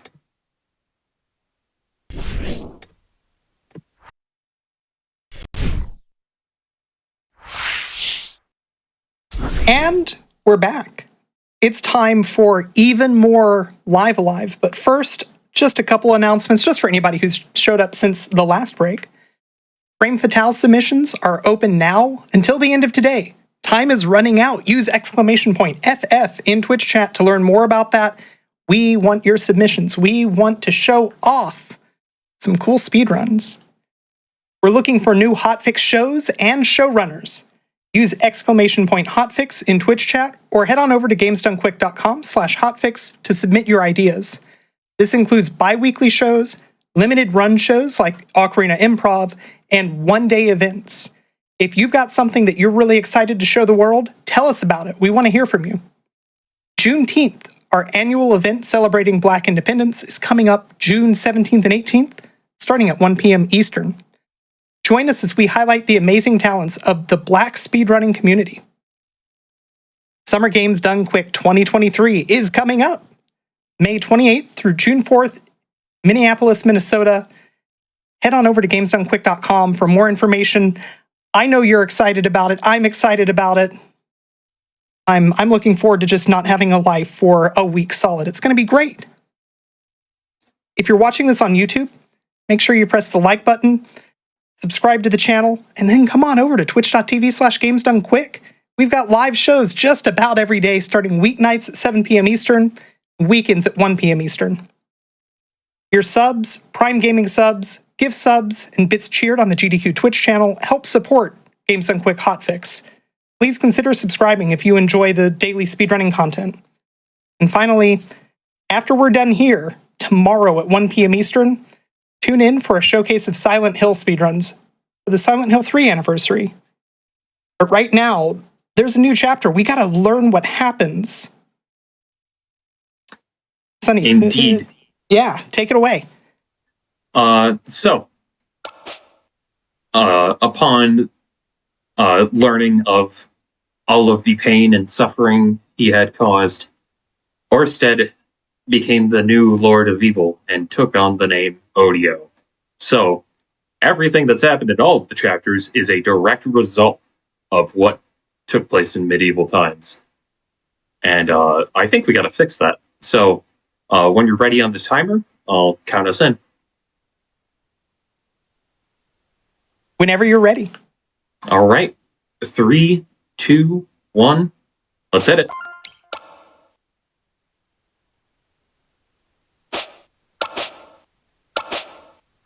So we have unlocked the final chapter, The Domain of Hate.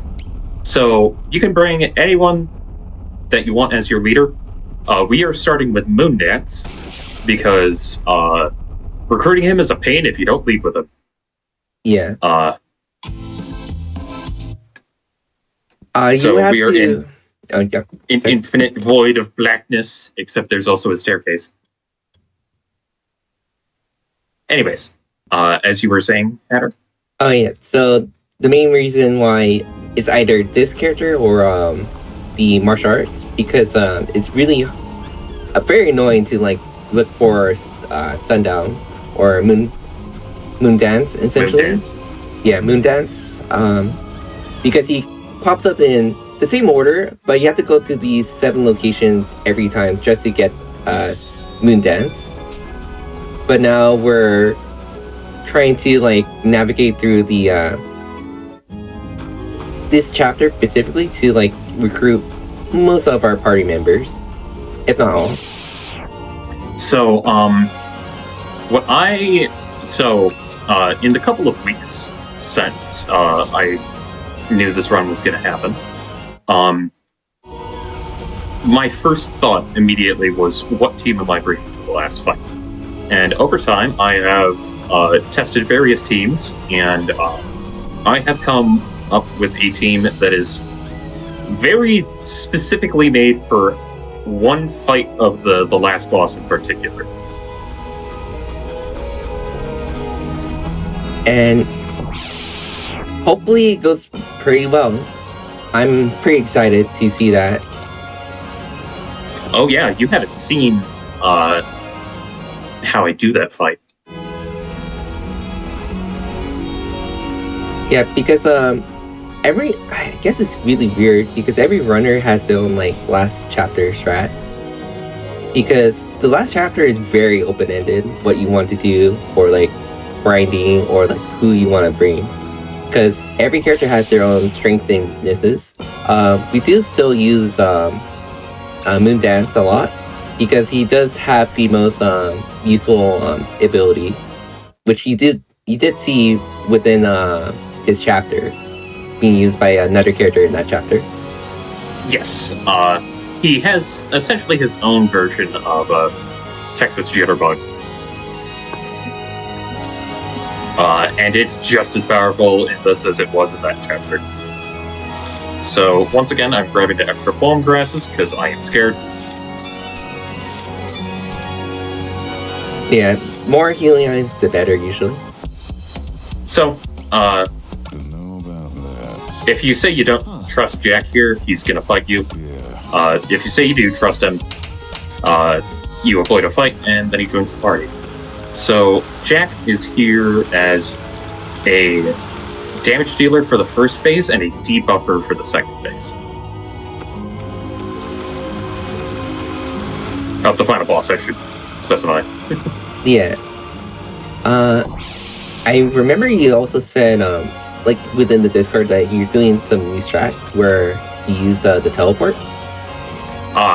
Yes.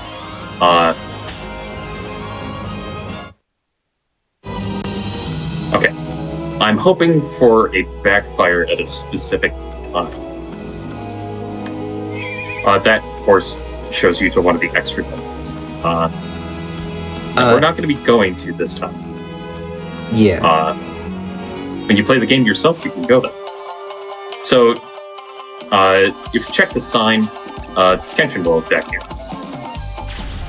Like that. Good. Got the paralysis.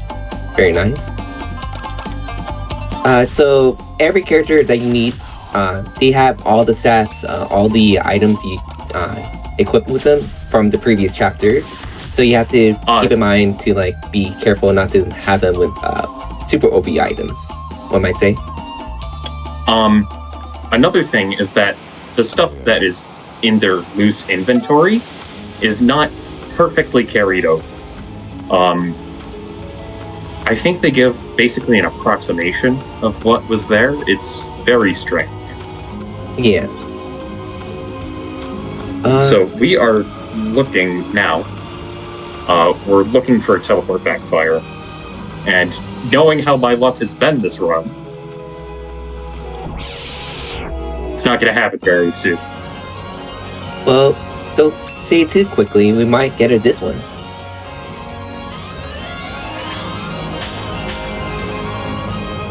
Survey says, wow! I just said it randomly and it worked! Okay, so, this is the dungeon of heart. Sometimes when you teleport, you end up here. After you end up here, your teleport cannot backfire for the rest of the chapter.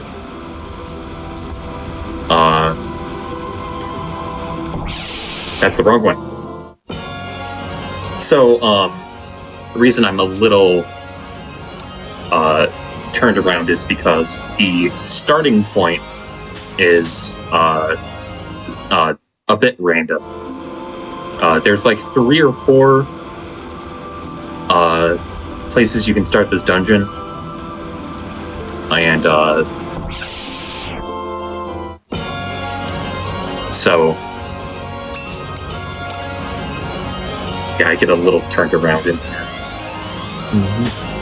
Oh, someone said, what's the odds for a teleport backfire? To be honest, I don't know. I don't know either. Super Famicom might know, but part of me doubts it.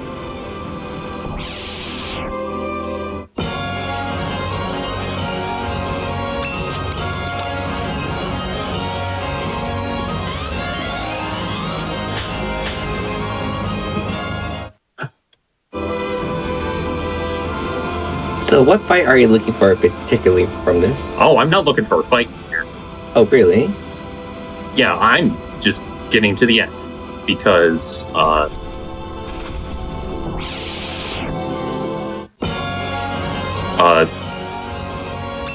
this is a little bit of clever routing that I came up with back when the game first came out. I'm super happy I get to show it here.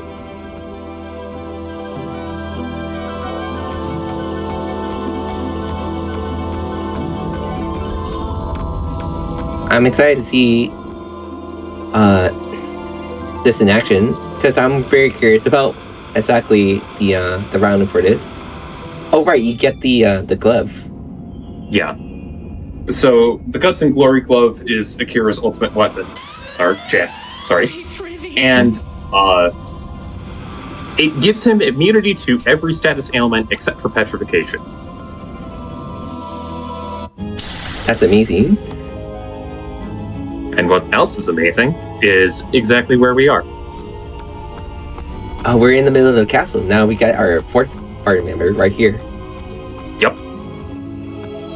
This is something I thought of, as I said, this is something I thought of when routing for this game was first being discussed.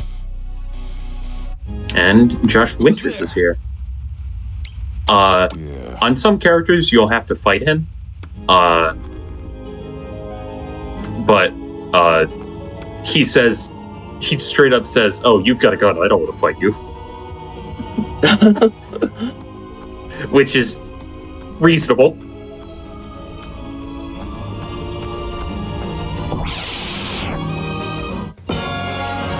Oh, there. This is good, actually. Very good experience from here. Yeah.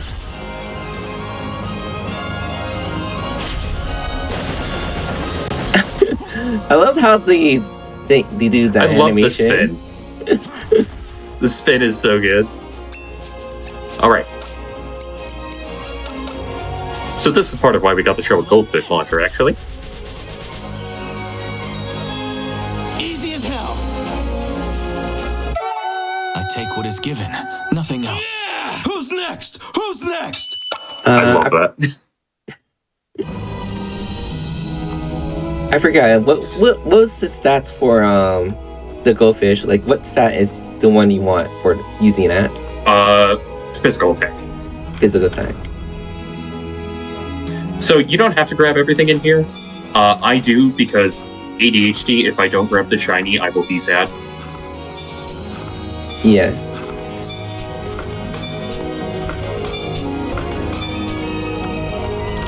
I think it's also kind of hard to like know, like if you haven't played the game for a while, like some of the chests are like, do I need this chest or do I need that chest? Because we don't need any of the shields. I know that for sure.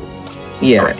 So we're gonna take a little time here to get our equipment changed around.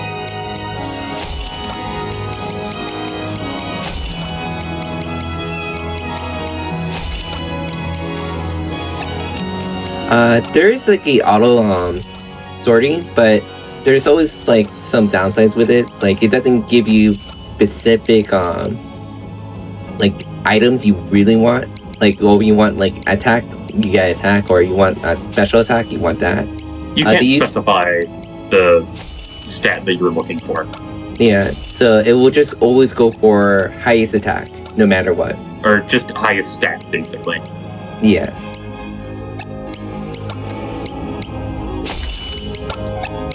We're also gonna take that off. Okay, good call for safety. Yeah.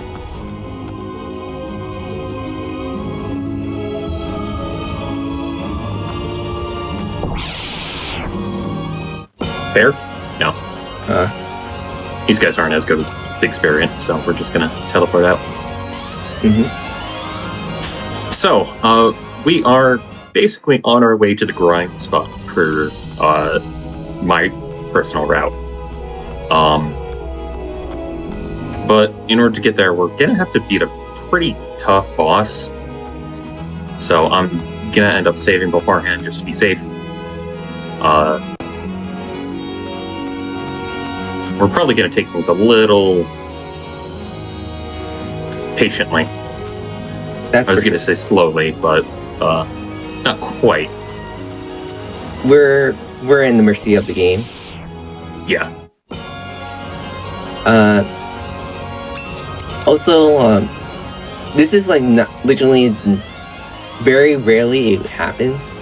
And this is if you do run away about 200 times, there will be a secret boss in this game. Yeah.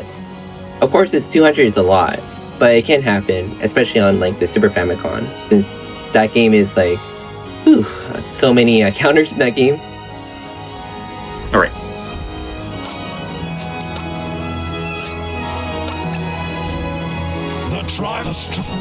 All right. All right. Good luck. All right. Let's see.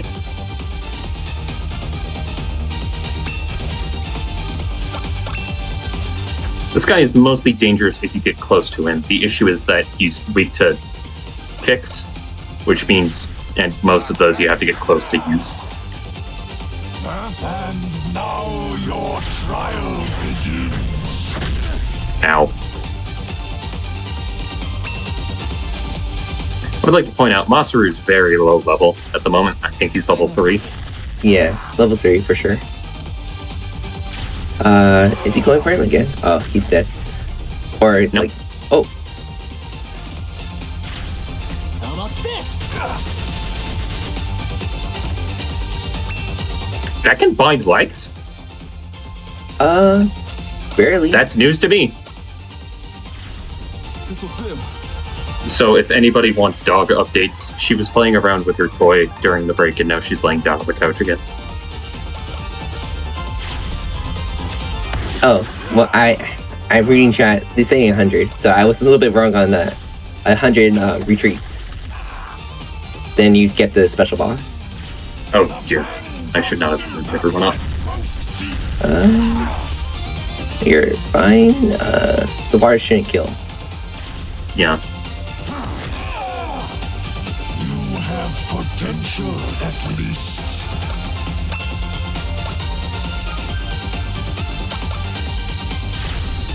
something for you. Try about this.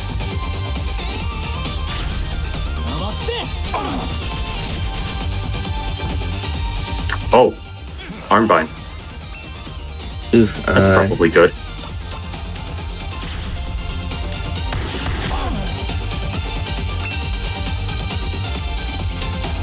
The issue is that he resists most magic elements. Mm-hmm. So. Continue. Just like Our damage isn't great here. Ow. Okay, there's no water tile, so you're safe. Yeah, I can just use the medicine box. got something for you. Still alive.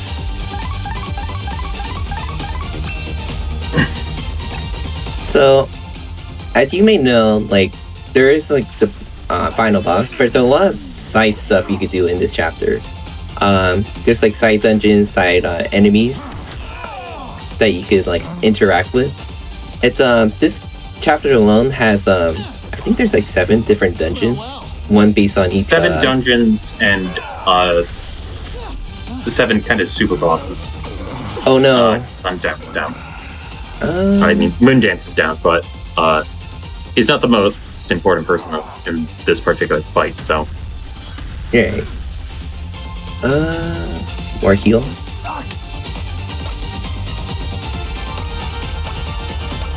Thankfully, the lacquerware medicine box can be used at range. Will not forget this.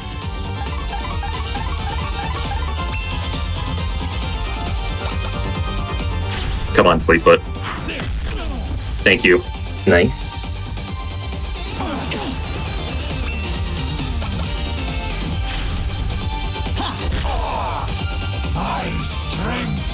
Ooh, counter. Counterattack.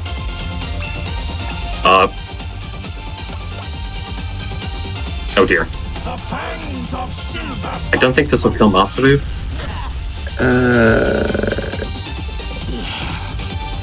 What? Double petrify? Oh no. Wow. That was a pretty unlucky fight. And you were pretty close too. Yeah, a lot of misses as well. Close is Josh to a level. Not at all.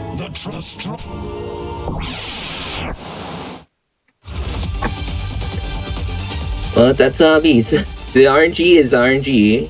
We can't RNG. control it. It really do be RNG though. Mm-hmm. No, we have this. I think it was when Sundown died, so I think we probably just had to be. He does take damage from fire tiles. Ooh, interesting.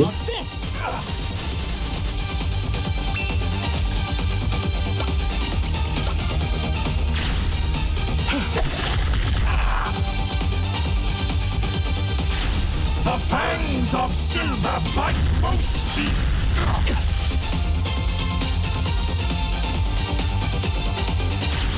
All right. You have potential, at least. Oh, here we go again. I think you might want to go for healing with Masaru, just for safety. My body fails me. All right, before our stuff, tension's got down, but I think we'll be okay. Sorry about this.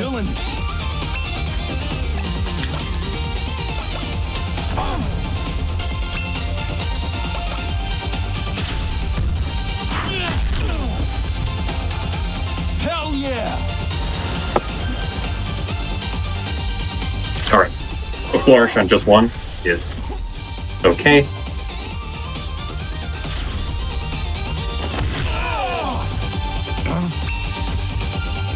I gotta spread out.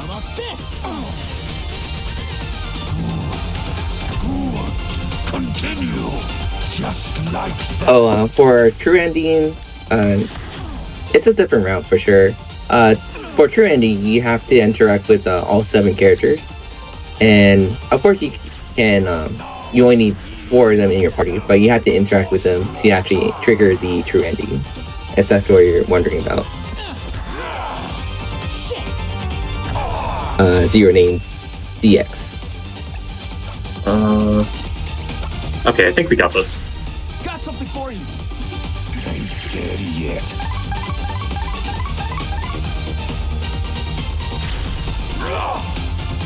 He's taking damage from both the fire and the water tiles.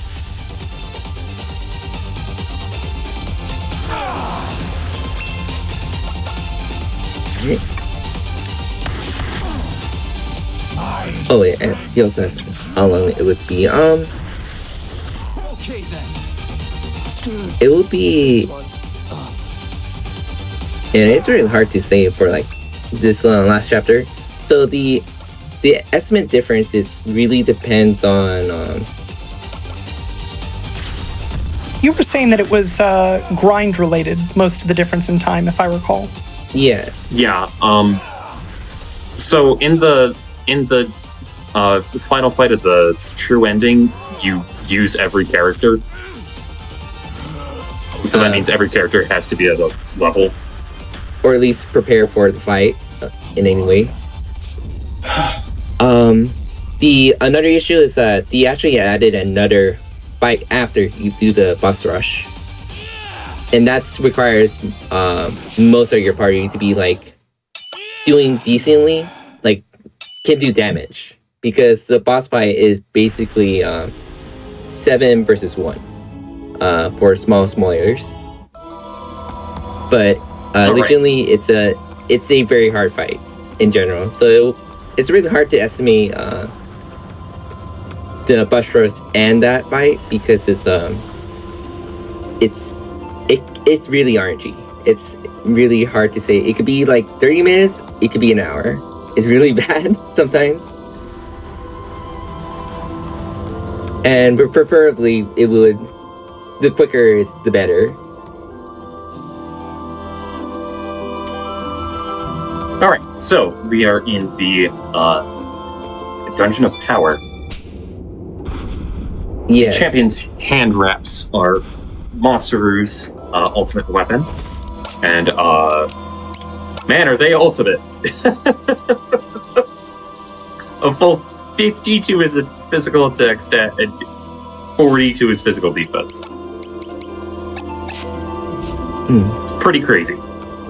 But now, on the way out, there will be random encounters, and there's also going to be an increased encounter rate. So that's why this is my grind spot.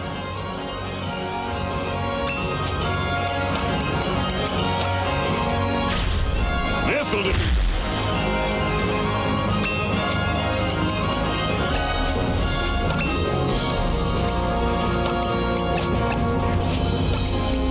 This fight is a little awkward. Luckily, as time goes on, we're going to stop seeing this formation. Just because the formations that you come across are based on your level. Trust in the phantasm. And that's actually a thing you can see all the way in near future. Because as you hit certain level milestones, you'll start running into Mark II and Mark III robots. Mm-hmm. Yeah. Speaking of robots, I got a bowling ball. Wow. I literally can't do anything with that. Yeah. It's only good in the near future. I keep on forgetting the near future. Yeah, near future chapter. And that's so basically it's just so you can get a second Takio's Furious Fist if you want to like fully optimize your equipment for everyone. Yeah, but unfortunately, honestly, there's none of the people from that chapter is in this chapter to help out with that. Yeah. Who's next? Who's next? So you gotta get through your like chapter gimmicks in the chapter. You don't have time to do it here. Yeah, 100%. This fight is not worth good experience, so we're just gonna pop out.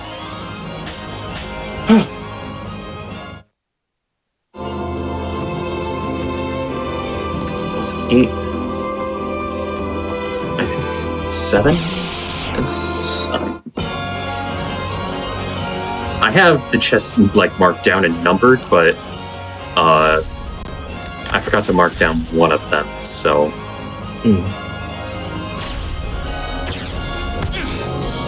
Cut! 5. Well, it wasn't damaging, so that's good.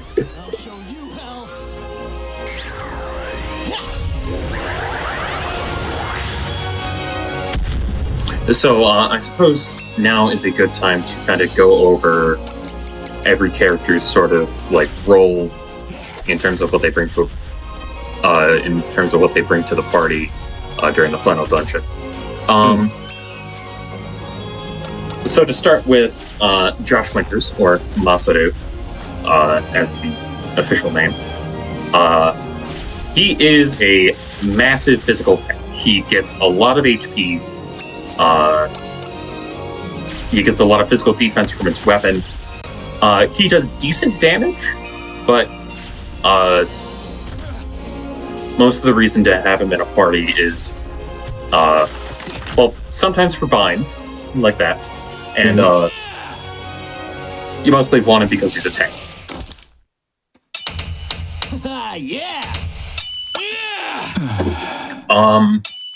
Kenshin, or Oboromaru, is really fast, does good special damage. That was the chest I forgot to mark, by the way. 7, 6, 5. I am not dealing with this. Oh yeah, that one's very annoying. You're supposed to fight the leader there, but his HP is 5, and the only way you can probably deal with some damage is using skills, but not only is it really hard to hit him, but he only takes like 1 damage at a time, for the most part. Yeah, they do take normal damage from trapped floors. So if you have a way to put the floor on fire, for example. But otherwise just a massive pain.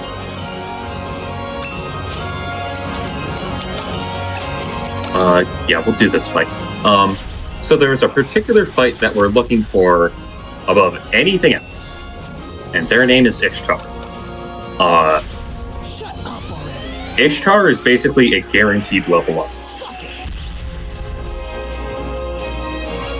But they're also very hard to find sometimes. Yeah, they're pretty rare. In the Super Famicom version, there's actually a RNG minute, if I remember correct. Yeah, I think they reset the console every time they do the Ishtar fight, so that they almost guarantee like the next one should be Ishtar.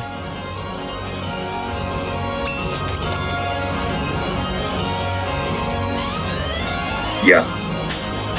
But we can't do that here. So. Alright, so we got a bunch of equips. Got the mermaid tights. We happened upon a paradise tail feather. We found a golden top knot as well. And a cult pendant. Yeah, we'll give that to Kenshin. Okay. So, now is if y'all have any stories you want to tell for people in the commentary booth, or if you guys have any questions for me, then ask away, because we are into the grind. Who's a badass? I've got a thought. It's when you suggested that you be the person who do this run, I was super into the idea. Because you introduced yourself as being, and I quote, not a speedrunner. Never mind that you are currently speedrunning a game. And you also speedrun another game.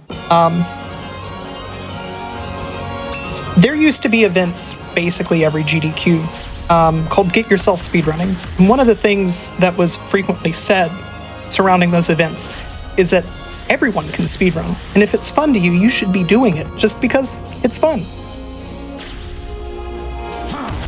So do you want to know who one of my biggest life heroes is? Yeah, absolutely. Bob Ross. I love that. I absolutely love that. I've always kind of lived by the idea that I don't think anything should be, like, exclusionary. Like, you should always get a chance to try anything. Yeah, 100%. But yeah, I was super excited to have you on the show for that exact reason.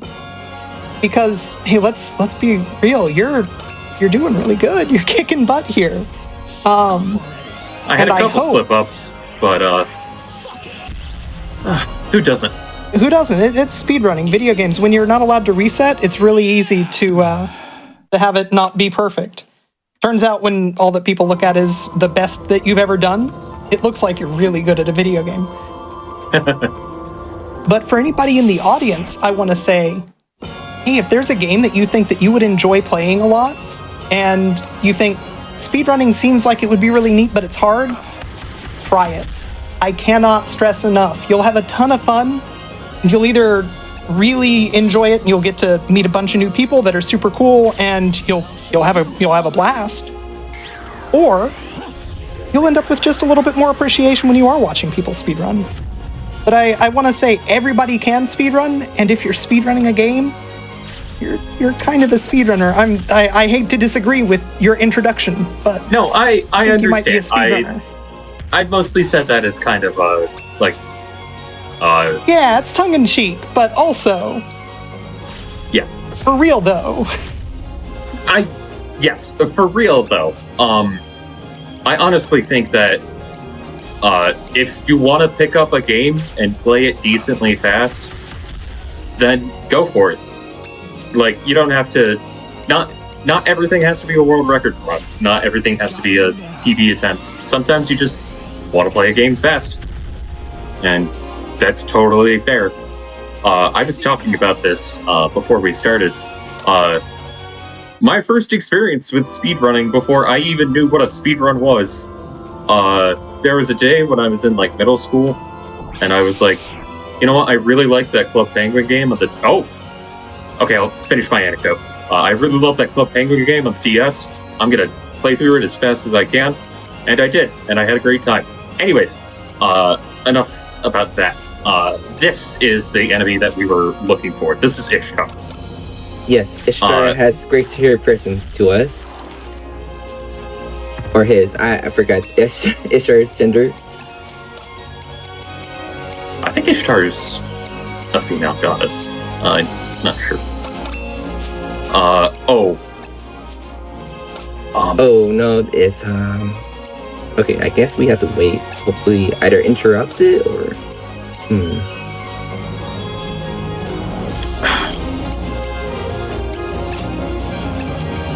We're gonna do. I don't think the leg line will stop it. Could you do the cross slash so she could turn around? Oh, crossflare, yeah.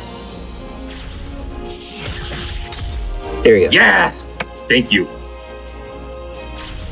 I forgot that crossflare could turn. Oh yeah. I was starting to panic a little bit, like, wait, what do I do here? Yeah. Crossfire is a very good early game skill, especially on the chapter for Ninja, because for Genmai specifically, it helps out with making sure he doesn't attack back. Alright, but looking like this fight is going perfectly fine. Except he's doing it again. Oh no. Why do I say something? I don't know any of the Amy will be there. Fleet foot, please? Please. Yes. Woo. Okay, Ogro Anybody fails me. going down there. Oh, I did not mean to move left.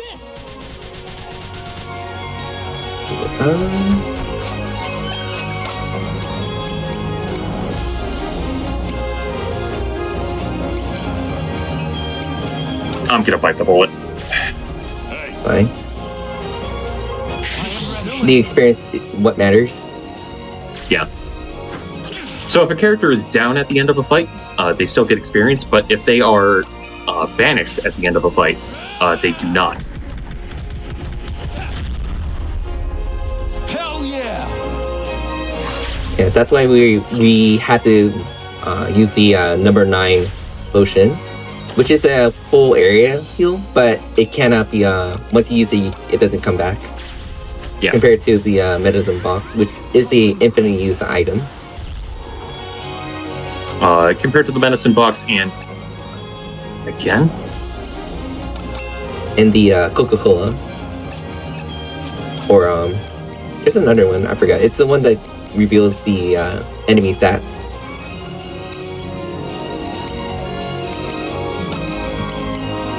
Oh right. we're just gonna see if we can kill it. Nope. Okay. Masaru will survive this. Oh, 3 people survive. I'm a little surprised. You scare easy. Alright, that was low, but scared. Good. Alright, this should be it. I'm actually trying to route the Coca-Cola item into the run, but it's been it's been a grind. I don't think I could do it like anytime soon without like help or something like that. Yeah! It's specifically an item that's really good, and it's actually used in Super Famicom since it's an instant kill, or not instant kill, but like it does 999 damage whenever you use it. But the huge issue in the in routing it is because you have to fight the Golden Mammoth. So in the Super Famicom, it's the hard part was trying to find it. So there was a lot of manips to get it to try to get into the run, which luckily people have found out. In this game, you can find the mammoth easier now, but the trade-off is a lot harder to like defeat the Golden Mammoth. And I'm currently trying to figure out to route into the run. On top of it, it's also a RNG item that could also not drop at all, since it has a 2 out of 3 chance to drop. So even if you do the fight correctly, you could literally not be able to get it, and so you have to reset. Yeah, sounds like a pain. Yeah, but I'm trying so hard. I'm still trying. But in terms of gaining an item, it will make true ending a lot easier, because it will remove like any need for grinding, which is a huge bonus. But again, it's a really hard item to get, so hopefully I'll able to help out with that. We're getting some pretty bad experience encounters.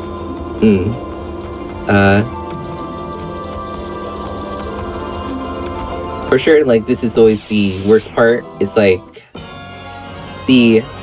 mentally, like we know that we want to like keep on escaping the not good experience encounters, but at our back of our minds, we always have to be scared of the hidden boss that makes you have to do encounters.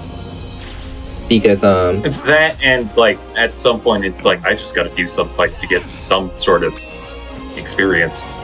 Yeah, so it's also like if you're on like the like trying to get a PB, essentially you're wasting more time grinding, and you just need like the little boost to get to the next level.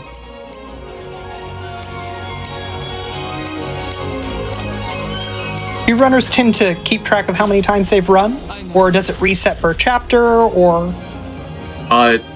The run counter is only a problem in this chapter specifically. Yeah, I'd say it's a hidden boss. So does it starts at 0 at the start of this chapter? Yes. Okay. It does count down like the last 10, maybe 20. So it's not like it will just like, oh, surprise, secret boss. It will let you know that you're running too many times. The secret boss, I would say, is not like impossible to beat. It's just like it really is like a time waster, and then it makes you forced to like play the game, like do every encounter from there on. Of course, it's really rare, and hopefully we'll get good RNG to like not even like just fighting Ishtar. We just get good RNG for fighting like small fights here and there. So it should happen, but again, it can happen. So that's why it's this. Knowing my really luck this run. Mm-hmm. Knowing my luck this run. Just that's it. That's the sentence. I don't think I need to say anymore. Yeah, it is. When it comes down to it, it's just what it is. What it is. We can't really. Yeah. We can't control it, but we accept it. Well.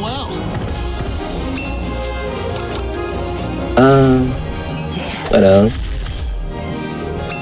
Oh, funny enough. Want to see me German suplex a woolly mammoth?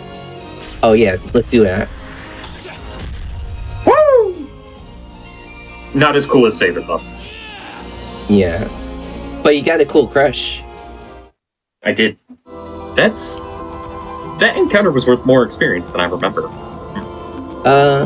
It depends on levels for sure. I would say like any fight with the mammoth is usually a good fight for like early levels. Just the mammoth takes so long. It does.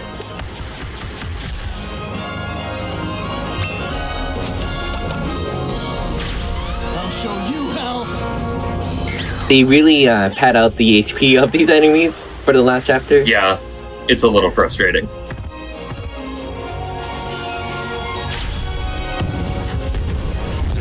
Luckily, it's like I think the good thing about like it being ported to like PC, PS4, and PS5 is you can change the FPS to be higher. So yeah, and that'll make some animations go faster. Yeah. So it's a lot faster in general, just playing like a high frame rate. So if any of you want to learn this game and get in on this awesome, absolutely invigorating ride, we do have an open Discord, as well as a fair number of resources. Ein has a wonderful guide written for near future,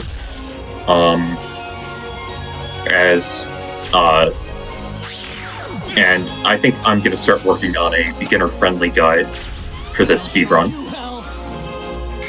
So, look forward to that, if you'd like to come and give this a try. So, good question in chat here. How many levels are in this grind? You came in, if I recall, really low level, like single-digit level for most of these characters? We're going up to level 16. Specifically for Sundown / Moon to be like level 16. Yeah. Getting everyone to level 16 is just safety. Basically, I want to finish this showcase. So. There are people that are kind of crazy, go for like 15, but I would not recommend that at all. Yeah, I don't like that. And specifically, I need 16 is needed for Moon Dance's best skill, as well as Takeru's best skill. Not Takeru. Where did I get that from? Josh's best spell. Best skill.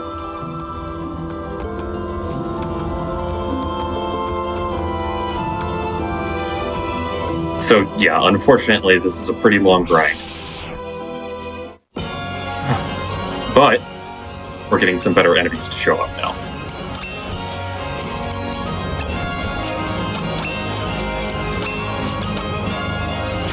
So these guys are part of the reason I decided on a hero for this route. Easy one shot. Ooh, nice. And Who's a badass? they give a good amount of experience. Oh, that's a good like route in. Yeah.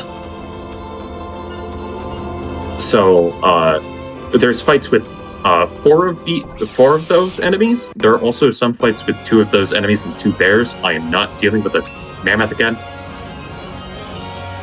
Mm-hmm. I think we're a little too far along for that. Yeah, mammoth's usually good for like lower, like below the double digit, but once you hit double digit, you get a little bit too low to like really matter. Yeah. This is also a good fight. For experience, not for morals. No worries, we're just petting all the dogs. We're saving the dogs. This guy is a monster. We need to make He's sure. a monster. We're saving the dogs. Don't worry, guys. The dogs, they're gonna yell at us a little bit. It's fine.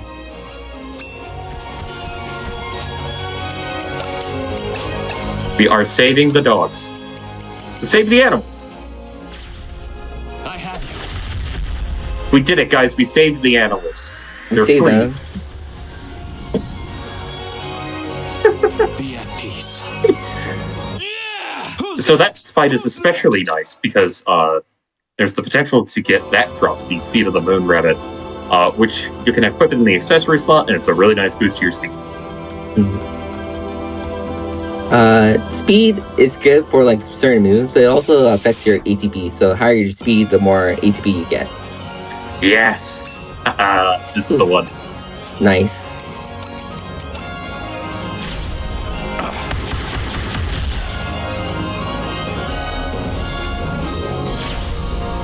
Flying Bear! Oh, he pushed me into position! Very nice. I love it when stuff like that happens. Stop right there. So if I saw nothing but this encounter for the rest of the grind, I'd be totally fine.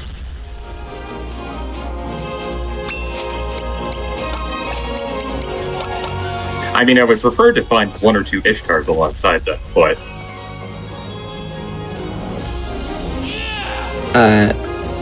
From the looks of it, they do give him a decent amount. Yeah.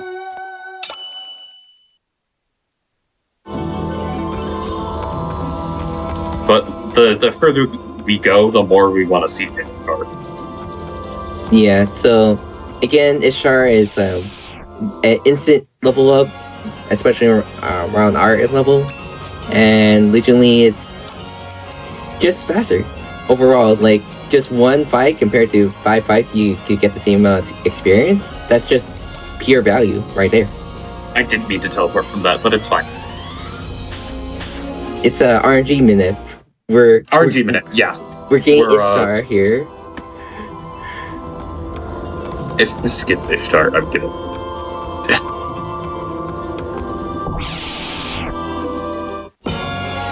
Well, we got the other good fight though. Okay, fine. You get to say it was an RNG minute.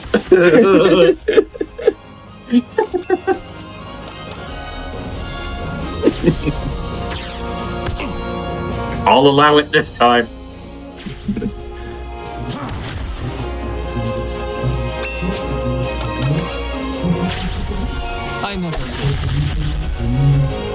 I would like to point out that Hatter and I have not really talked before, like this week. Yeah, we're like, we talk like at least a little bit on Discord, but we're really legitimately have not talked at all before or after like this whole thing came around. Yeah. So it was like a good opportunity to like, you know like the community a little bit more or like know each other. Yeah. All right. So, that formation is giving us too much experience now.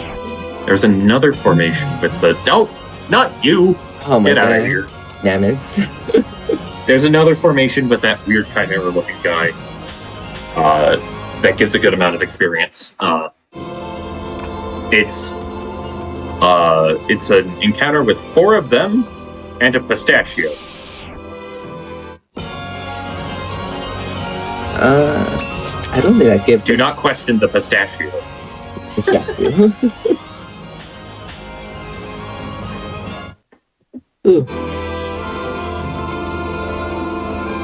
Oh, Minnie, what's wrong?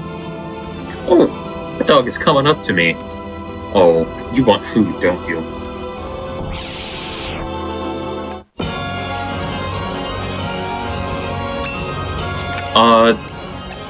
What's our timer looking like?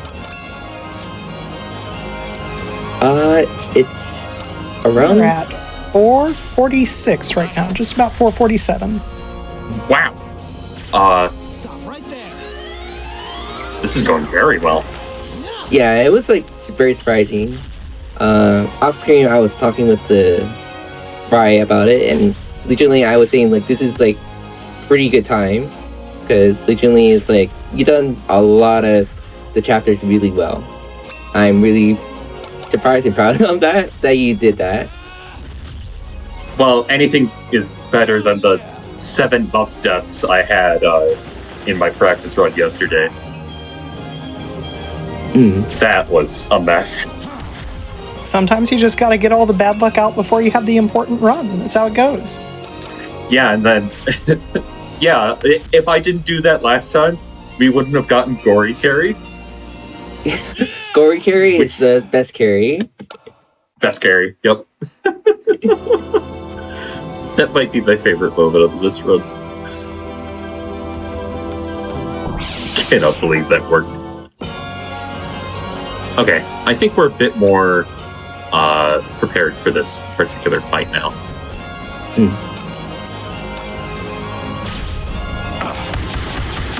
Oh, it just outright killed it. Nice. Now, the issue is I forget the experience on this. I think it's Garbage! Yeah. I think it would be better when it was a few levels before, but obviously we couldn't not have done it before, so. Here it is. Alright, this little guy in the center here, that's Pistachio. You want to be careful against Pistachio. Because if you don't kill him, he essentially uses bad breath for Final Fantasy fans. Yeah, it's very dangerous. I think it's also like an area effect, right? It hits the whole field. Oh yeah, yeah, definitely kill it first before anything else. Well, it's only a counterattack is the thing. So you got to make sure that you kill it in one shot.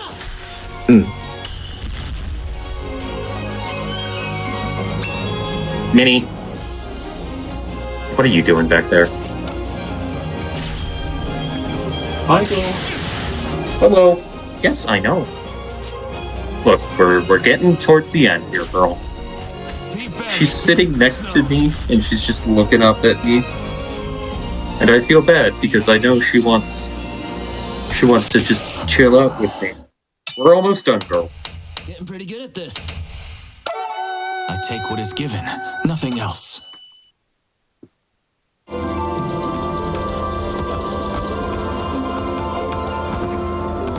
I think she's hungry, is the issue. Because this is around when I normally feed her.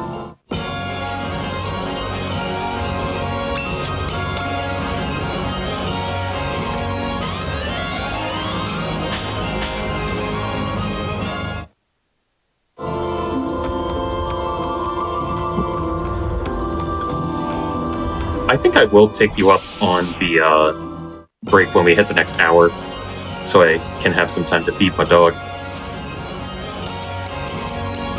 Wellness breaks are for everybody involved, and that includes your dog. That includes pets.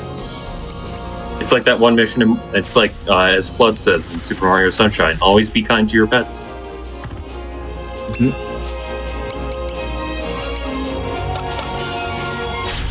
Shut up already.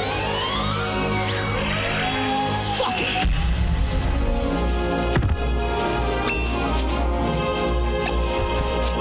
Alright. Get the shirt and barrage here. I have it. Preferring the pets as well, right here. Free the dogs. And we just need to get the other bat tamer right there.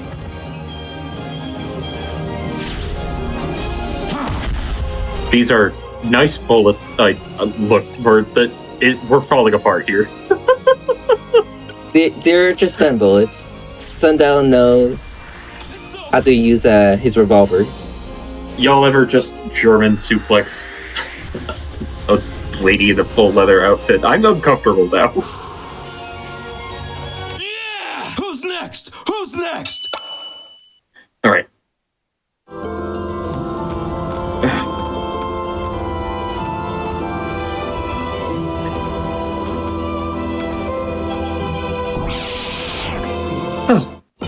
Yeah, I apologize for just the length of this grind.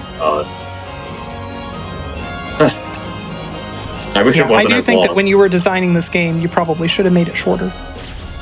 Oh yeah, I wish they thought about that at the start. But hey, that means there's just more game to play. And more time to listen to this awesome music. Yes.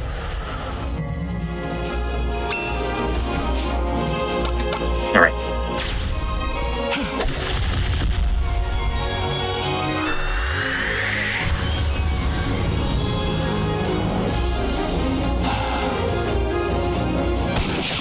Oh, she's playing with her toys now. I know, Minnie. I know. I'm almost done, girl.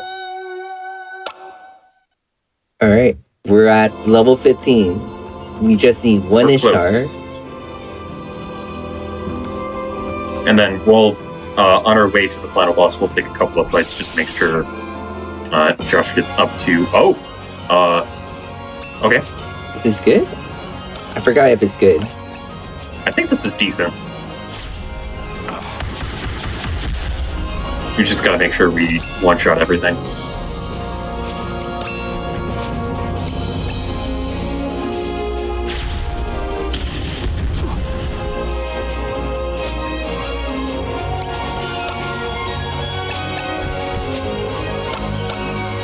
Alright, so...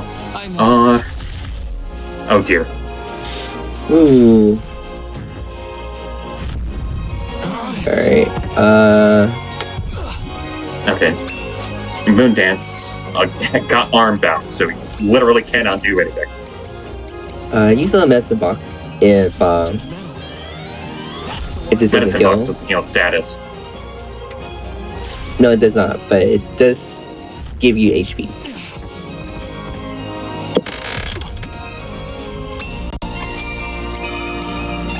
But not on Sundown, but on the Orbar, just in case.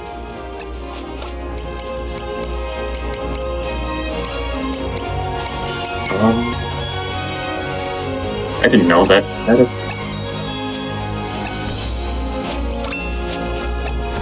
I think we're just gonna go for the Dragon Killer here. Alright.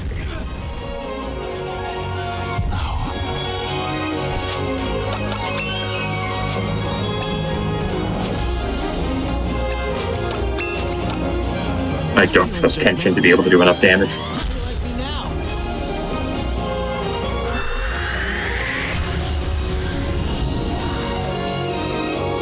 Easy as hell. Oh, that's pretty good. That was decent. Alright, so if we get an Ishtar here, we are totally good to go.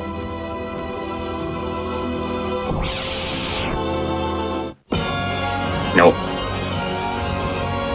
Alright. This one isn't going to be worth enough AXP, but I think right now we're going to take one last wellness break. Because we're getting close to the end here. Yeah, that sounds good. Especially given that there is a dog who critically needs to be fed. Yes. So once again, it is now a great time, everyone, to grab a drink, grab a snack. We are in for the final stretch. We will be back shortly. All right. Timer pause in 3, 2, 1, pause.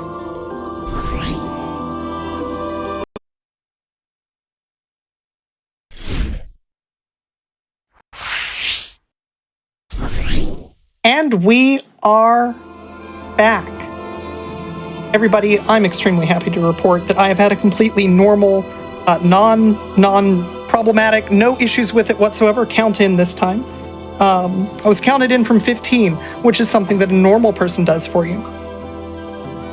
I've got a couple announcements for everybody, just for anybody who showed up since the last break. And then we're going to get to really just the home stretch. Frame Fatale submissions are open now until the end of today. That's 5 hours less than when the show started. You're running out of time. The clock is ticking. Make sure you get those submissions in. Use !FF in Twitch chat for more info on that. We're looking for new hotfix shows and showrunners. Use !hotfix in Twitch chat or go to gamesdonequick.com/hotfix to submit your ideas.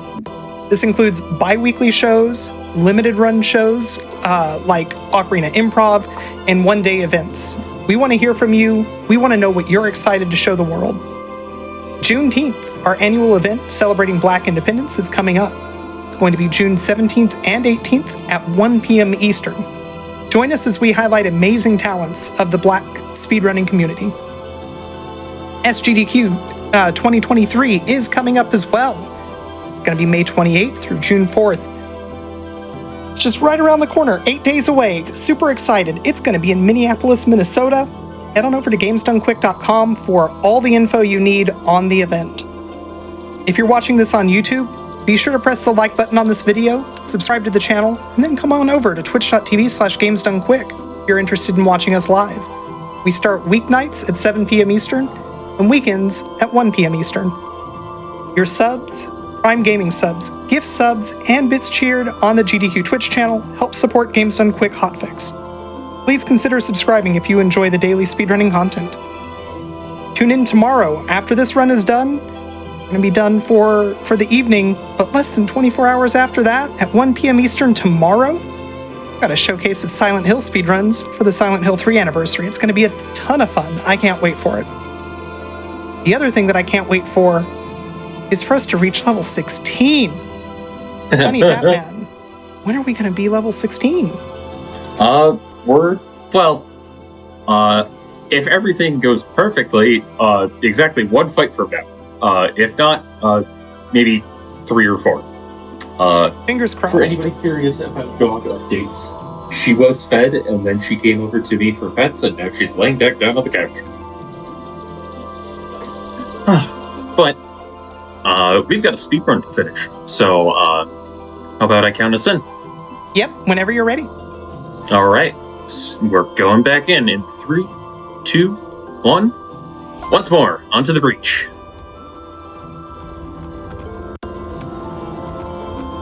I think I've managed to say something different for every countdown.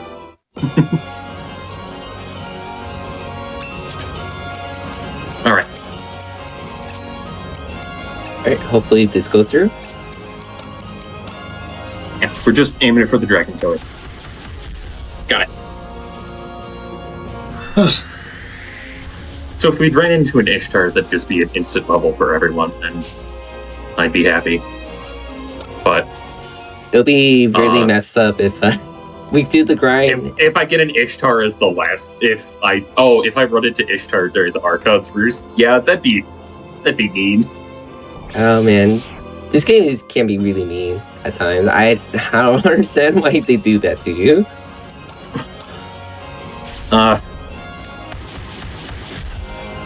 The RNG do be RNG though.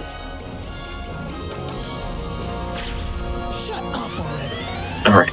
From a logistical standpoint, most of these fights seem really fast, but the Ishtar fight in particular did seem like it took a long time. What's the time save, would you say, between one Ishtar fight versus 3 or 4 fights to get that same level up? Well, if it was 4 fights you have to do, you save about probably 30 seconds.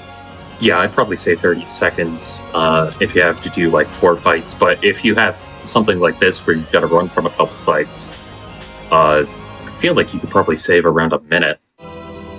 Mm-hmm. Yeah, it would really start adding up at that point. That makes sense. Yeah, so the time loss is usually running from fights. you want every fight to be matter, even if it's like, oh, it's not a guaranteed level up, but you get a lot of experience from it. Like this least. one, for example. Nice. I think we're good now, right? I think Josh will be just barely off a level up. Oh, yeah. Yeah, so Josh is the only one that's not fully up We're there. gonna make our way anyways. Nothing else. And just take a fight, a decent experience fight, in the final dungeon. But yeah, we're heading towards the end. Woo! We did it, guys! We did it! We did it. The grind's over. The grind is over. Crab Raves and Jet.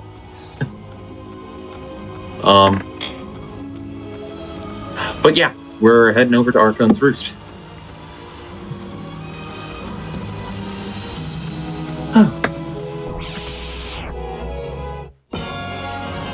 Oh, hey. This'll work. We're freeing the animals. Save the animals. Save the animals. I'm gonna be here for this one. So hopefully most of those... Yes. Oh, didn't take her out though. It's fine. We can do a Mother's Shame. And that should deal a good amount of damage to the guy up top, as well as get rid of the lady. And then we can Shuriken Barrage. And that should be good. Be at peace. Yeah! Yep. Who's next? Who's next? All right, We are all level 16. Huzzah! Huzzah!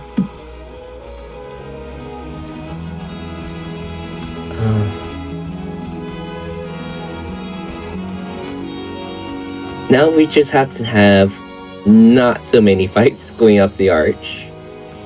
Yeah. There's going to be a couple of extra items I grab, just for a little bit of extra safety. One in particular, I have seen enough of you. No more mammoths. No more mammoths, please. One in particular is going to be very useful. And then I gotta make sure I do one last equipment menu before we head into the final fights.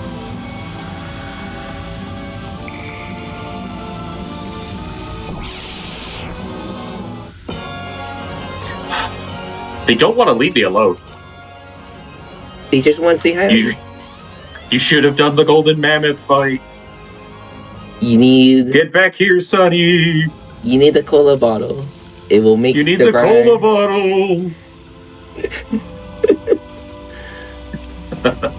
My God.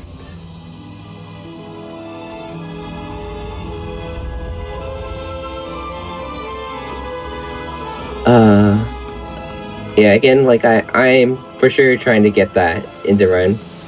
But I also don't want it to be a huge factor in the run at the same time. Because that means you have to rely on... That the prehistory section relies on a lot of grinding and a 2 in 3 chance of the item actually dropping. Yeah, it's going to be just RNG hell. Whoever wants to try it out, go for it. But it's like also like no, it's so very unforgivable. That is, those are my favorite kind of speedrun strats. The ones where where nobody in their right mind would ever do them. And then they end up being important for the world record anyways. Yeah. That was sarcasm, by the way. I know. Alright. We're gonna grab the Eye of Argos, a fertility charm, and a number 9 potion. And then we're gonna do one last equip. So,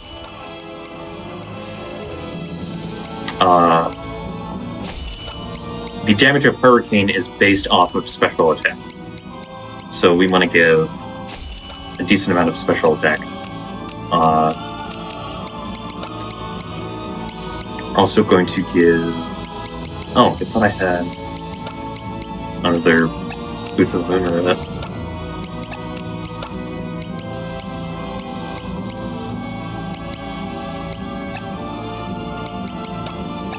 I think we're... Oh, I never gave the... Oh, because, right, 150 is the max for a stat, so, Akira's already at max special attack.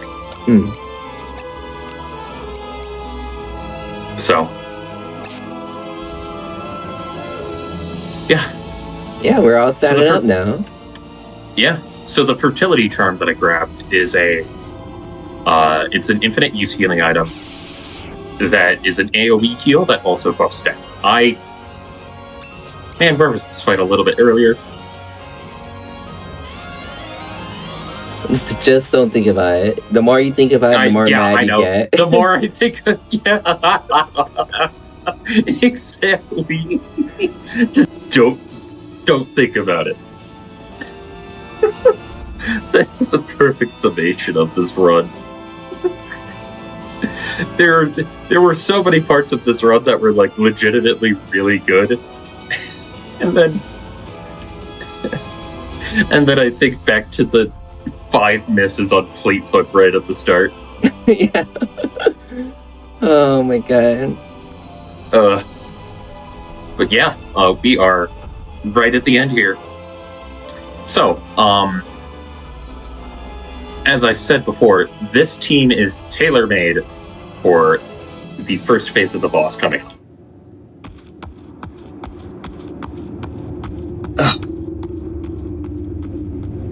Because I consider the first phase to be the hardest. Yeah. There's multiple reasons why it's hard. We'll get to it when we actually see the boss. Yeah. So it's time to face off. And what would a JRPG be without a weird-looking final boss? And also some banging music right here. Yeah. This is the face of Odio.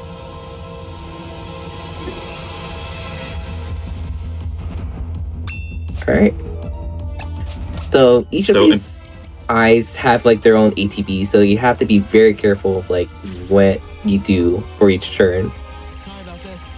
They also all have different every piece has a different weakness and resistance. Also important to note, don't hit the head. It'll do a counter attack that heals all of the other face parts massively. So just avoid that. Mm-hmm.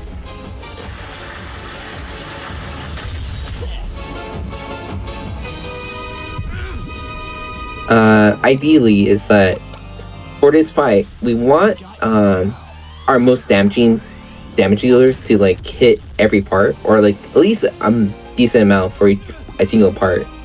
Masaru is actually going to be our support character, where every other turn he'll try to heal up the team whenever he can. The other three are for sure they're going to try to keep on healing. Dealing enough damage for each character. Not character. Body part of the Odio fight. And hopefully there's no status effects where it makes it so that they can't not do any damage deal. Hopefully there are no shenanigans. Cast flowers to the wind. I would prefer a lack of shenanigans. Mm-hmm.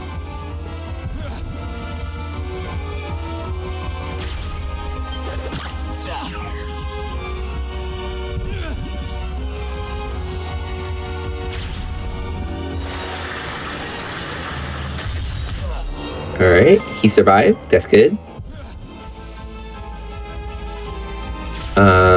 This is that. Okay. All right. Well, we lost one damage dealer. We still have Sundown. Sundown. Moondance. So Moondance. I think we'll be okay. So it's really a reset when Moondance dies, because he is our most damaging party member. So if anything, like the other two damage dealers is just a they do enough damage where it's they can do enough to like finish the fight, but they're not very quick, because Sundance or Moondance I keep on mixing the It's okay. yeah, but they legitimately do so much damage that they make up for the other two, for like even if they die, it's like the fight will still be very fast without them. So the thing is that actually, Akira's our main Akira's kind of our main damage dealer for this portion. Because Feel the Heat hits everyone and it does a lot of damage. That's right. This is a little bit of like a route change. So normally we have like a different setup, or like compared to like the Super Famicom, we have Lei as our like part member instead of Akira. Akira is like recently added into this version of the game. This is just kind of my route.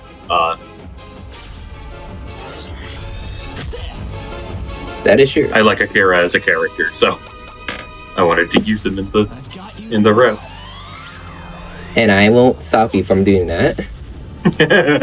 Good. Because you're not the one running. That's true.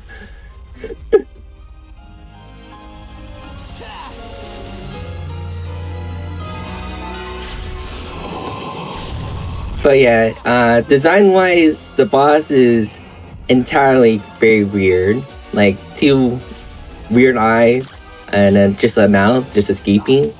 I think someone in chat actually cited what I was seeing in front of me, which is a Furby, when I first saw this. Oh god, no. No. Oh no. They're not wrong. Oh, I hate that. Yeah, it's a Furby. I hate it. We're just gonna number 9 potion here, just for the... It's a little safer. Yeah. There's a lot of like biblical lore to this fight. I'm not too familiar with everything about this design, why they design everything. Hopefully like someone probably that knows like a little bit more of the lore will tell you like exactly about like every little thing about this fight. I only know like certain small things, like the background where you're standing on. I think it's basically like Legion, or like a bunch of like small bodies come together to form like a floor for you to fight the boss. And yeah, this fight is pretty interesting. Kind of makes me think of the final level in ActRaiser 2, where you're climbing up that pile of dead angels. Oh right, I forgot. Like I haven't played that game for a good while. You're completely right. It's a good game. It's a hard game, but it's a good one. That aside, we're into the final phase here.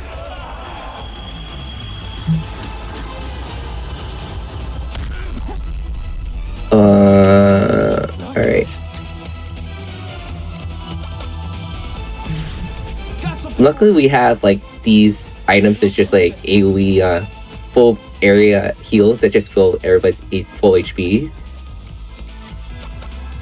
Alright. That wasn't terrible. 200's good. Expunge is fine.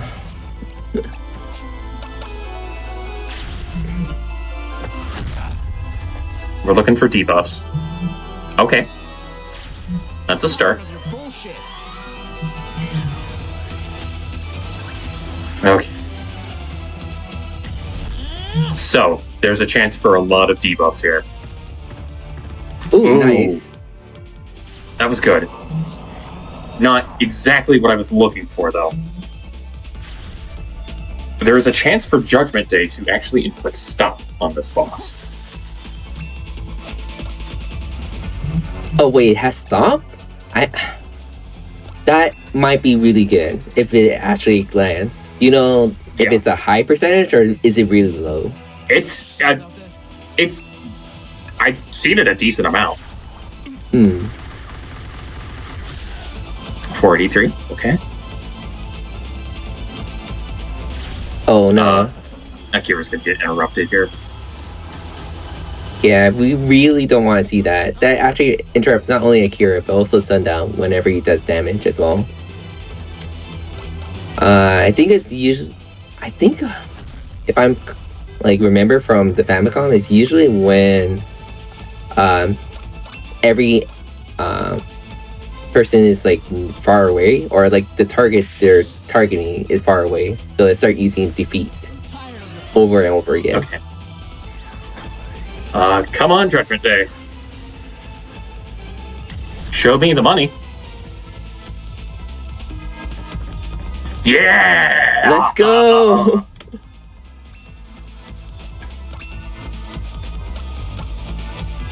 For those that don't know what SOP does, I believe it stops their ATB, right? Yeah, we got sleep, which is also fine.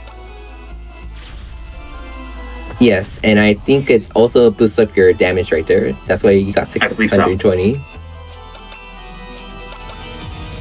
I think we're coming down to the wire here.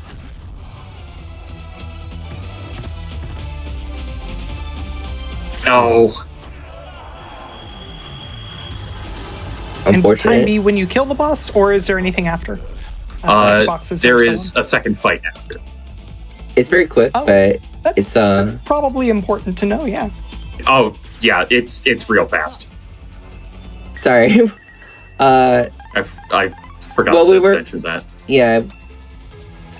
This might be like really weird because we usually you might think this is like the final fight. Like that's like the switch and bait of this is that you think this is the bait and switch is that basically this would be technically a lot of people think that it's the final fight, but they usually tend to like give you like, oh, but we have this plot twist at the end here.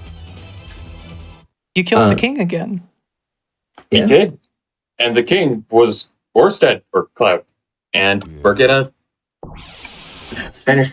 We're finally gonna finish this. Yeah. Poor Cloud. He's gonna get shot a lot. Alright, and time. Yeah.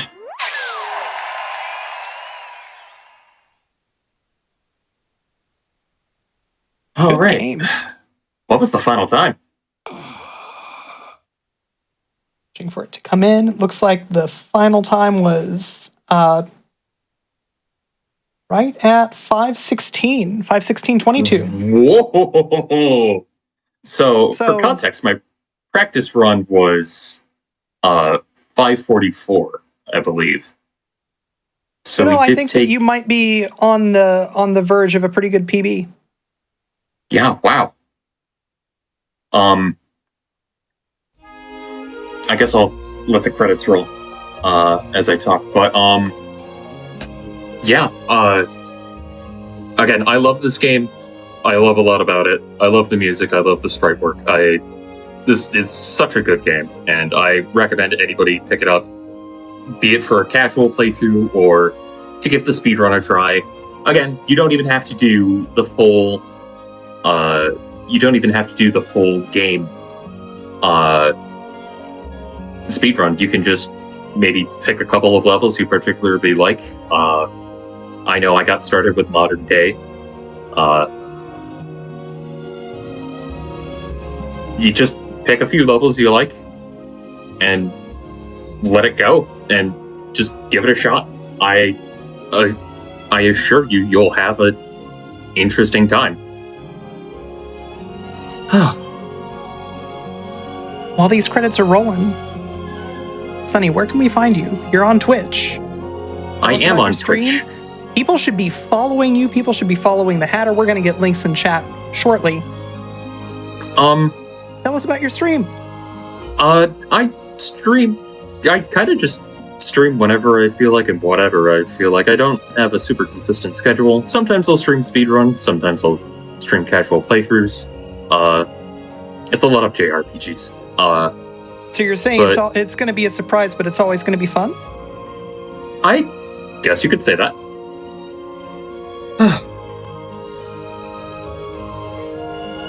Hatter, where can people find you? You've been super great, providing tons of great commentary. You'll find me on my Twitch channel for sure. I do try to stream as much as I can, but I've been a little bit lazy on like streaming on Twitch a lot. I probably will eventually play more different games on my channel.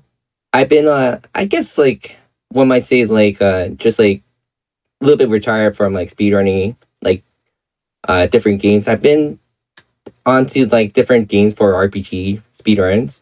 So you will probably find me on twitch.tv slash the Hatter. And whenever I stream, I usually try to do like a challenge or, just like having a good time. Awesome. Well, once again, good game. One last time for anybody who showed up just for the final boss, which, hey, I get it. It's the most exciting part of the run. You get to see the time. Quick announcements for everybody. Frame Fatale submissions are still open until the end of today, but that time is running out. Use !FF in Twitch chat to learn more. Make sure you get your runs in before the end of today if you want to submit.